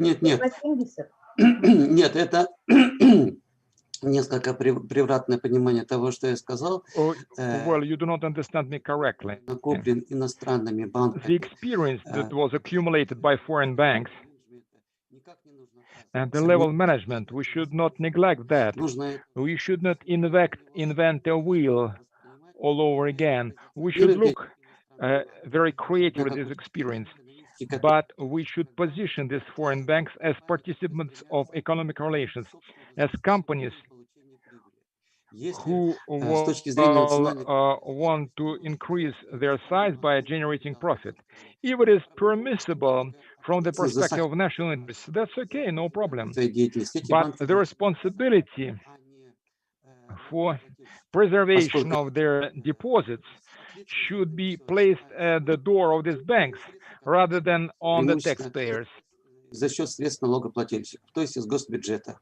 А ЦБ ему предоставляет кредиты. To provide the security cushion are taxpayers' money. Резервов. Although these reserves are compulsory. Ну, во-первых, question. Хотя это и that deposit insurance agency is a state corporation, but banks who are participants of the system make their own contribution to the system. Yes, yes. Сами коммерческие банки делают отчисления, во-вторых, кредиты центральный банк their own contribution to the system, then the central bank, but the bulk при этом можно обратить внимание, что is provided by the state budget, by the public budget. But по отношению вкладов the amount of funds which are kept by the agency guaranteed deposit guaranteeing agency, well, the amount of this fund is not enough to guarantee all deposits in this country, all bank deposits in the country. But we are not saying that all banks are problem banks. То, что вы говорили, мне кажется, что what you said is maybe it would be more reasonable, I don't know, but nevertheless, the model that you've demonstrated looks rather like a development bank. Yes, precisely, it's a development bank. But people have been talking for a long time that we need to set up development banks which strive not for profit, but for creation of national product. Probably we should not say with such, let's say, seriousness that we should национализировать все. Добровольно дифференцировать. Nationalize, you said nationalize. That we should make a voluntary differentiation to those banks which will be pursued commercial operations and those who will be part of national economy. Yes, some of the banks will carry out really a social functions, ensuring a function of providing for economic growth. Okay, thank you. Thank you. Your idea is clear now. From the very start, I listened very attentively then to your presentation about the digital instruments. Thank you. Thank you. We have another speaker, Anna Yurievna Dubashey. Anna Yurievna, you are with us? Анна Юрьевна, или включите видео, чтобы мы видели, что вы здесь, или включите звук. Да, сейчас меня слышно? Да, сейчас слышно. So, do you hear me? Anna Yurievna Dubashey. Ну, вам предоставляется слово, вы... So, the floor is given to you. Thank you. Подскажите, пожалуйста, появилась демонстрация экрана? Да, хорошо. So, do you see? Так, это какой значок? А вот там внизу вправо такая рюмочка есть. Еще ниже, ниже. Ну вот он, видите, вот этот, да. Замечательно. Теперь все. Замечательно. Да, в свете предыдущего выступления. So, in the light of the previous report, so the system about nationalization, so it can be introduced.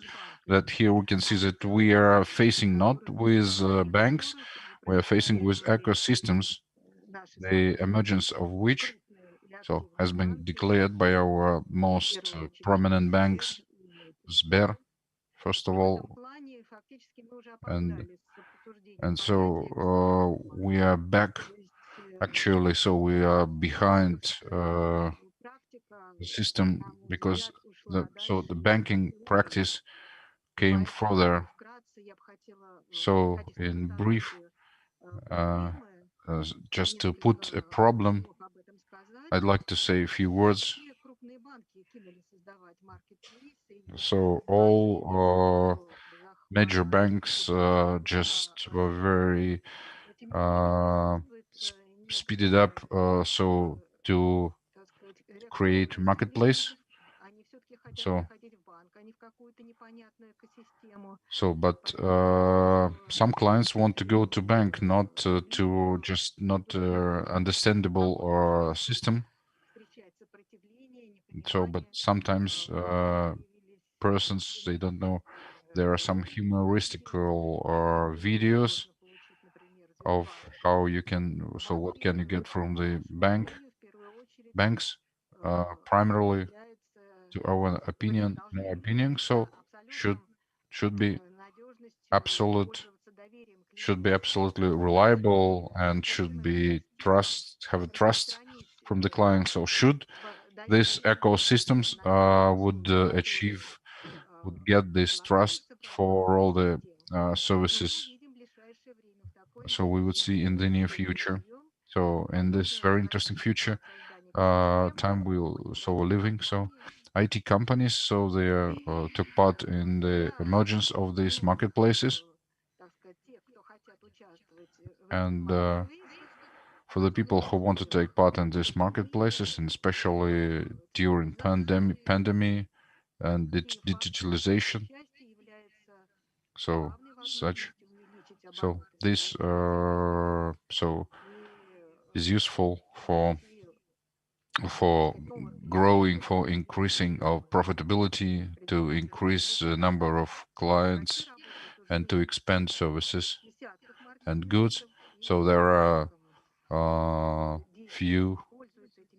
there are about 10 marketplaces. 60 million people use that. So yes, and it should be paid. For example, we have in AliExpress 8%, and for some products the 20%. As an example, in brief, so whatever eco services, so these Sberbank, so Tom Klink, pension fund, money, payroll, Sber mobile, Sber insurance, insurance broker, different platforms, sales problems, sailing and boarding, buying. So restaurant receipts, everything which can be took to this. So even cinemas are also in the sphere of importance. So delivery in this case. So we can see their surprising transformation. So we can be afraid, we can ask ourselves if the bank would lose its perception. And also the bank provides Tinkoff, also attracts accounts, online accounting, so construct of documents, legal service, help, assistance, and for private persons in parallel with banking services, you can open investment accounts, some Asada Kaska car insurance. What is a provision for the corporate? This is operative access to consolidated information. So monitoring of budget, direct caching, management of accounts, such possibilities of remote access for business up to, so the remote open for individual account. So putting money from instant remote. I don't want to distract your attention, so we can continue and continue. So what do we have as a result? We have that this banking ecosystem actually becomes a vertical integrated holding, unified by the common brand. It's a jointless environment, so the customer can go from one ID without so in the frame of in the limit of one brand, he can get everything. So, and mandatory participant is a mobile company and retail company. So banks didn't say about that, don't say that, but it's a matter of fact that the final target of creation of such system is a domination at the market and maximization of profit. But simultaneously, there is a number of questions arose. So the guarantee provision, so that so the customer would get the customer, so that we have, so, and if there is some if it won't be this way, so who would solve this problem if so it would be a bad service. So in any case, this is interesting fact that in the center of ecosystem is a customer has the main place as a corporate and the private client. So, and in this respect, both private person and company corporation, naturally they would have similar values which should be complied, so which would be just so, or so with their, so it should be legal, it should be transparent rules for using this services. It is necessary, so reliability, honesty, and in this respect it's important, so that the ecosystem which comply to corporate legal systems, now it is developing green systems, so the companies declare participant in such projects. So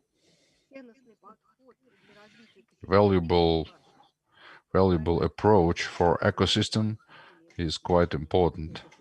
So such it's very important that this ecosystems, they would do it practically. Spare says very attractively, we give reliability, we improve your life, we would come into practice, into life your dream, but naturally in practice, in real life, so we have the different price, and so the some incompliances we have to make it better. They have to, so declared values should be it's intrusion, so but actually, so it's a surprising event, and so in the most future, so we see the most interesting things of developing, of expanding ecosystems, which where IT companies and banks would unite with each other. It's a very deep and interesting theme. We would like to distract your attention. So if you have any questions, please questions. please. So what you're talking ecosystem? Now it's called very fashionable ecosystem system, but and before it was diversification. And what is the difference between ecosystem and diversification of activities? So we have before it was companies was IBM was the leader of when they started to diversify its activity. It's so the digital technologies, so they become was the same we can say about so General Electric, and the result when it started to have banking and in general and after that when they started to have made happen to Sberbank, that this system ecosystem. That's a very good question, thank you very much. Naturally, General Electric, that's a very vivid effect. So when expanding of activities actually worsened the whole idea, killed the whole idea. I think this it can be a danger for our ecosystem. So, but one thing that so there's the first time in the history that so there have the digitalization have such a big development and tools, and it can be implemented. So they what they call jointless technologies. So with one identificator, you can come into in all resources. So and this expansion doesn't have any vertical limits. So when you're receiving this, so when I say the obstacle, it's a compliance, not only the expansion of activities and so and the danger of killing the whole idea, but so we can see that if the holding would receive all these questions, I think these questions is not done. Maybe this question would arise, so and how can be solved. So maybe in legal or field. So speaking about values. So if we are speaking about General Electric, so it spent this money, but and Sberbank, it's money of millions of Russian citizens. So absolutely agree with you. So the mission is very attractive, declared, but actually it's actually Sberbank so has been created in 1988, and then it was reorganized, and so actually they're deceiving, and so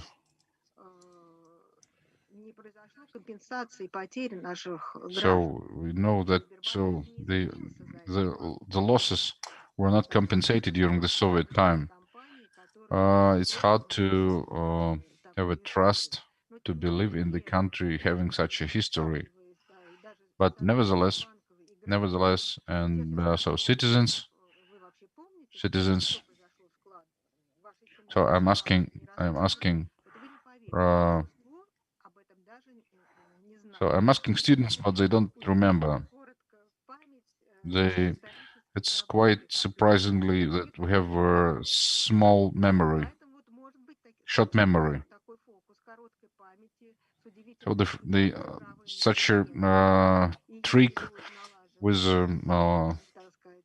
short memory can play. And maybe so such miracles can be done, and publications about so the end of the banking, they can be groundless. So maybe such formation of banking to the ecosystem.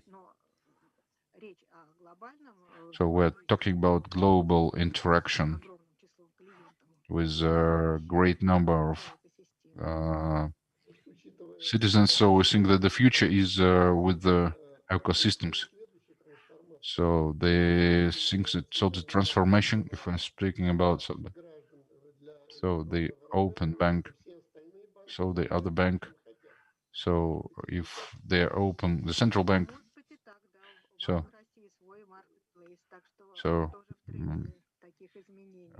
central bank maybe his own marketplace.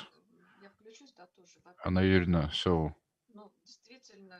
actually there is an idea of creation of such place by a central bank. So the mission somehow would be changed in relation of Sberbank. So why are so pushing? So actually, so Sberbank is one of the prominent company. It's very interesting. So I have a question, Anna Yurina, to you. So you declared the value, so one of the aims, so as a creation of the ecosystem. So just now we heard the previous report. This value is expressed in value, in profit. So what for do they do this? I think they do this with receiving profitability, but they don't declare this. So this ecosystem would be the value for the person and for corporation. So unique convenience and reliability and openness. So now, so the value for a private person and for a bank, as the different things. The different things. We are talking about the mission for population. Yes. So practically for a worker and for a bank. So certainly, so the projects implemented by Sberbank, they're calculated by Mr. Gref. So and they are targeted at the receiving of profitable. So we saw how he talked with president. So and he have so the profit, albeit lower than last year, but the value for consumers of banking services, but the value for the bank itself is totally different. Do you agree with that? Mariksan, may I ask a question? Yes, you're welcome. Anna Yurina, tell me please. Well, in view of what you've told us, well, about foreign experience and any trends in creation of ecosystems, but institutional structure of the Russian banking system, how do you view it, given what it will be maybe 5, 4, 3 big ecosystems, or 50 small banks? What will be 3 ecosystems and no more banks, or something else? Okay. Yes, I don't have the sound. Yes. Yes, you're with us. Okay. Given I spent half of my life in the banking system, I was an economist in the department of Gosbank. I'm a patriot of the banking system in general. And my reactionary mindset well, is such, but reality is that indeed such ecosystem are gaining the market, are winning market share, and most likely there will be several major ecosystem and separate maybe banks, maybe 50 or maybe 200, who will, thanks to the unique nature of their product offering, will operate either at regional level or at industrial level, some holding maybe, if the size of their assets will allow them to provide for operations of a big holding on a daily basis, then they have the full right to exist. Another issue, investment business. I believe that the future lies with a specialized company, specialized in investment, or huge ecosystem, because the risk of investment business for medium-sized banks is prohibitive. We're living in interesting time. Very shortly, we will see this future at our door. Will it make us happy? But, well, it comes certainly from the consumer's perspective, it will be very convenient. What Sberbank is doing, I like. From the consumer's perspective, it seems to be very convenient. Yes? Well, Sberbank, you will remember that in the banking system, Stroybank of the USSR, Gosbank of the USSR, and Stroybank of the USSR, they clearly associated with Promstroybank. And when you start to explain to them that there is no relation, and Sberbank is there, well, it's a network of savings departments. Anna Yurina, okay, enough, thank you. I apologize. Сергей Иванович, all the speakers who wanted to take the floor have taken the floor. I have a question. Do we have any foreign participants? From the Netherlands at 5:20, what are we going to do about him? I don't think they should wait for 5:20.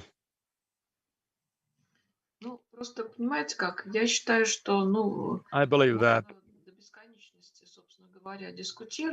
we can continue our deliberations indefinitely, but of those who want to take the floor, we've given this opportunity to everyone. No one should be offended. Those who decided to connect later and to take the floor, yes.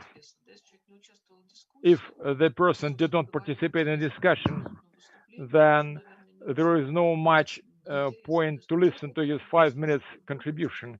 It is interesting when people listen to each other and are involved in discussion. What is our solution? Then we round up. Since there are no more speakers, we can round it up. Okay. I have the same opinion. If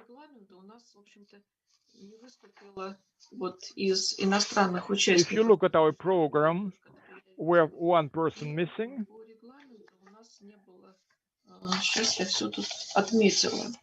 Yes, I put notches here, yes. If we look at our section, well, I'm counting them. 5 speakers were missing, and a person from the Netherlands.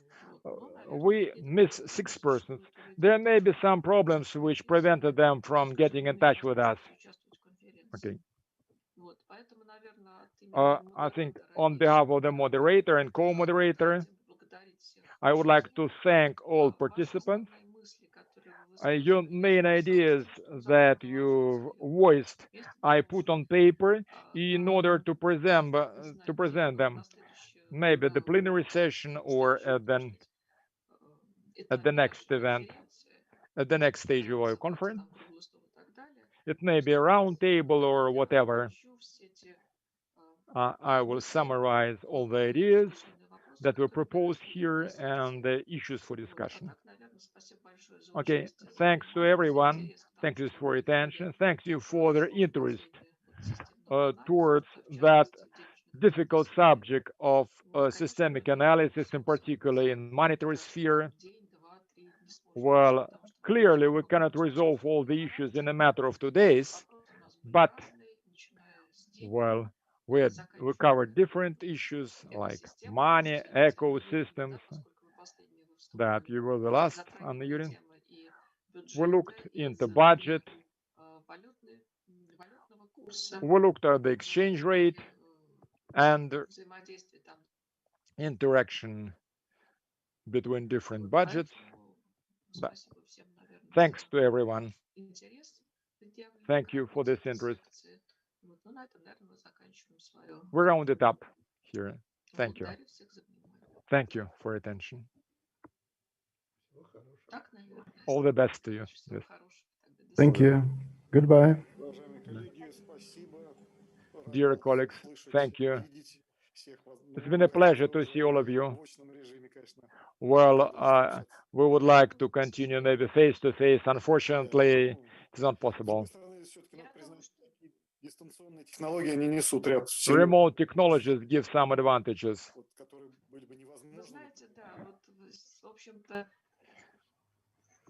Можно даже сидеть на 2 конференциях, оказывается. Remote technologies allow you to attend 2 conferences simultaneously and also to read classes to your students.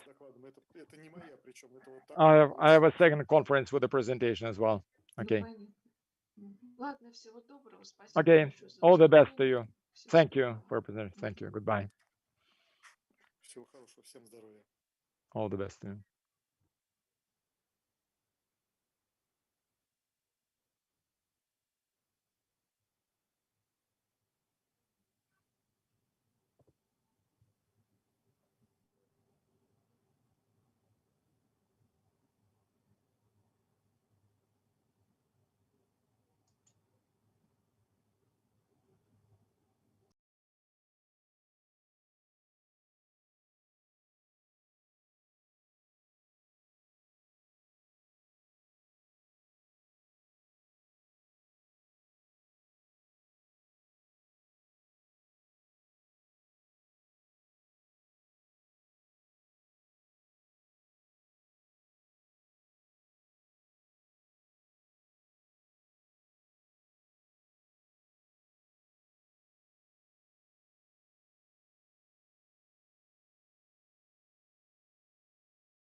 Добрый день. Вас не слышно. Ну да, сейчас мы подключаем переводчик.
Сейчас пару секунд.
А подключите меня как переводчика.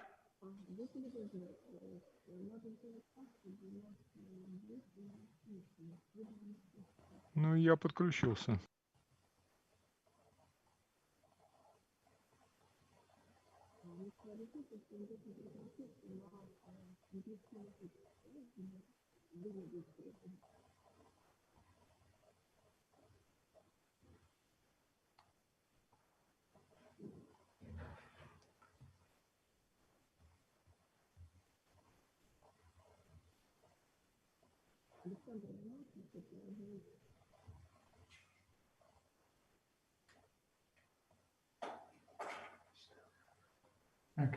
Ik kan u niet horen. Zijn mij wel, maar ik kan u niet horen. Dus, kijken wat er aan de hand is. Nee, de verbinding is verder goed. Maar... Misschien dat ik zo meteen even dat is prima. Ja.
Так, а так вы меня слышите? Да, так слышно, Марина Александровна. Все хорошо. Хорошо, спасибо. Просто я пытаюсь до кого-то хотя бы, чтобы... Thank you. Thank you. Thank you. Thank you. Thank you. У нас Александр здесь присутствует, я так понимаю, это переводчик, но он тоже как-то не отвечает ничего. Я здесь вообще. Что переводчик здесь. Ну и что? Наверное, надо начинать. Можно. Ну, он хотя бы должен мне ответить, что он слышит перевод.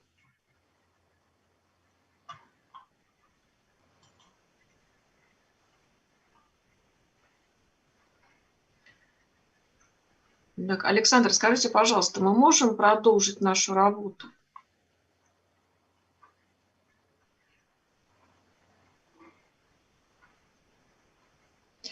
Скажите, Элла, а вы будете выступать или вы просто... Нет, я подключилась как модератор из другой секции. Технический модератор, я имею в виду. Понятно. Ну, тогда помогите нам, пожалуйста, потому что я не знаю, собственно говоря, что делать. Вот сейчас я выясняю, Александру пишу. Так что не переживайте. Я сейчас вам еще напишу, Светлана Евгеньевна попросила вас там список ей передать. Сейчас я вам напишу. Мне просто неудобно, что человек сидит, ждет, непонятно чего. Так, Александр написал, мы можем продолжить, но слышит ли нас вот наш иностранный гость, надо бы узнать. Сейчас я узнаю. Ну, это он должен, наверное, спросить его, а не я. Да, давайте сейчас мы начнем, а я у него в процессе напишу. Значит, мы, наверное, продолжаем наше выступление, нашу конференцию. Вот, и подключились мы из-за, собственно, нашего иностранного гостя. Я не знаю, слышно. We're carrying on with our conference. Well, we're continuing with our guest from abroad, but he is not using the earphone. Я сама с собой разговариваю, я так понимаю. Видимо, нет, но он не отвечает. Сейчас я ему буду писать, еще не ответил. Давайте начинайте, сейчас в процессе. Он без... Нет, ну что я буду начинать, если я не говорю? По-немецки, пожалуйста, я могу начать говорить по-немецки. По-английски нет.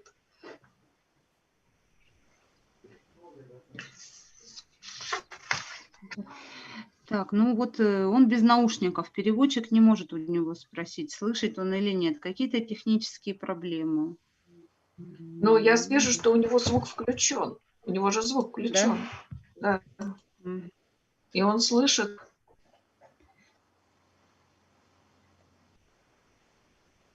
Do you hear me, Jan, Mr. Berger? Do you hear me? Sure. Do you hear me? Yes, I can hear you. You can. Okay, then we can start. We can start then. Okay, you're welcome. Okay, thank you very much. I will share my screen. Just a minute. Okay.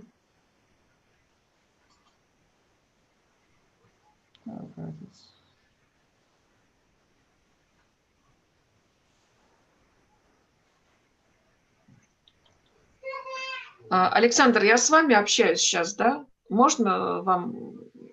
Да?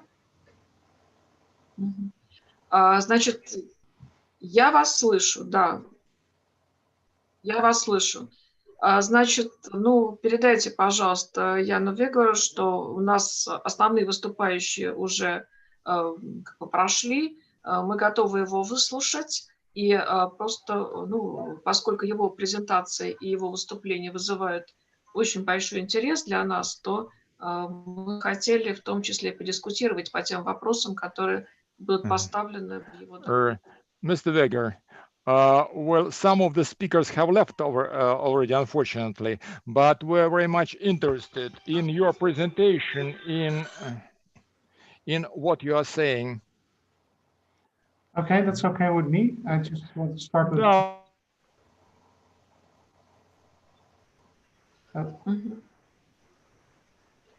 Just a minute.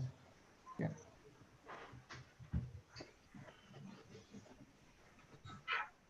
Yeah. Shall I start? Can you hear me? Yes, go ahead, please. Okay. Let me start by introducing myself. I'm a professor of blockchain of the Saxion University of Applied Science in the Netherlands for the schools of finance and accounting. I have a presentation in 4 chapters. The first is something about the research group blockchain.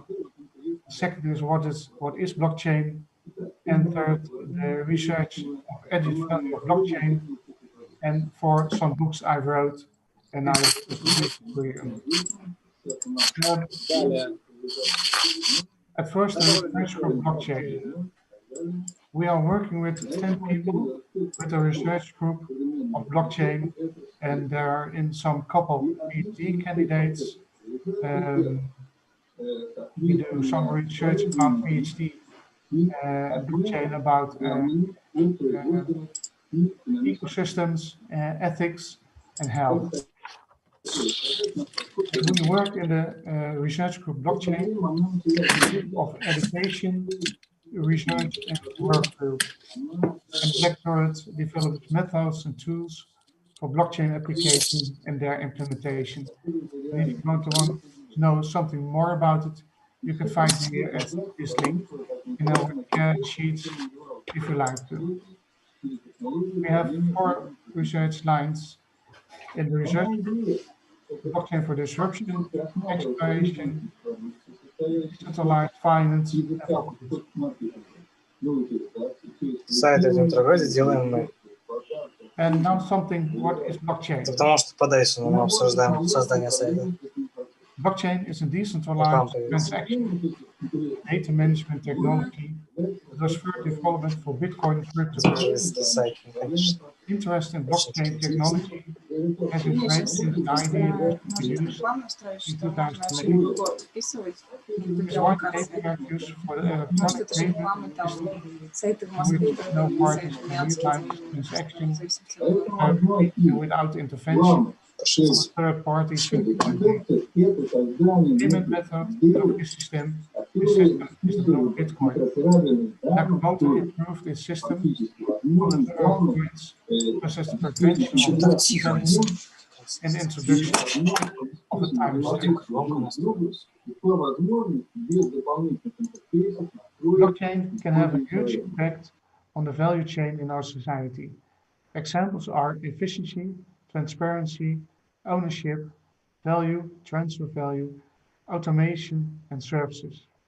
If we want to understand the world of blockchain, we need to understand innovation of the currency of Bitcoin in 2019 terms, which is based on an underlying technology called blockchain. Bitcoin is a combination of 4 individual elements. 1 is the cryptography, 2 the peer-to-peer network, 3 an open source protocol, and 4 a shared ledger. This makes it a phenomenon about which people are very enthusiastic about it.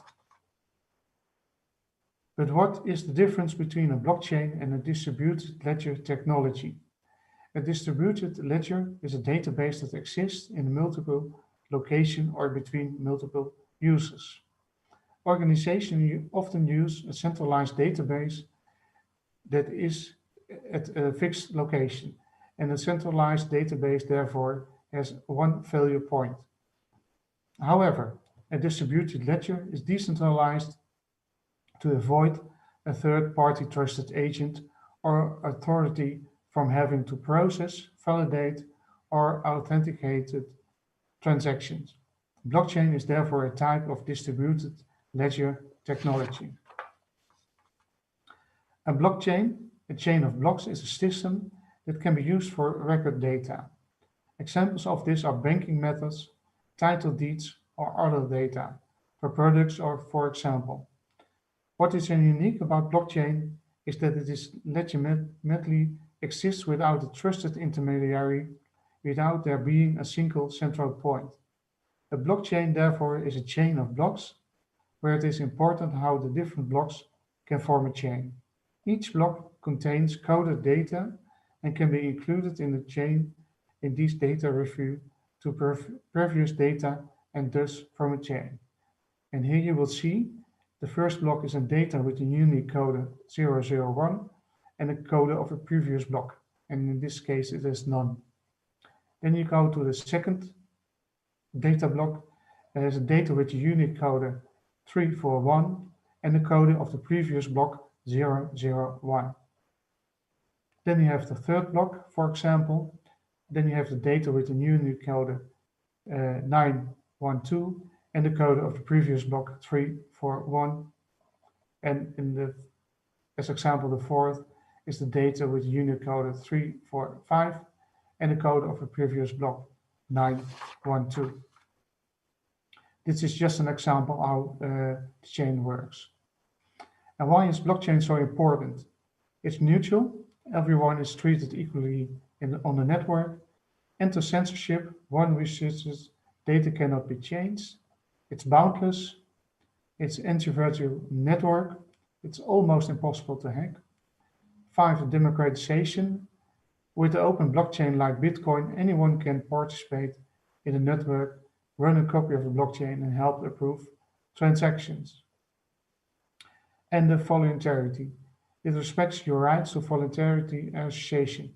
You may use the blockchain theory or Bitcoin and you will not be forced. You have your own choice in this if you want it. And then I will tell you something about the research we've done about the added value of blockchain for financial professionals in the Netherlands. The respondents were asked to comment on the Gartner hype cycle.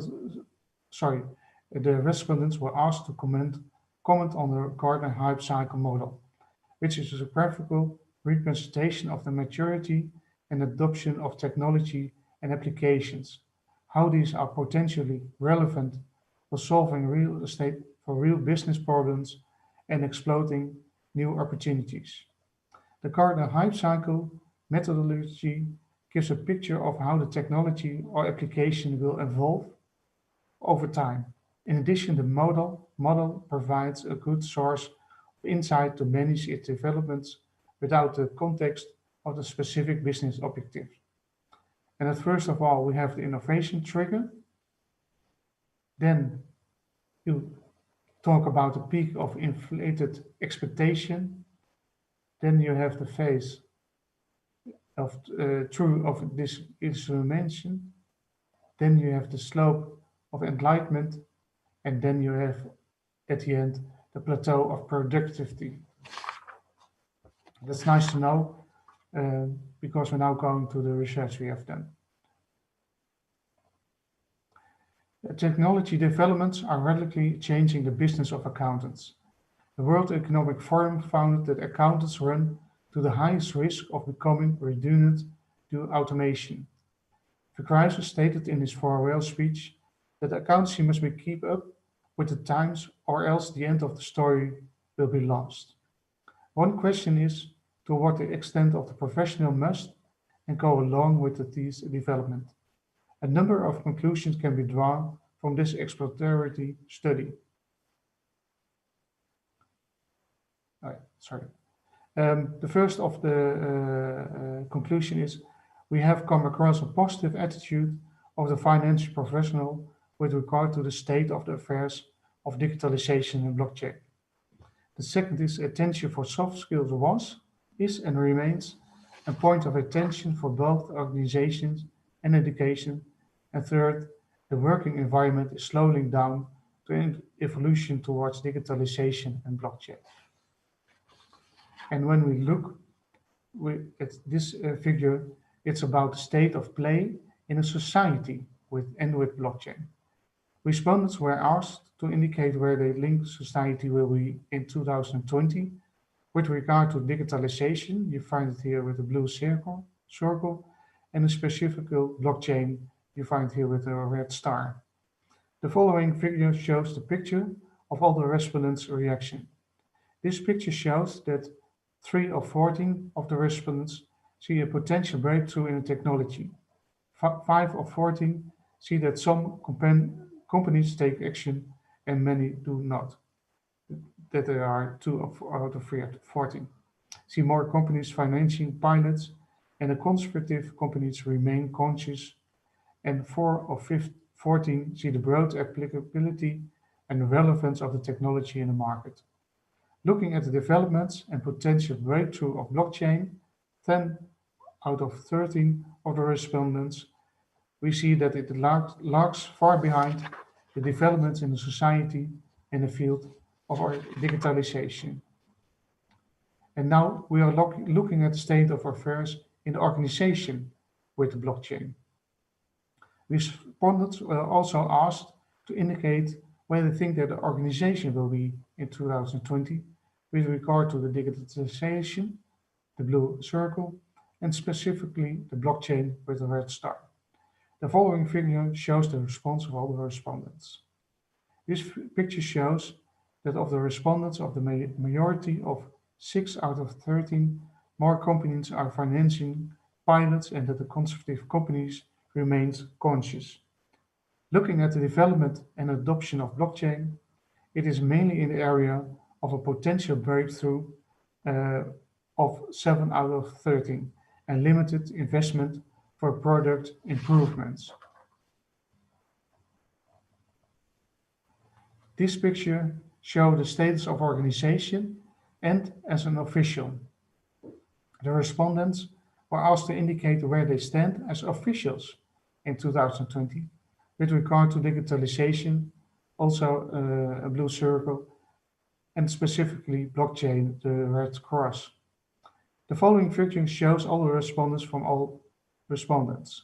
This picture shows that of the respondents, the majority, there were 6 out of 14, more companies are financing pilots and conservative companies remain conscious. And 3 of out 14, the broad applicability and relevance of the technology is clearly bearing fruit in the market. Together, therefore, 64% of the respondents were found to be very positive about where they stand in relation to digital developments. Blockchain appears to be in the line with this, also certainly with regard to the state of affairs in society, in the organization, and as a civil servant. Then I want to talk about opportunities. It was investigated which digitalization will have a major impact on the new existing accountant professional and in what time of period. The time horizon of the next 5 years was used. For each item, the number of direction is shown when one would expect something in a certain year, which is shown in this figure. For 2020, ethics, RPA, data analytics, and cybersecurity are expected to play a role. For 2021, this is mainly Internet of Things. Looking at blockchain, we see that all of the fronts that the expectation in 2021, 2022, and 2023 will affect the financial professional faster than all the other digital developments. A number of conclusions can be drawn from this exploratory study. First of all, we have some across of a positive attitude of the financial professional with regard to the state of affairs of digitalization and blockchain. The second is the attention for soft skills was, is, and remains a point of attention for both organization and education.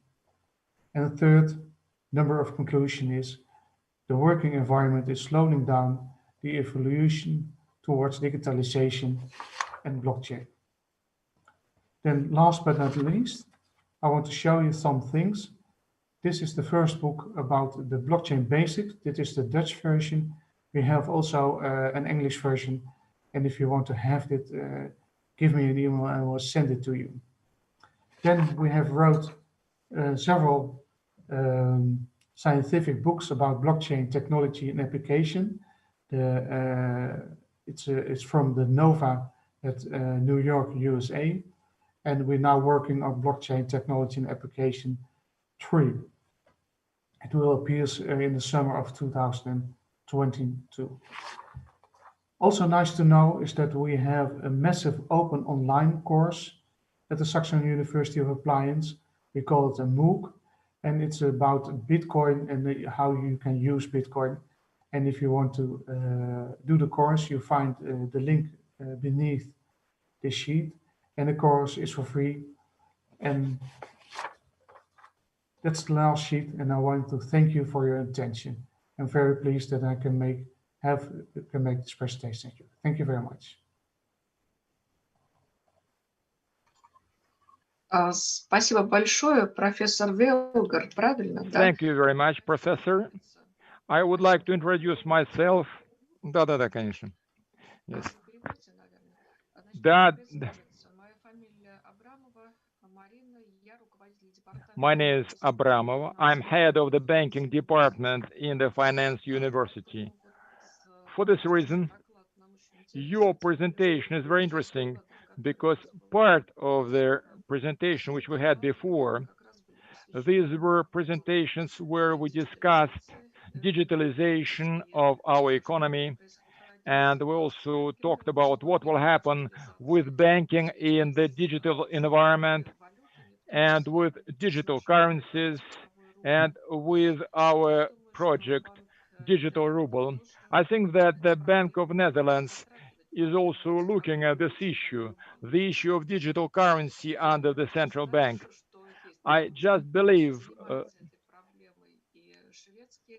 I know that the Swedish Riksbank is introducing an e-crown. The Bank of England is also looking at that.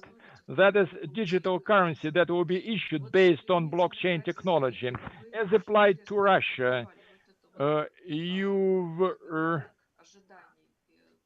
provided a very interesting schedule of expectations. The peak of inflated expectations, as you put it, in respect of cryptocurrency is left behind.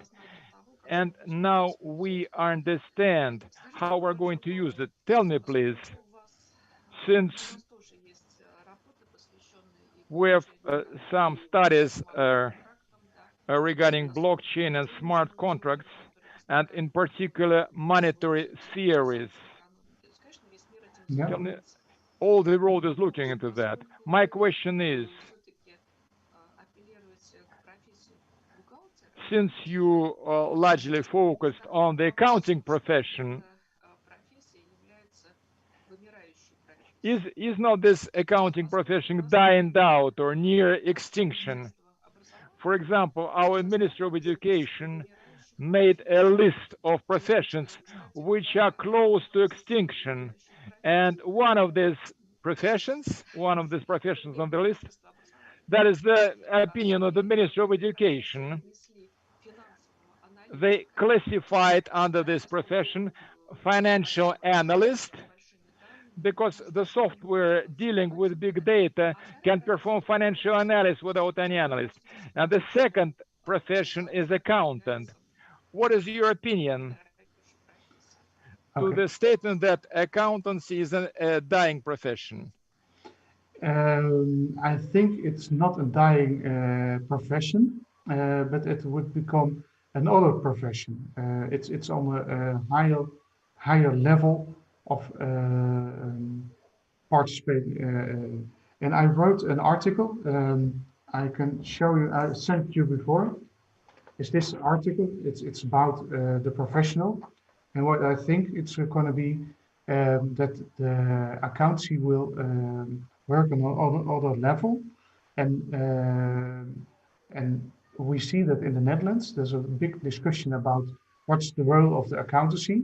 They're very nervous about it, but I think that you always have to, in the end, when you have to make a report or something else, you have to sign it as an accountant.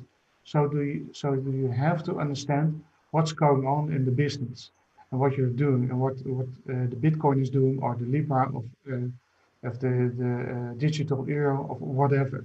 Because you have to know what's going on in the market, and you have to sign the report.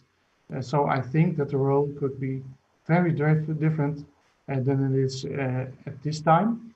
And we are working in our university with our curriculum, and I'm working in that. And so we developed new tools for the new professionals who will become the new accountant for the coming 5 to 10 years.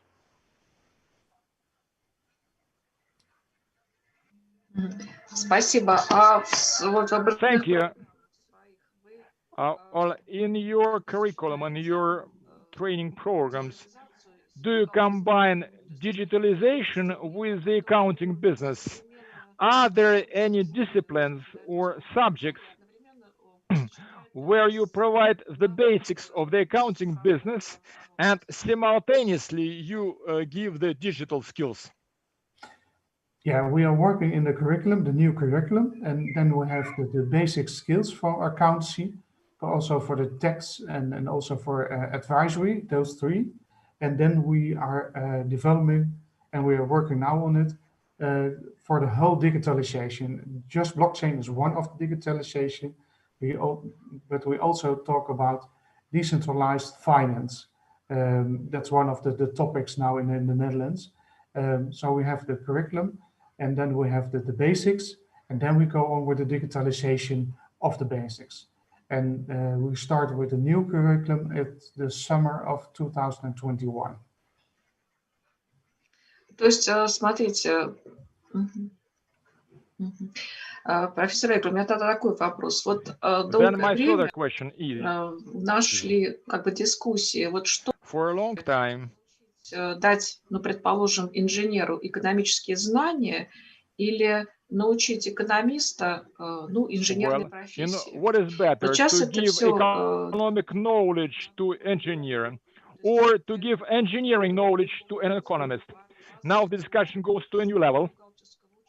This new accountant, what will be the basic one? Knowledge of accounting, over which you put some soft skills, like digital skills, or the other way around.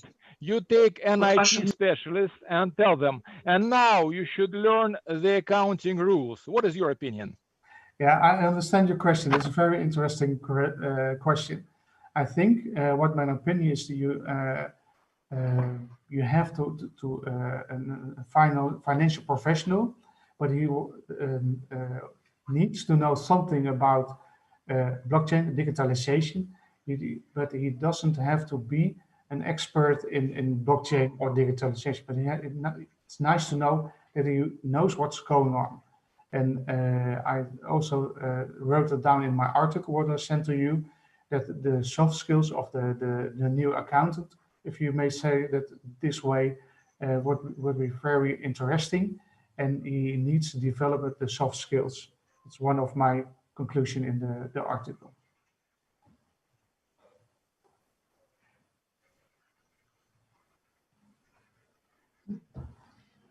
Спасибо большое. Я думаю, что Thank you very much. Весь мир занимается этими проблемами, потому что I think that all the world is looking into this area. For us, for example, for this department, it becomes a problem for us. Can we have banking without banks? Can you pursue banking business without banks?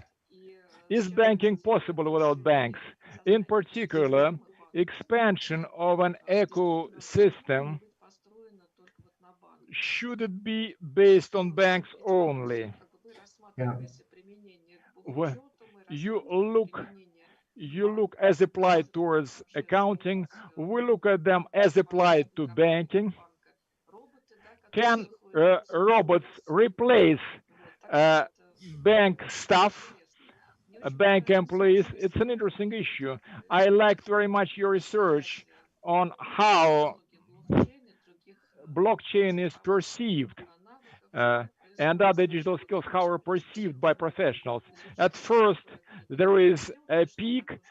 People rush to learn cryptocurrencies. They believe that blockchain Bitcoin will replace everything. Then there is a peak of inflated expectations. People start to understand where we're moving. It's a pretty interesting process. And thank you for your, let's say, sociological touch of your report. It's a pity that you were not able to attend our presentations. They were pretty interesting as well. Okay, thank you very much. And I understand the big question about the banking, but I also think that there could be the normal banking as we have now, but also a digital banking. I think both can stand up right.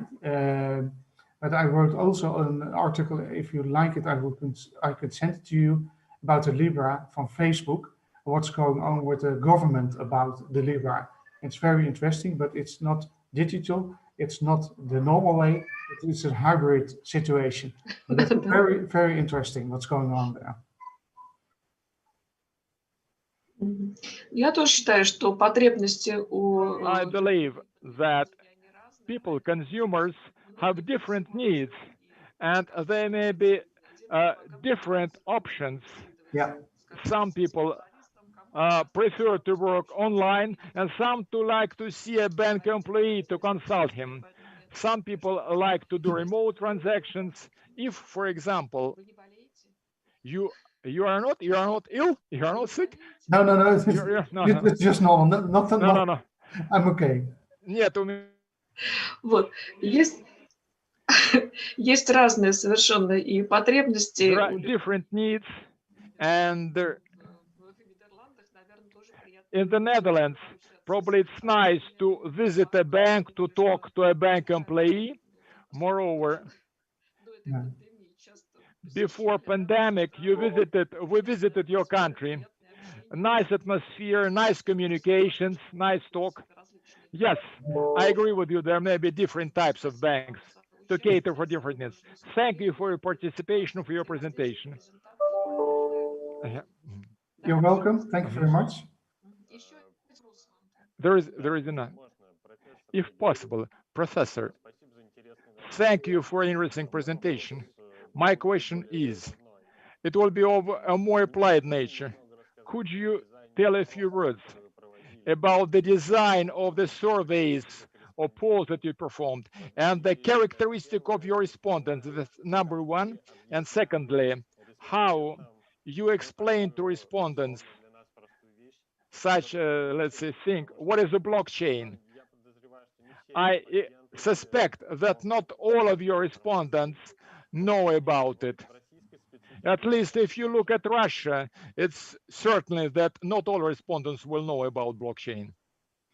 Now that is right. But when you read my research, you read my paper, you can see what kind of business and people I asked about this survey, and they know a little bit about blockchain. Some more, some less, but they also know something about blockchain. So the respondents are very good, I think so. But when we want to do the next year, this is in 2021, a new survey in the whole Netherlands for all accountancy offices. So I will think that we have a more broad scope of what's going on in the Netherlands in the accountancy at that way.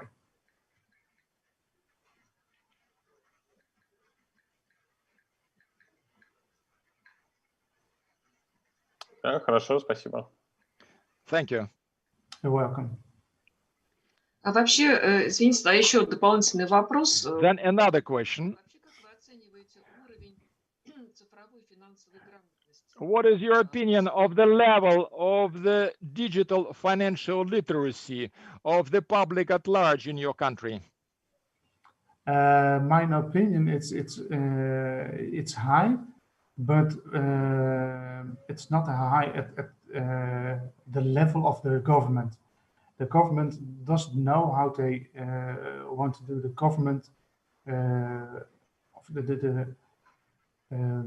they are dealing, have some problems with how we can do the government about the digitalization, what we have to do with law and regulation. That's a big issue in the Netherlands. And I think I did a research to compare this. I did a research about blockchain and real estate in the Netherlands. And what you see, and I did a presentation in Tel Aviv at the university, and what you see that in 2017, you have a little bit of research about blockchain and its possibilities also to the banking and the currency. And 2018, you saw more research about, much more research about blockchain. And in 2019, it was exploding about research about it. Now it's 2020. I wrote 2 books about blockchain application, and now I'm asking for the 3rd one. So there's huge interesting in how it's developing, what's going on, what you can do, and how does it works. This is growing very, very fast, but at the government side, you say they're dealing with the regulations and the law.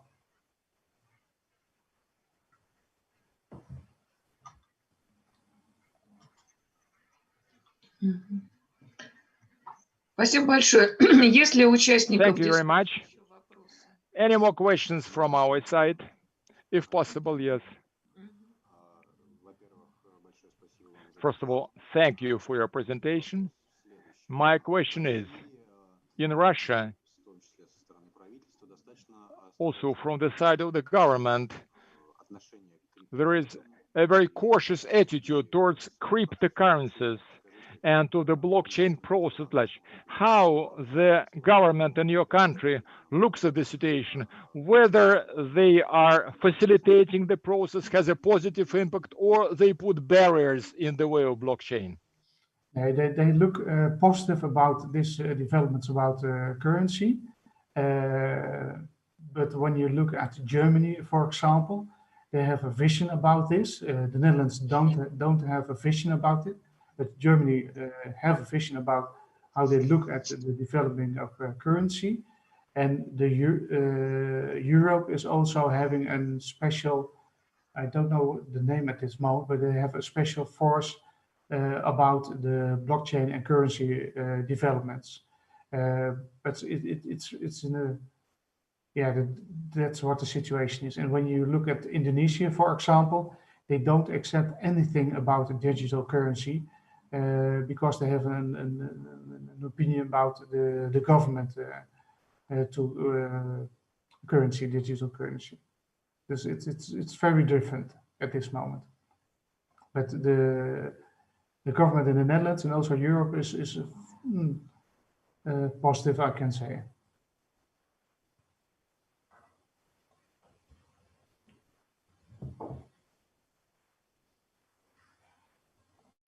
Так, ну, спасибо большое. Есть ли еще вопросы? Thank you very much. Any more questions from our side? Тогда, профессор Гегор, спасибо вам большое. Thank you, Professor. You had a very positive view of blockchain, and thank you very much. Thank you very much. It was a pleasure talking to you. Thank you. Так. У нас еще подключилась Инна Владимировна Липатова. Да, так я понимаю. Инна Владимировна, вы слышите нас? Да, Марина Александровна, подключилась. Спасибо, слышу. Инна Владимировна, you are with us? Я не знаю, с видео не могу никак настроить. Но мы готовы вас так выслушать. Да. У вас есть презентация, да? Презентация. Можно я без презентации? Ну, well, can I do it without a special presentation? Так, уважаемые коллеги, Dear colleagues, it's my pleasure to greet you. It is a very interesting subject, a pretty global conference. And what is the, let's say, approach of systematic approach that a few words about myself. Until recently, I was with the Department of Taxes and Tax Administration, and I did quite a lot of academic research to taxes and taxation. And I would like to share with you my views on such issue as systemic approach to taxation. First and foremost, this approach is very positive in the taxation sphere, and the need is driven by the complexity and, let's say, diversity of all tax relations that exist both in theory and in practice. What is important and conceptual approach to creation of tax relations. There is such a notion as tax mechanism, and it's a complicated economic and legal institution. With the help of this mechanism and by this tool, public authorities impact all parties to tax relations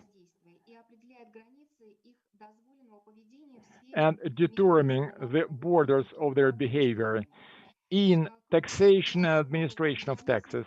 Then, as under the tax mechanism, there are sustainable systemic relations which make operation of this mechanism efficient. As for the finance science, I would say that there is no notion of tax system. Simultaneously, in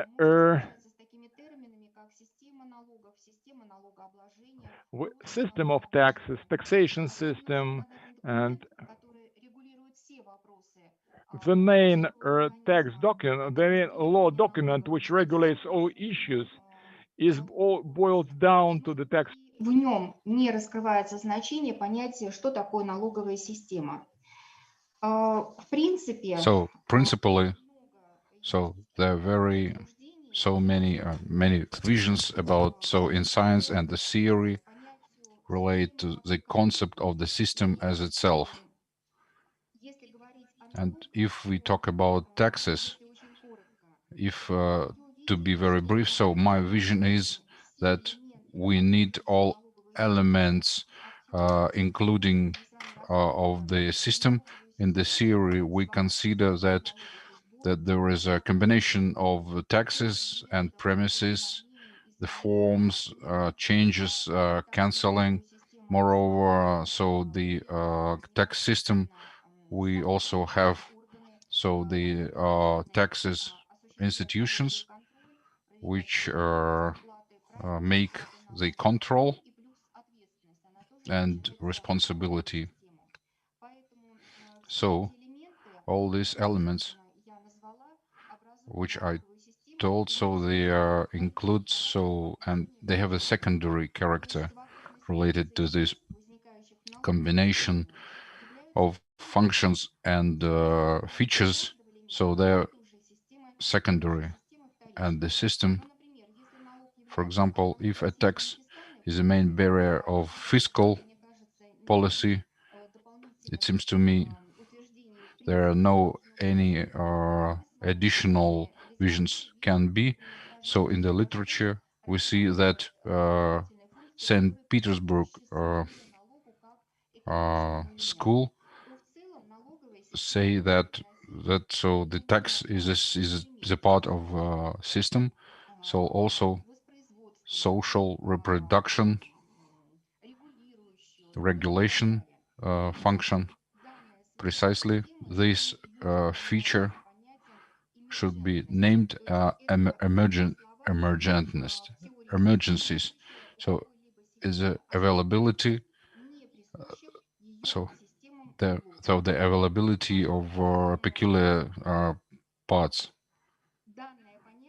So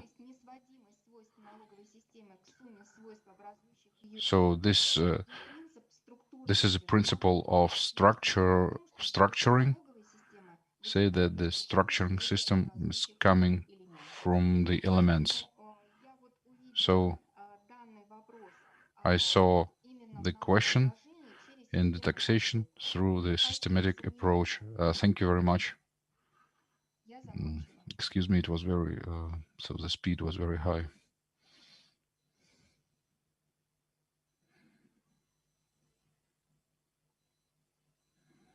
Включите микрофон. Да. Ирина Владимировна, спасибо. Irina Vladimirovna, thank you very much. So your colleague, Ms. Zhuravleva, is she from your department? Yes, Zhuravleva Irina Alexandrovna is from my department. Also, she considered tax system as a system with peculiar visions about principles of building of tax systems. She told that fiscal regulatory function of tax system. So what do you think? You told that fiscal function is implemented in a proper way, so that the tax administration is at a good level in Russia. So is our the governing institutions, governing system, is there any interested in, if the top class is interested, that it should be more important in regulation, regulatory, should be a more regulatorily. So now we have a tax for rich people. Was introduced or no? I would explain from the 1st January of 2021. So there would be changes. They're related to the increased rate. It would be a proportional rate, 15% from the income for private person. So it's from calendar year, so more than 5 million rubles.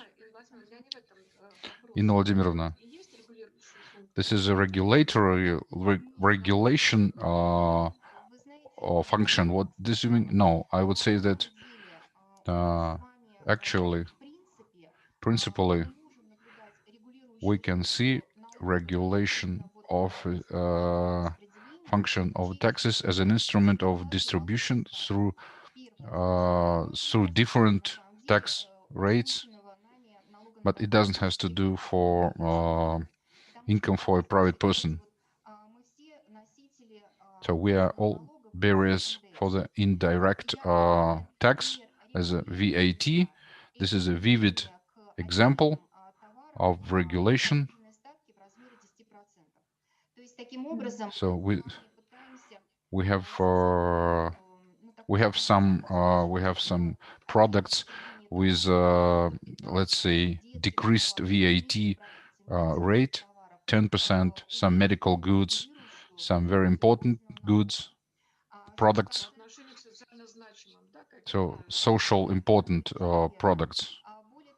So moreover, if we would just put aside, if we speak about oil industry, if you remember, we have a so-called tax maneuver in oil industry. So they take money from oil industry and let's say put it in the economy of the Russia. So it's the priority that we are, for example, for car industry from oil. So to agriculture, which from year to year is donated. So this is taxes are coming there. So we can consider the regulation function through redistribution, distribution through direction. So the prior tasks, so which are the countries interested. Thank you very much. You know, that you found the possibility to take part in our conference. So unfortunately, I didn't have an access. So the same, we had technical problems. Yeah, I saw you. I see you. Thank you. Thank you. Thank you very much. Thank you very much.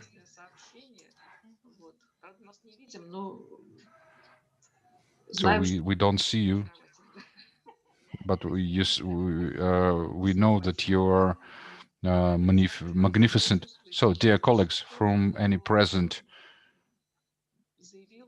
that who just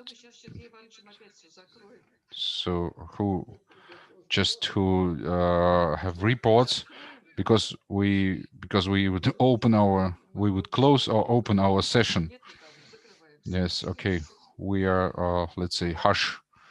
We are. So I think all the present, all who wanted, so they had speak. So to Mr. Belgar, so we thank you very much. It is very interesting. Everything it would be developed, and maybe on our common basis. Sergey Ivanovich, so we're closing our session. So it's our choice. So thank you very much. All the best. All the best, dear colleagues. Thank you very much. Thank you very much for participation. So and see you again. See you again. See you again. See you again. Thank you. Thank you. Thank you.